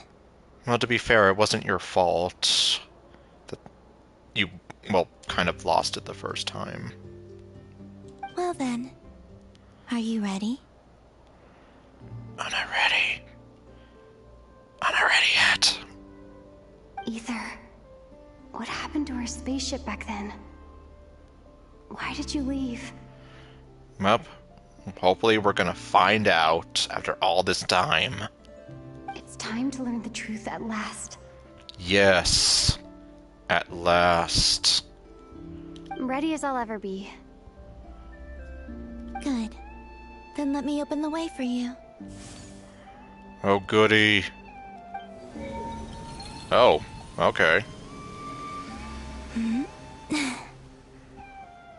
Where does this lead? To our shared destination. Okay. Whatever shared destination might be. Huh? Do you remember me telling you about my missing prologue back when we just met? I said that my story began on the moon. But while I was inside the moon's reflection, I realized that my prologue was really hidden in the future. I just had yet to discover it at that point. The story of the time before I was born was in fact the story of my distant future. It's truly fascinating. And it almost sounds like a paradox at face value, but, well, considering what we've been through. But when I obtained the Trilunar Authority and returned to our present reality, I sensed something I hadn't expected. Your prologue. So you mean... Yes, your spaceship. All this time, it has been hidden on the Frost Moon, which lay beyond the sky. What? But why? Who could have done this? The great ruler of the firmament. The heavenly principles. Yup. The first descender. Wait, them? Why would they do that?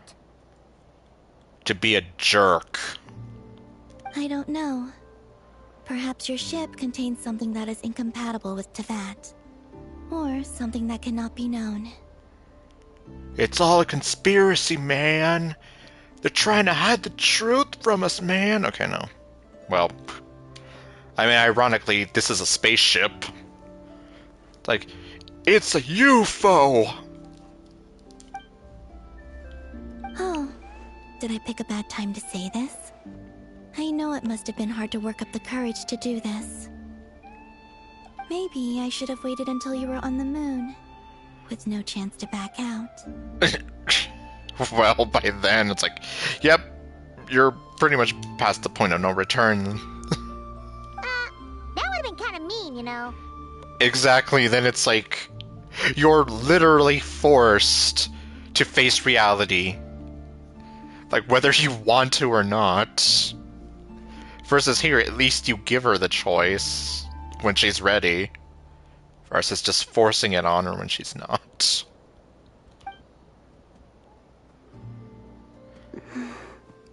Take me there. Oh? whatever is hiding in that ship, it belongs to me and Ether. Those memories belong to us. No one else has the right to decide whether I should or shouldn't know about it. Not even the Heavenly Principles. You tell that asshole. Very well. Then let's go. You two take care, alright? And don't forget to come back soon!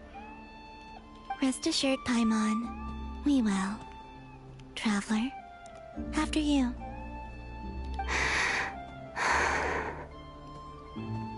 Thinking about the story that we'll find hidden on the moon?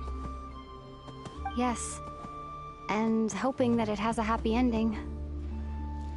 Although if it did, that would make things too easy. So I'm still kind of here like... Like, yeah, especially considering we still have Snezhnaya to go to. And all the people that say that we might be visiting Celestia or Conria, or I guess what's left of Conria, well... Stories like that don't exist, you know? Yeah, unless it's Hollywood and, you know, commercialism. You don't believe in happy endings? I don't believe in endings. Oh, okay. Well, ironically, I guess you and George Lucas would get along just fine. Because, well... Oh, damn it. I don't remember the exact quote, but... Basically, that, like... Nothing is ever truly finished, so to say. Which is sort of one of the reasons why, like, with the original Star Wars trilogy, he went back, and we have however damn many special editions we have up until they officially, like, you know, like, once Disney bought Lucasfilm, and it's like, yep, whatever changes were made by 2011 or whatever, that stays. You know, since they bought Lucasfilm in 2012, and yeah, that whole thing. Anyhow.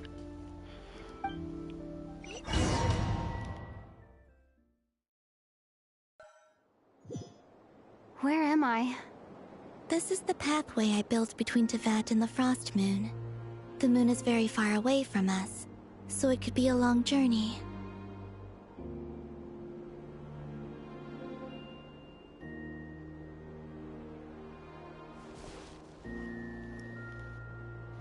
Okay, I can control her again. I'm leaving! Okay, we can't leave. Okay, it's a little weird seeing this as like a side-scroller now.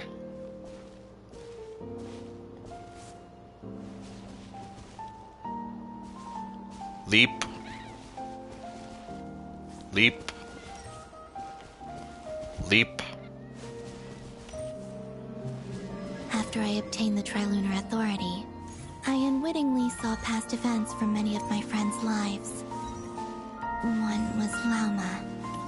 She was so young when they chose her to be the Moon Chanter.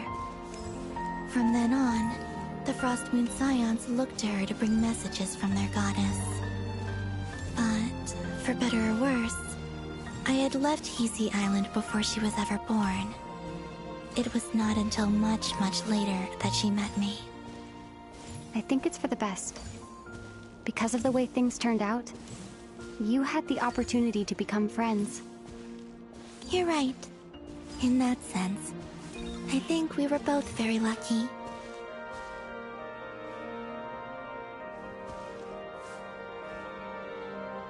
Oops, I'm sorry.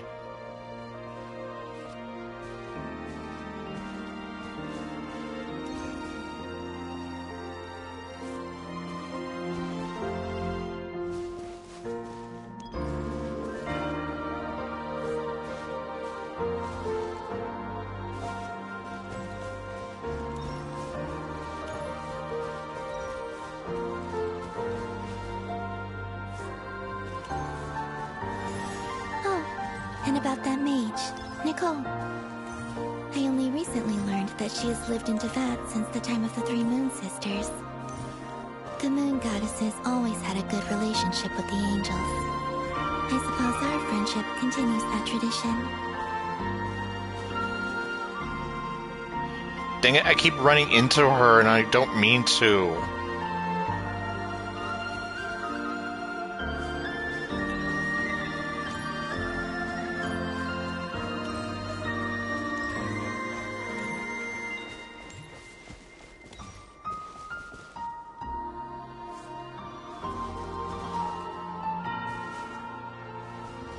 And then, there's Sandrone.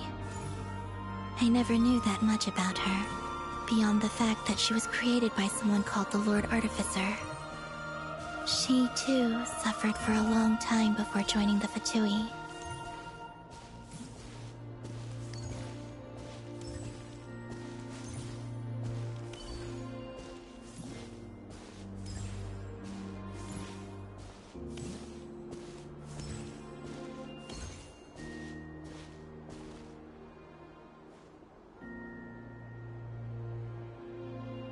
How I wish I could talk to her again.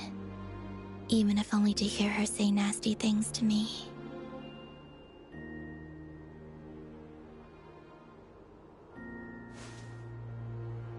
That's how it is sometimes. Just so you can hear their voice. Just one more time. No matter what. Even if it's just to hear them yell at you or whatever. Kind of like, well, I keep saying it, but much like how I'd give anything to hear my mother's voice again. Even if it's to hear her get angry at me for being stubborn or making some stupid mistake. I really wish I could hear her one more time.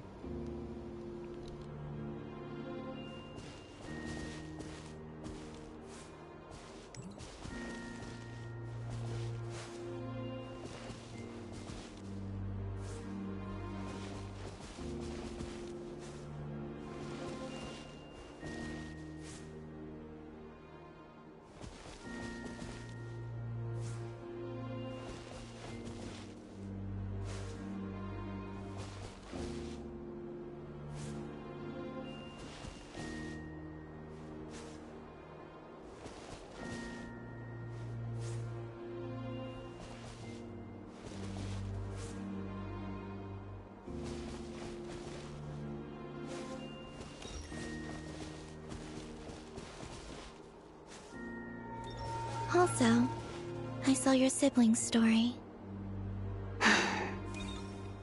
I'm afraid I didn't see much. It seems that he rarely came to the surface, where the moonlight shines. But I did notice that back when you first set out on your journey, he would often appear nearby, gazing at you from afar with a guilty look in his eyes. Ether... Let us speak no more of the past. I probably shouldn't reveal so much about my friends. It's not my place. Let the moonlight carry us forth. We are very close now. Yeah, I guess considering it's all personal information, and... yeah, like at the very beginning, like there was that cutscene of Ether, like... after... I don't even remember what it was, but I remember it was him and some Abyss Mage. They were like watching over her, or watching her specifically. Anyway.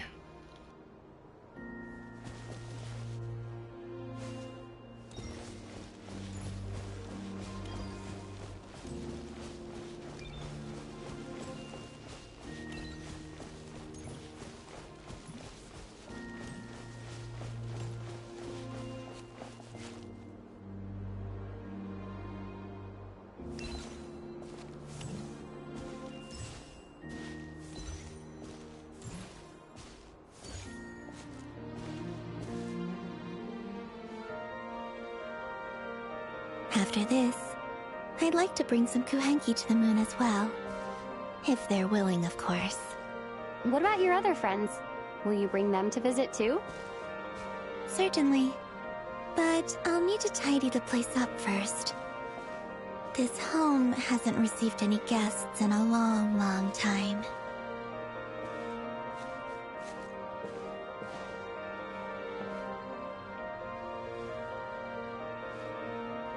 And I guess now I'm on a boat. Do I just... What do I do? How do we get the boat moving? Oh, pff, okay, it's like... Yeah, why isn't it letting me do anything?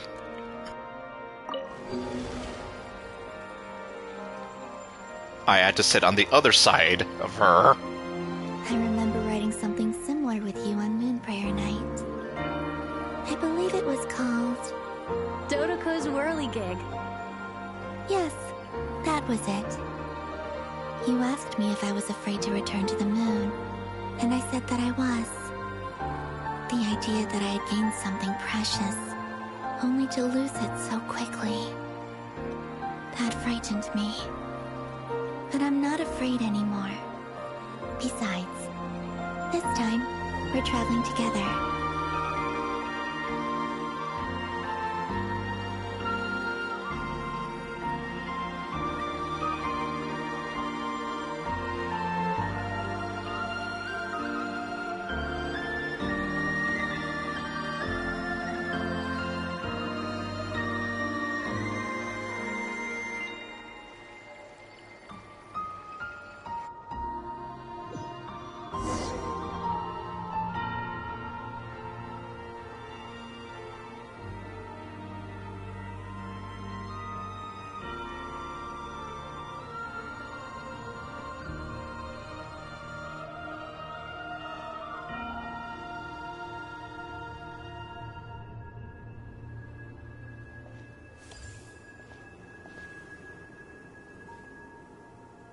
We're here. I guess this takes the whole fly me to the moon idea to a whole new level.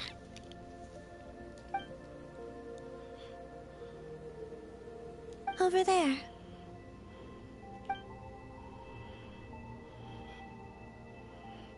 Well, there it is.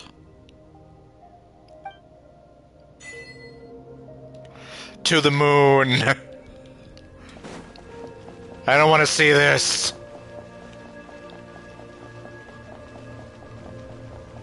Hooray for infinite stamina! Okay. I figured it had to stop you eventually, even though it looks like you can totally run up there. You can't.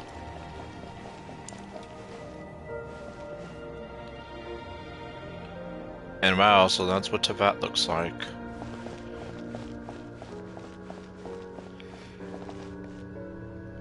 It'd be crazy if it's like, it actually matched up like the map we have. You know. Well, if I could zoom out all the way. Well, you know, basically, just to see all of this. Like, be able to be like, hey, look, there's Liwa. And there's Mondstadt, and Fontaine, and so on, but, yeah. I don't know if they'd be able to even do that. Especially considering there's so much of the map that's still empty. So they probably just have it there like, yeah, let's just sort of make it vaguely look like planet Earth, except it isn't. And hope no one tries to theorize or look into it too much. What's on the planet's surface.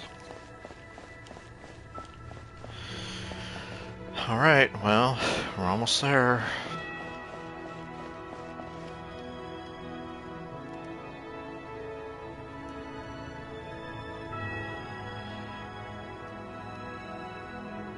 Our spaceship. Yep. Now we just need to see what awaits us. It's huge. I suppose that the moon is the only place one could hide it. Your spaceship is so big. Okay, I'm sorry I couldn't resist. And well, then again, we saw that projection of it on Star Sand Shoal, but, well, I mean, I guess that was in the before time.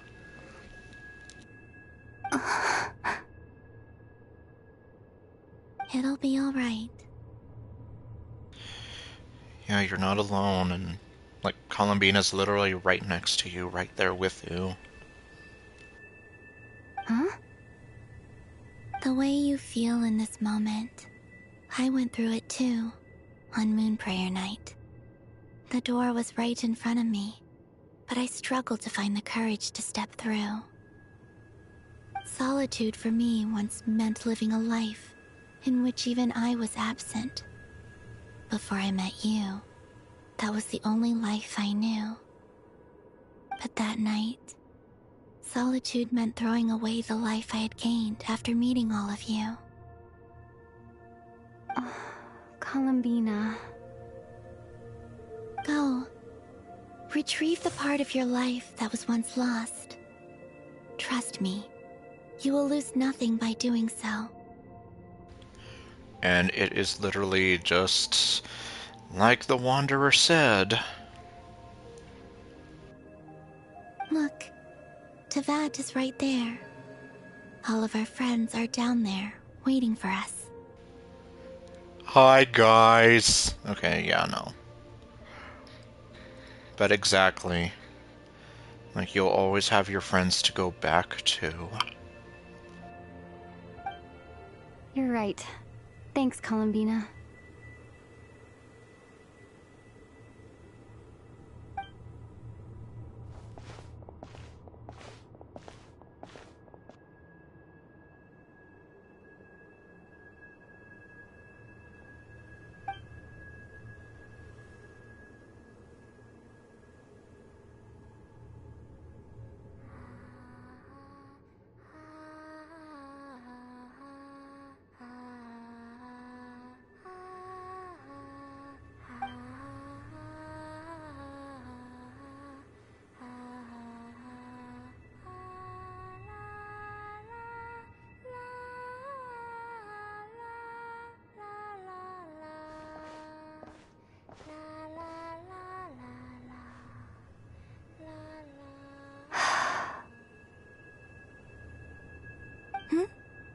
Finished?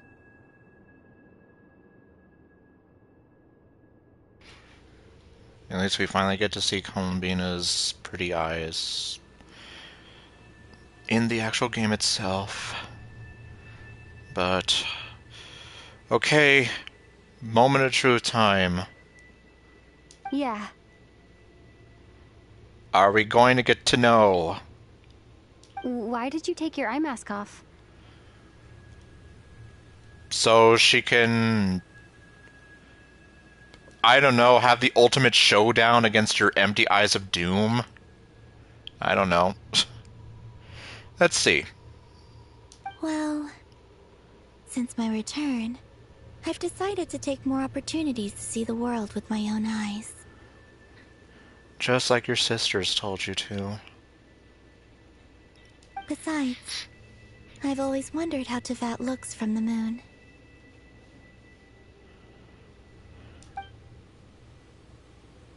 And what do you think? It's beautiful. I could spend a whole day here just gazing at it. What about you? What do you think of the truth you found? Okay. I haven't looked at another person's expression in a long time, but I think yours is saying it was neither good nor bad. Yeah, I'm just like... She doesn't seem overly happy, but she doesn't look like she's, like, mentally or emotionally destroyed. So then, what was it then? Keep this up, and it won't be long before you give Nefer a run for her money. Okay. Oh, I don't think that's going to happen. I'm much more used to sensing what's going on around me with Kuvaki. I think I'll save my eyes for seeing special moments I really want to remember. I read the spaceship's flight logs. I always assumed that this was my first time in Teyvat. I thought that Ether and I must have been hibernating in space for centuries on end. But the logs show that our spaceship flew over the skies of Teyvat once before. A long, long time ago. Flew over? So you didn't land? No. The ship barely came to a stop before flying on again. After that, it continued traveling through space for a long time. Some of the data is corrupted, but I suspect that it kept flying for thousands of years. Okay, so then Ether and Lumine are possibly thousands of years old. Jeez. It was only after that that the ship made a forced landing in Nodcry. Okay, now we're getting somewhere. So, it did land in Star Sand Shoal. I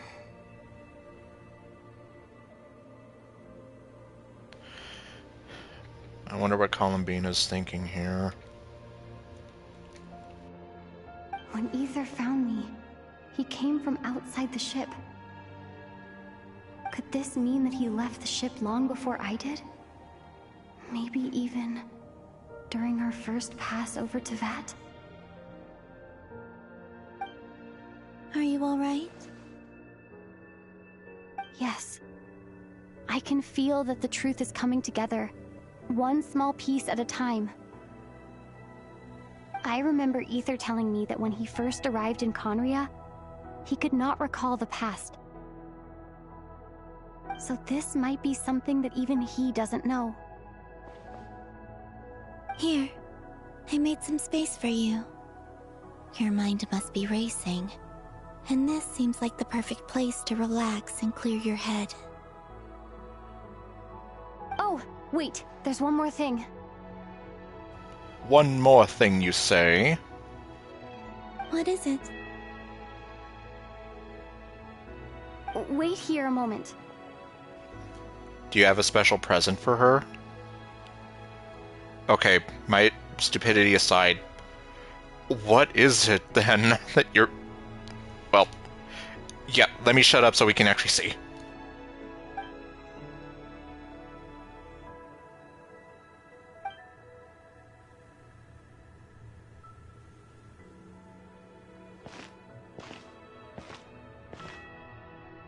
Hey, Columbina. Oh, so this is how we get that outfit. Okay, I guess that makes sense.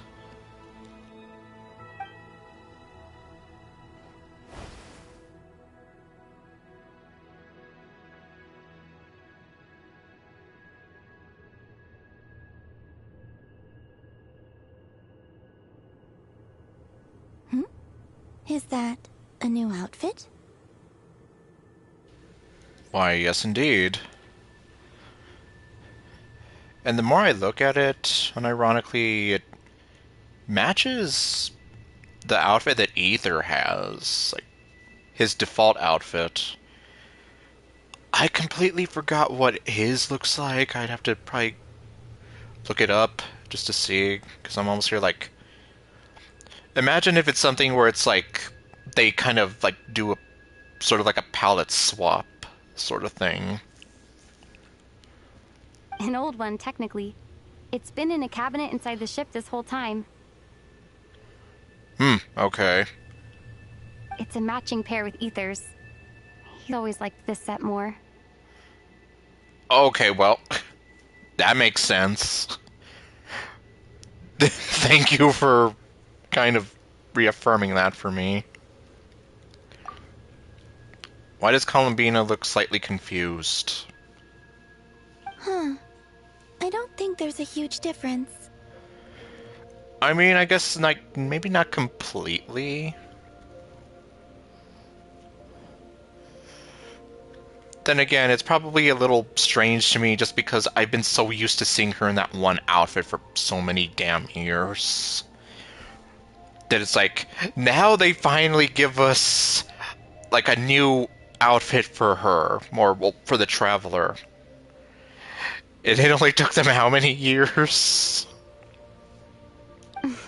Really? But yeah, it's like, I definitely see that it matches the outfit that Ether's got. Yes, it's still the same you. You're the same person, no matter what clothes you wear. Exactly. Only Columbina would make an observation like that. Traveler, do you consider Tevat your home? Well, let's see. What does she say? Home is wherever Ether is. But then, after all the time I've spent here and everything I've been through... Yeah, I'm just here like, come on. Even if it isn't like the home you came from, I would at least say it's almost like a second home to you, just because of all the time you've spent there and the people you've met, the relationships that you've grown, the memories you've made. Yes, I'd say it's my home. Okay, thank you, Lumine, otherwise... Okay, I wouldn't have raged, but I probably would have been disappointed if she had basically said, like, nope.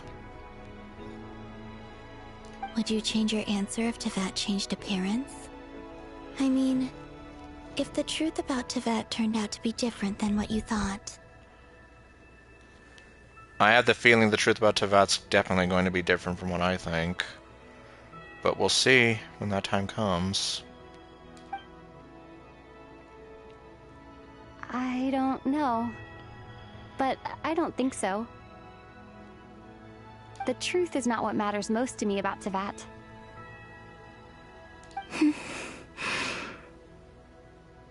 When I was first born, I longed for a home. And when you get something before you're mature enough to understand the world, you just take it at face value. Well, that is so damn true. Because, yeah, by that point, well, I don't want to say that you're still naive, but, like, you don't have that understanding, so it's like, yeah, you're going to take it at face value without kind of realizing there's a deeper meaning to it. I thought that a home was a transaction. You give me what I want, and I'll do the same for you. Which was how she was when she was first born and living with the Frostmoon Scions all those years ago. But you and your friends taught me what a true home should look like. You never asked for anything, yet you gave so generously to me. Because they love you. That's because your friendship matters to us. It was worth it.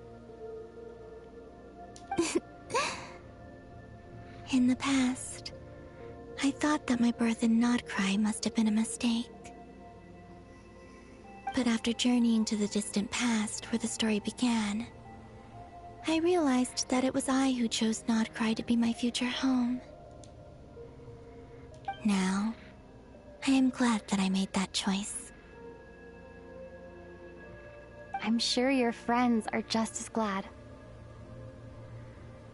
In fact, I intend to make the same choice today as I did back then. What do you mean? Well, I've given the Eternal Moon's Marrow to Lauma, and the Iridescent Moon's Marrow to Arlecchino. And now, I shall return my Kuvaki to Nodcry again, that it may continue to protect my chosen home.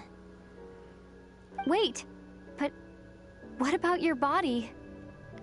Please don't do this.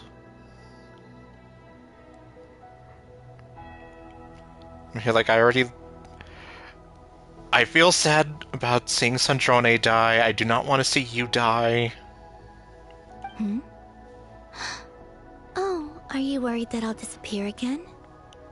I mean, given what we've kind of been through and what we've seen. I won't. Not this time. The Frost Moon has now entered the false sky, and I am the Trilune Goddess. Okay, good. I am only returning to Nodcry the part of me that it needs. I am giving what I can, because my home is worth it. Oh, and I have something for you, too. Oh, you have something for us. For me? Yes. Come closer. It's time to hold hands.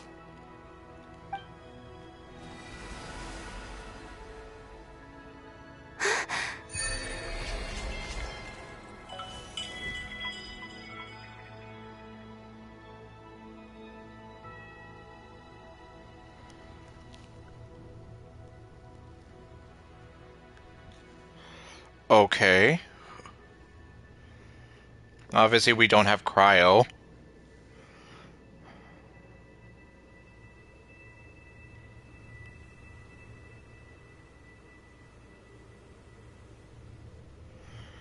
Okay, so we got a power boost.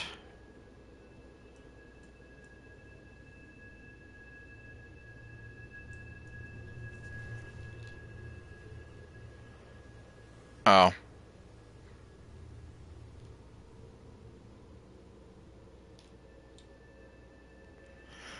Oh, I've never resonated with these before. Oh my god.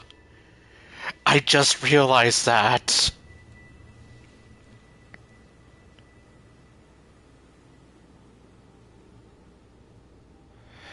Yeah, because I basically was just here like, Animal's one of the best ones, Geo kind of sucks, and then it's like I never bothered with the other three. Oh my god, I'm so... Jeez. Well, that's on me. That is definitely on me.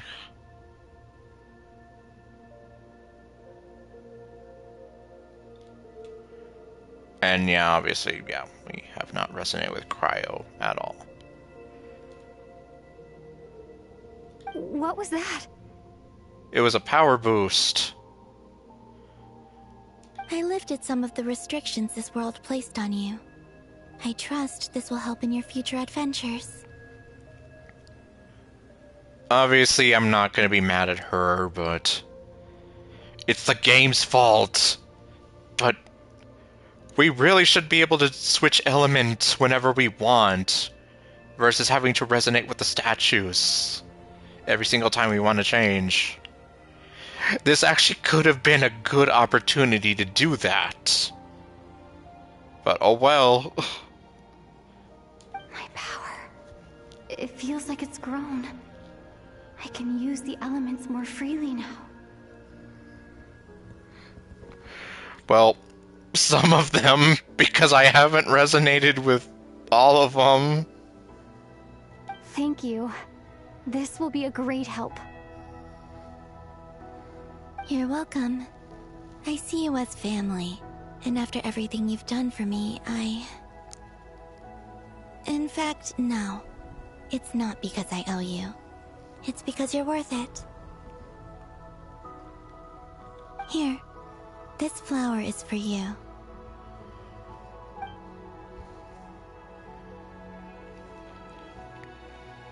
Hmm? Isn't this a moon prayer blossom?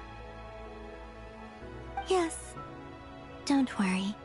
You will never see these flowers lose their color again. Yeah, because that was concerning. I'm finally discovering the joy of giving. How I wish I'd learned this sooner. Hey, better late than never. What are you thinking about now? Why don't you take a guess? You get one shot. Okay. I don't think I'll get it in one guess, but I'm sure it's a happy thought. With the smile she's giving us, I'd like to think so, too. That's kind of a sneaky answer. I can't say you got it wrong. Down into that, the moon seems so far away. I felt it might always lie beyond my reach. But on the moon, everything feels so close by. The haze that once enshrouded the skies has finally been dispersed. I feel like a traveler on a winter's night, starting a new chapter in my tale by the warmth of a bonfire. I don't have a lot of luggage, but I do have a lot of hope for the future. Well, what's next? Next? To start with, I want to stay here just a little longer. After that, let's return home and continue our journey.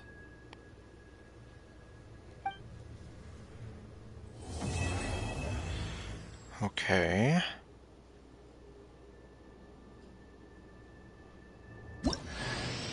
These clothes bring back so many memories. Okay.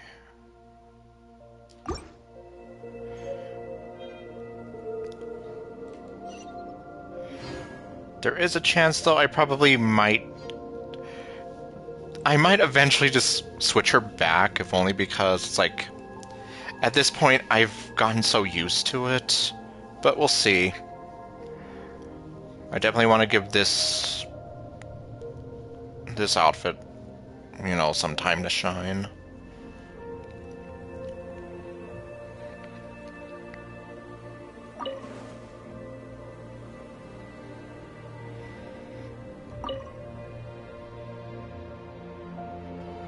The journey goes on, for you and for me. Like I said, this is not the end. I don't believe there has to be an ending.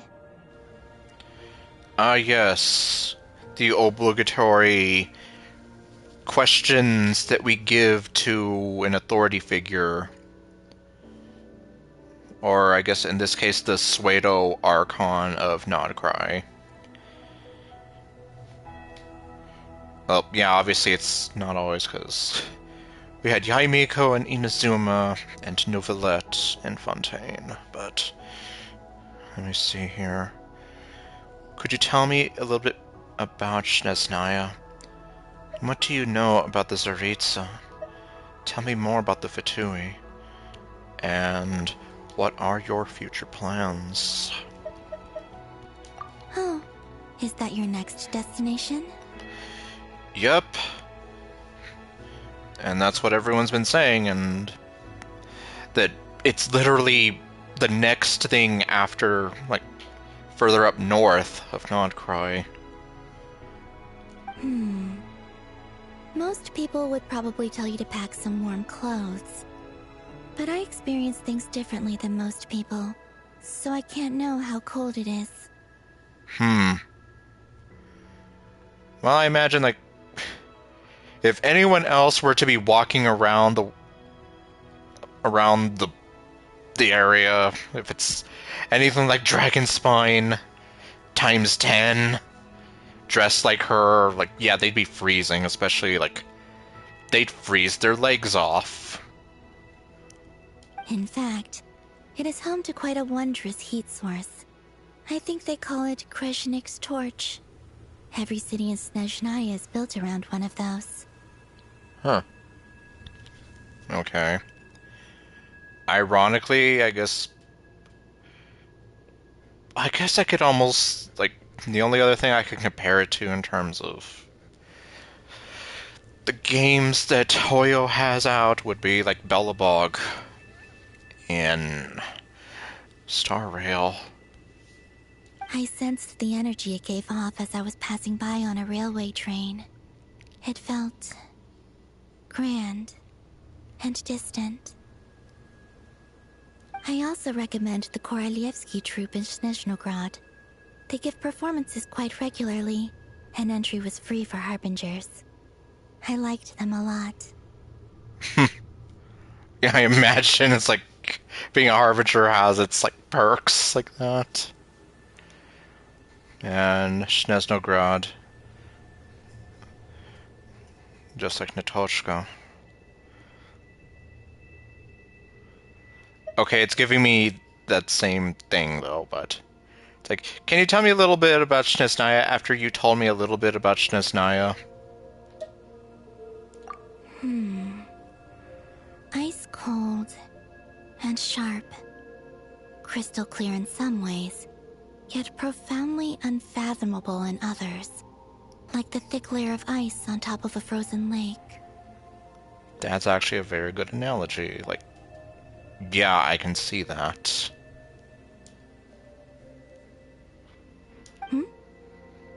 That's just the impression that Tsaritsa gives me. I was never able to glimpse what truly lies beneath that icy exterior. Does she look like Elsa from Frozen? Okay, no. I doubt she would look like Elsa from Frozen.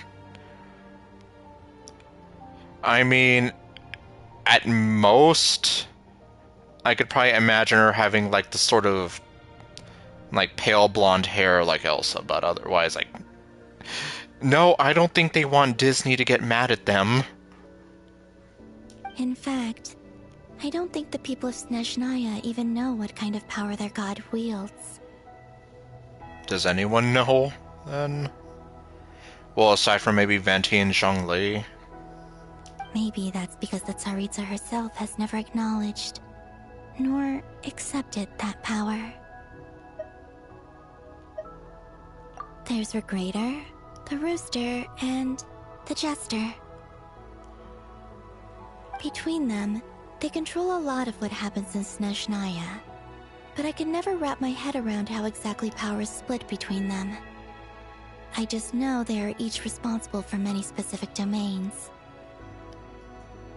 I noticed that the Rooster and Regrator often appear to get along on the surface, while working against each other in secret. And theirs is not a friendly rivalry. But I wasn't particularly interested, so I tended to keep my distance. Now that I think about it, the term Mistelton often seemed to come up in connection with Project Stuja. And I imagine that is probably going to become important much later. And watch me forget about it come next summer, or whatever. Or fall. Yeah, the summer events are usually at the sort of last major update, and then I guess we would be in 7.0 by that point. Okay, and yeah, what about your future plans? Once things settle down in Notcry, I'd like to explore the world beyond Snezhnaya. You've told me so many stories about the other places you've been to, and all the friends you've made there. I'm curious to visit those nations and see them for myself. It would also help me learn more about the journey that has made you into the person you are today. And hopefully not the person who nearly turned her back on the people of Inazuma. Like I said, I will never let that go. As long as I live and breathe, I will never let go of the fact that she was, like, ready to tell Ayaka, like, yeah, I'm just here to find my brother. I don't care if your people are suffering. Like, even if you're, like, fed up with the whole idea of people coming to you and, like, thrusting responsibilities on you, it just seemed very cold of a response. Like, at the very least, you could have had it be, like, I don't know, something where instead of having one of the answer choices be something like, I'm just here to find my brother or whatever, maybe have it be like, I'm sorry that your people are dealing with this, but I have my own journey, or, you know, something to show, like, you acknowledge that these people are suffering and you feel maybe some bit of sympathy versus being like, yeah, I'm done. I don't care what's happening to you all. Anyway. Well, I guess that's all the questions I have for now. Okay. As you continue on your journey, don't forget to gaze up at the moon once in a while. It is, after all, no longer an illusion. Yup. It shall cast down its true moonlight, connecting us in truth. Mm-hmm. And that reminds me. I was here thinking, like, almost thinking... Considering Sephiroth was trying to bring a comet, or a meteor, rather, to destroy the planet. It's like, forget that. Varka and Arlecchino were trying to bring down the freaking moon.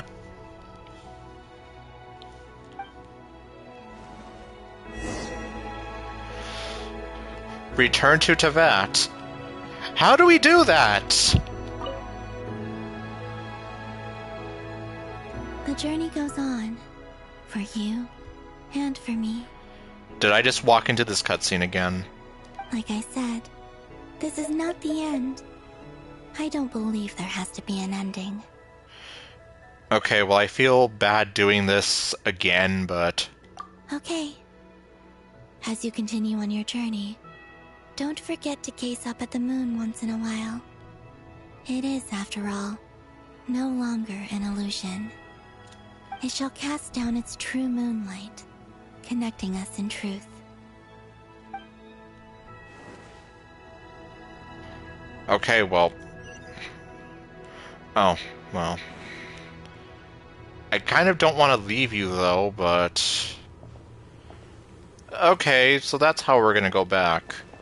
It's another tear in the time-space continuum, and... Can we not use this? Like, I mean, obviously it'd be... It would be crazy if they did have it so you could go in here at least, but oh well.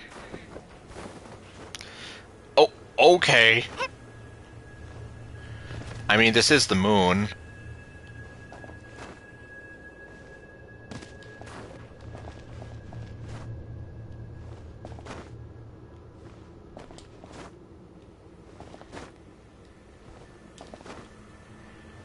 I still feel weird that we're technically leaving her over there, though.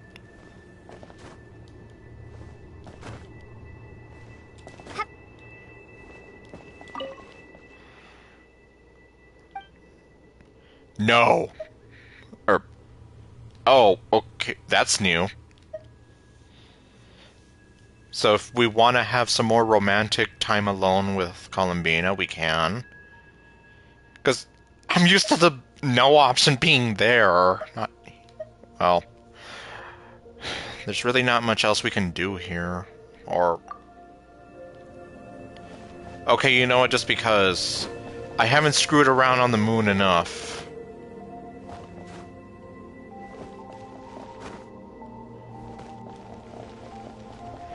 Okay, I have stamina again. Okay, we can glide on the moon. Good to know. Okay, I can still see her. Good. At least. Just to be reminded that she's still here.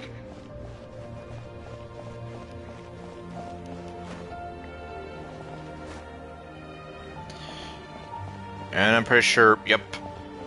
I was gonna say, I'm pretty sure I'm gonna hit the invisible wall soon enough, and... Yes, indeed I did!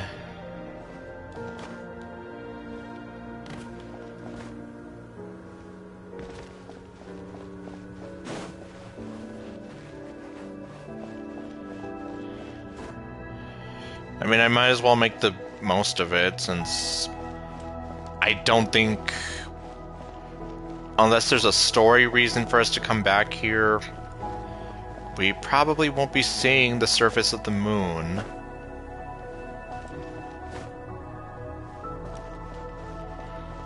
I guess let's not question how we're able to breathe in space like this. Let's just go with it.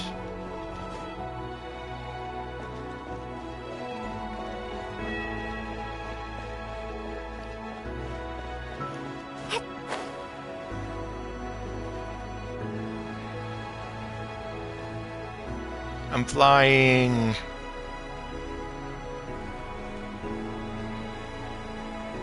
Yep, just flying on the moon. Look at me now, Amber. I'm gliding on the moon. I don't think you can ever say you've done that.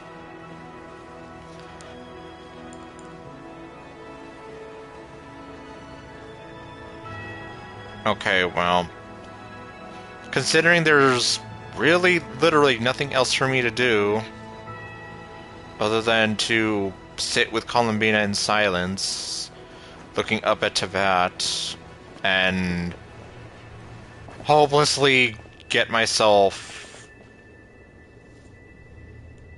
to, you know, knocking into a bunch of invisible walls.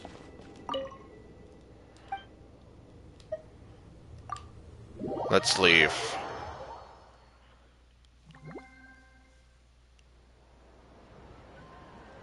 To Jean, acting Grand Master of the Knights of Favonius.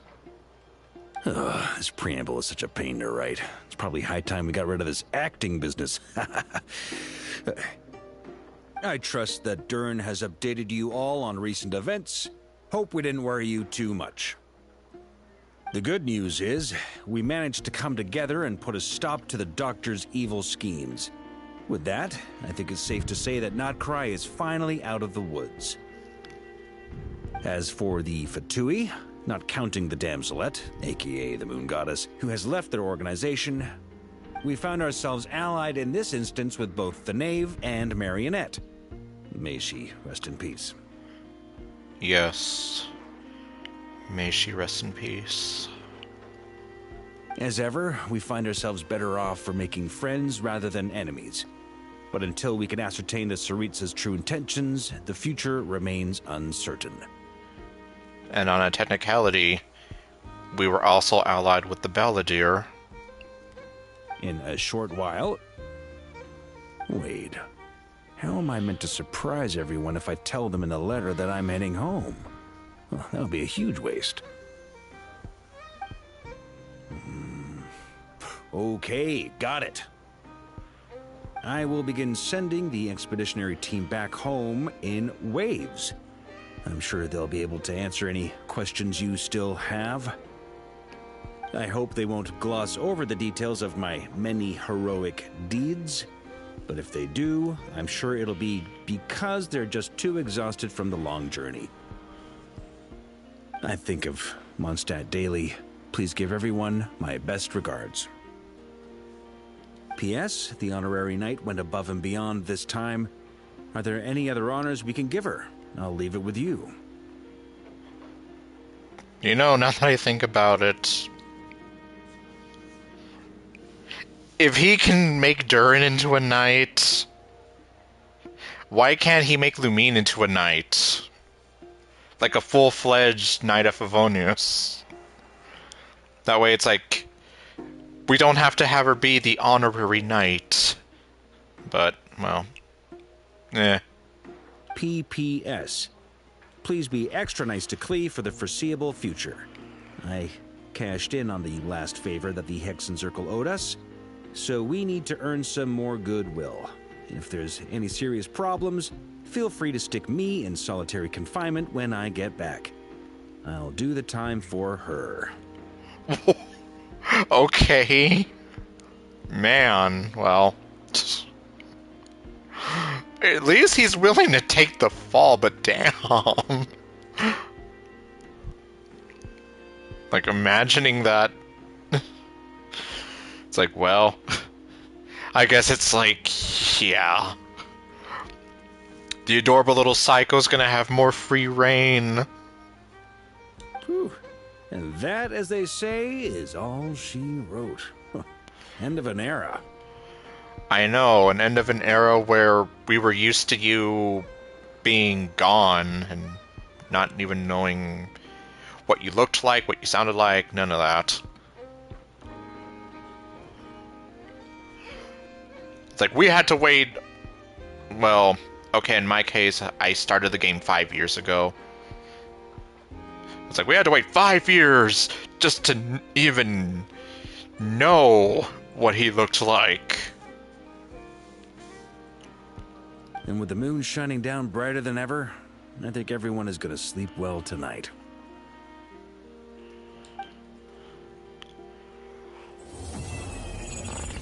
What?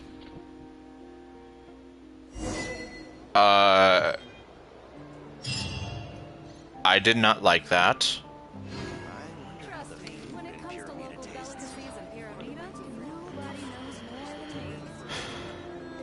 Yeah, that actually kind of scared me. And... okay, Petroshka is not here unless she shows up in the daytime. Yeah, that kind of freaked me out.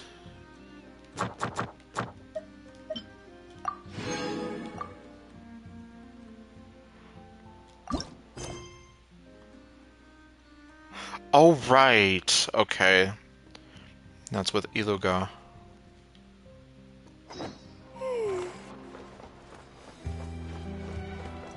So now what?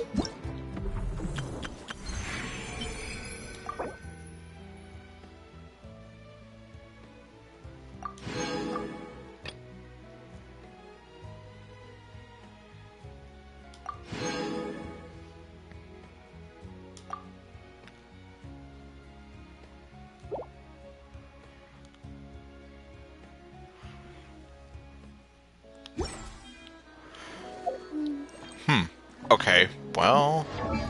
wait a minute.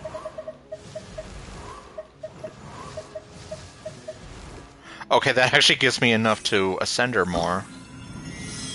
Exactly 30, okay. I'll take it. By the iridescent moon, darkness shall be cast deeper into the shadows.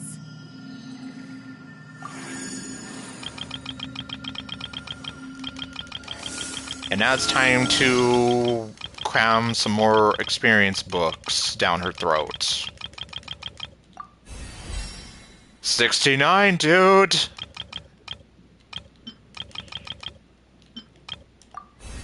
There we go.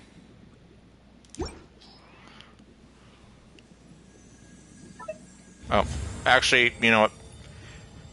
I'd consider her a favorite. She's earned it. Oh. Ironic.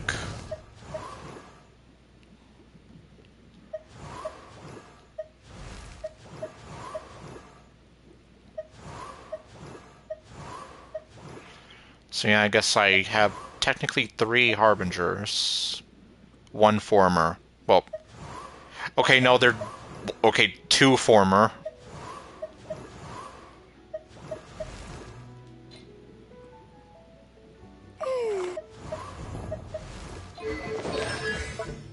Yeah, I just remembered.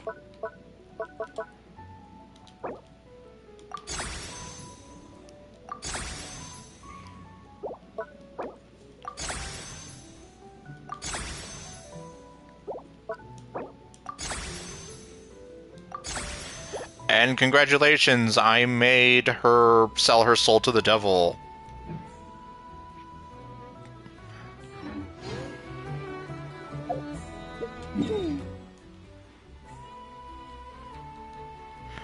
Okay, we can do these again. Good. But yeah, I'm kind of at a loss now. I guess especially since we saw that freaky end of chapter thing glitch out. I was just like, whoa, what's happening? Like... It's let's move out. Are we having like some sort of like surprise? It's not over yet.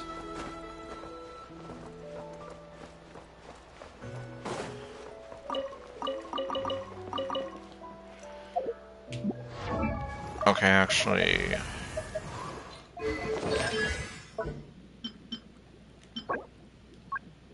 Yep. I was here thinking like, yeah, she's totally going to need something from the Dottore fight, isn't she? It's like, yep. Because that's usually how it goes. Since Dottore is like the major boss fight of this whole chapter. Breathtaking. No, you're breathtaking.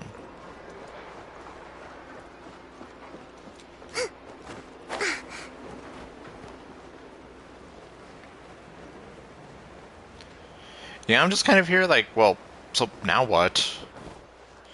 Aside from all the other stuff that I still have yet to do, obviously.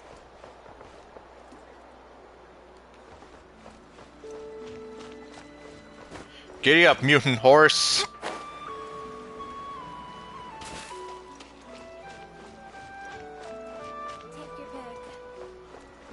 Take your pick. Of what? Hello, random person that isn't Dory.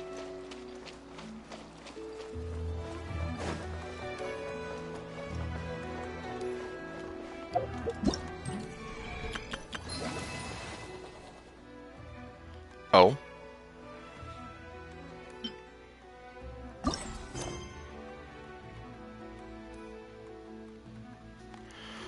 Okay, well, maybe that's... You must prepare for hardship.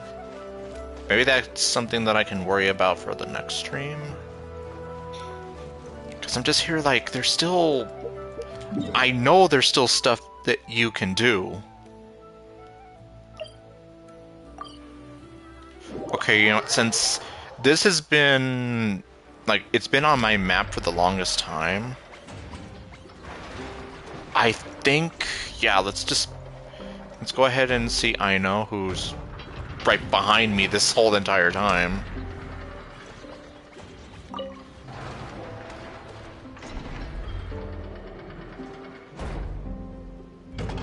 Enough.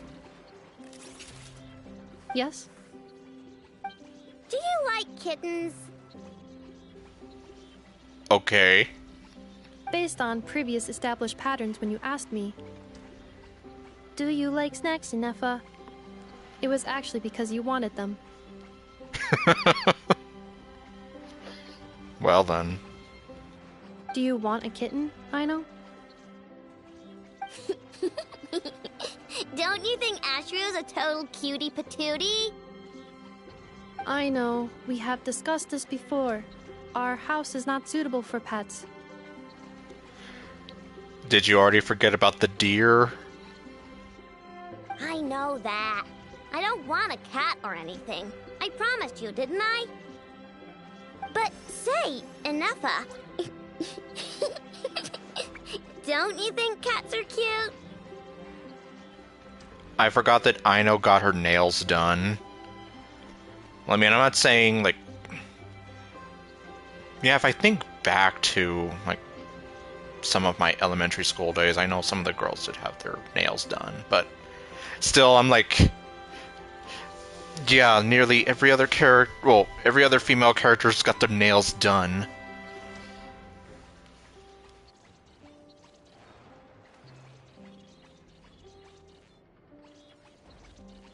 Obviously, there's a few exceptions, like Kaya's outfit from the summer event. I think cats are very cute. However, it would be even cuter if you could make me a vacuum cleaner that does not get clogged by cat fur. I'll make that for you later. But before that, let me ask you a question. Another question? Enougha, do you want to transform into a cat? What? I know, I do not understand.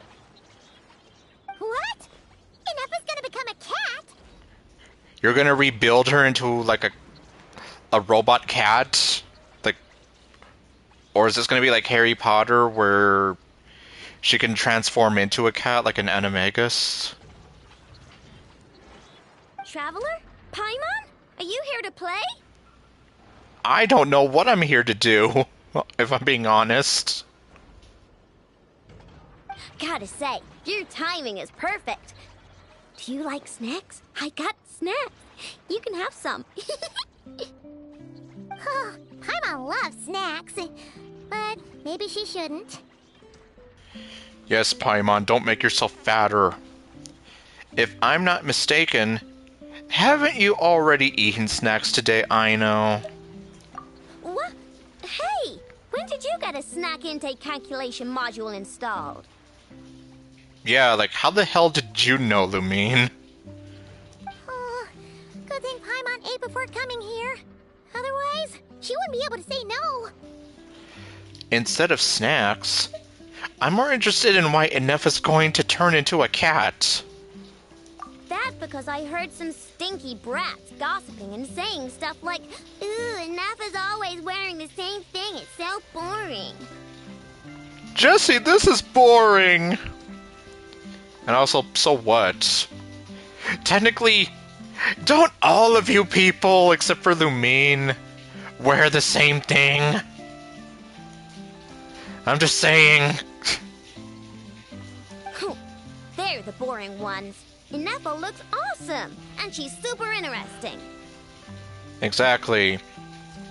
And for all the people who say that Inefa's voice sounds very, like, emotionless and robotic,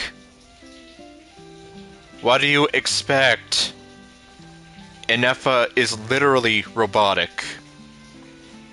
Like, when I heard that people were complaining about that, I was like, oh my god, really? Like, Inefa's VA actually does a great job at sounding robotic, so it's like... I don't know what you guys are thinking. But I, gave it more thought, and when I was making Inefa, I never asked her if she wanted to look like this. Ah, okay. So, you want to give Inefa a new look? You've got a whole new look. Well, it's nice to change your clothes once in a while, right? She says after I get the new outfit for Lumine. But I'll only give Inefa what she wants. I'm a super open-minded parent after all. The body you made for me is perfect and convenient. I pay such aesthetic concerns no mind. If I hear something terrible, I will simply delete it or deactivate my auditory systems. Thus, this is a non-issue for me.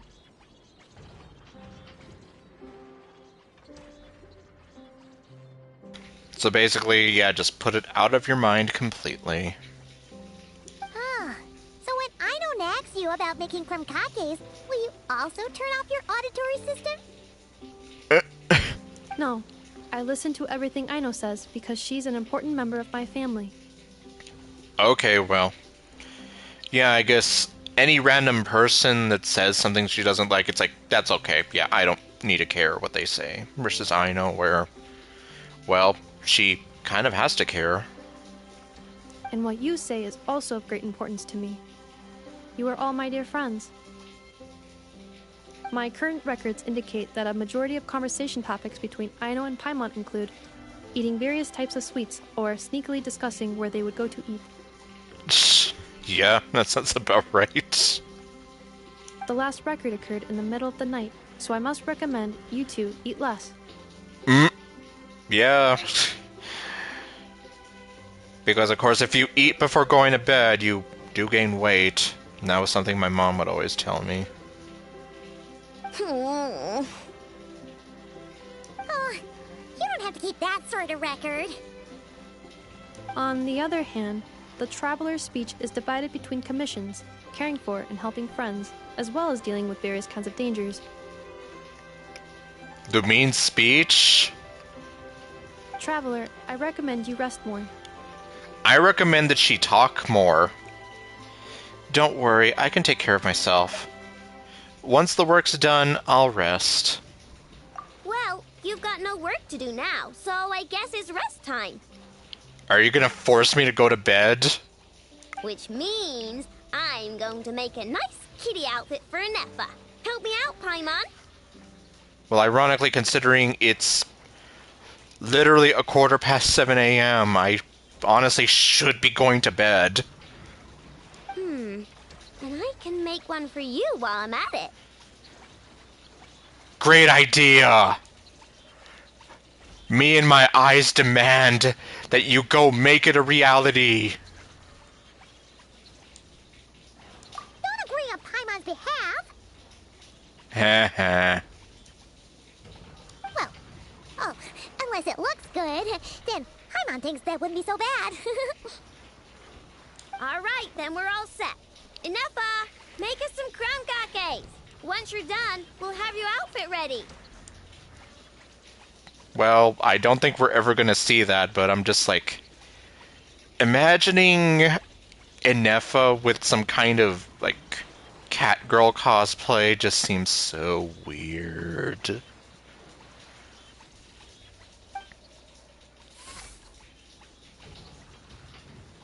Let's see.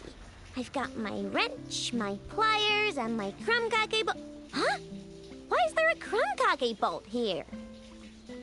I don't know. Ooh, and here, you can have this as a souvenir. It's just something I cobbled together when I was bored. Really? Okay. It probably does something, but I can't really remember what right now. I'll tell you if I do, though. Too bad I didn't get to see it. Maybe I could have been like, oh, hey, you know, it looks like it could do this, or it could do that. But, yeah, I don't know what you gave us. For all I know, you could have given us a gumball. The most important thing right now is to make super cute cat outfits for both Nefa and Paimon.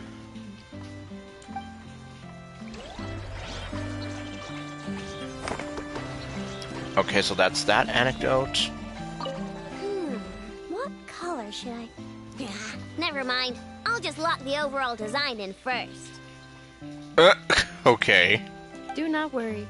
Aino is an excellent craftswoman. I am sure whatever she makes will look great.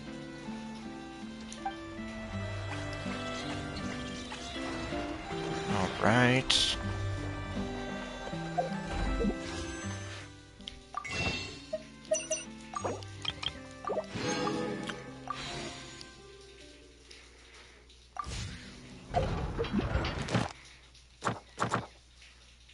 Okay, right.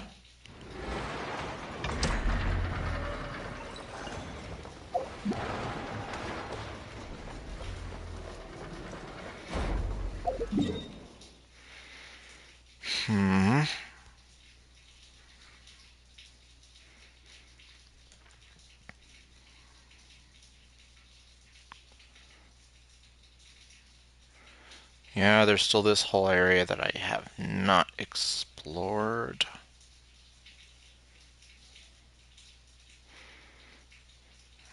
Okay, and at least I guess that means... Yep. 'Cause, yeah, like... I remember... well, a lot of people, myself included, were kind of here like, no! Like, how are you supposed to complete this now? After, you know, finishing 6.2 story.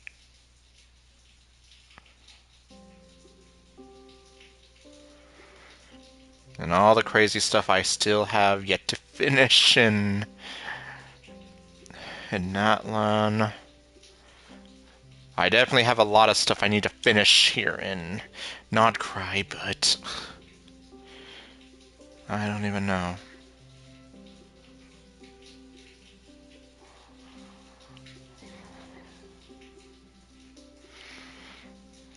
No other way. Let me just go back here first.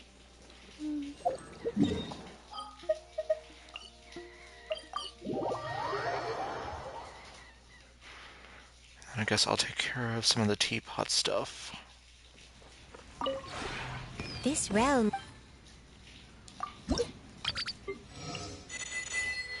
Oh, okay, well, I guess that means I have to kick out Verissa now. If you ever have any... And, well, I was actually growing some of the stuff for Columbina, but, well... I mean... I can just take them anyway.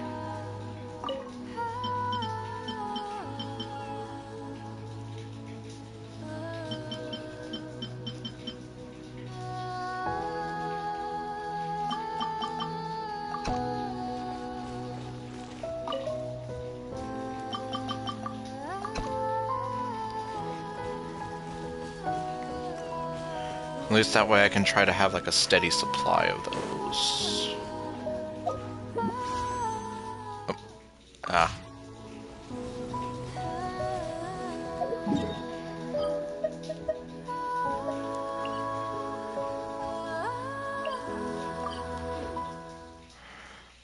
Okay, well, I guess with the story finished for now, I guess I can officially say we can end this on a good note. Although I'm still kind of freaked out by that end of chapter sort of screen at the end there. Well, I guess we'll see what that means, and I guess now it means I can watch some videos that YouTube has been recommending to me that were spoiler heavy for the story. Which I guess now I can go ahead and say that, at least from this thumbnail, basically, unless it was clickbait, it was saying something to the effect of how Aether was the first Descender, I guess assuming that he's the evil twin, and that Paimon is an AI. Yeah, I don't know what to make of that.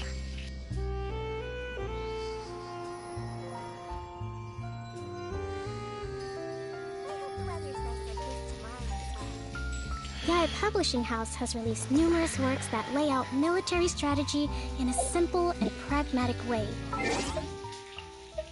Oh right, I forgot about these. These are my... Let's see. Meet the 3 Moon Sisters in the past in the prison once used to confine the Moon Goddesses back. From the ashes, the new moon rises. Its ascent spinning the wheel of fate anew. Witness the alliance forged between Nodcry's factions. Reach the moon's surface. Complete True Moon. Okay, I guess that's all there. Oh right, it was Rosaria's birthday. And she didn't have a whole lot to write, but then again, that's kind of par for the course with her.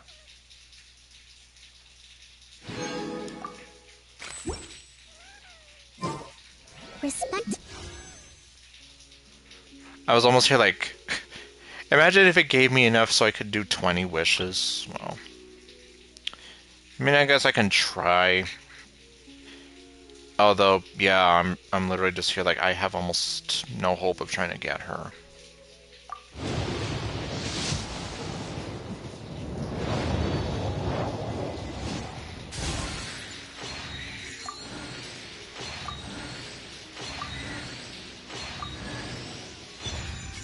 Okay, a Favonius Codex. Alright.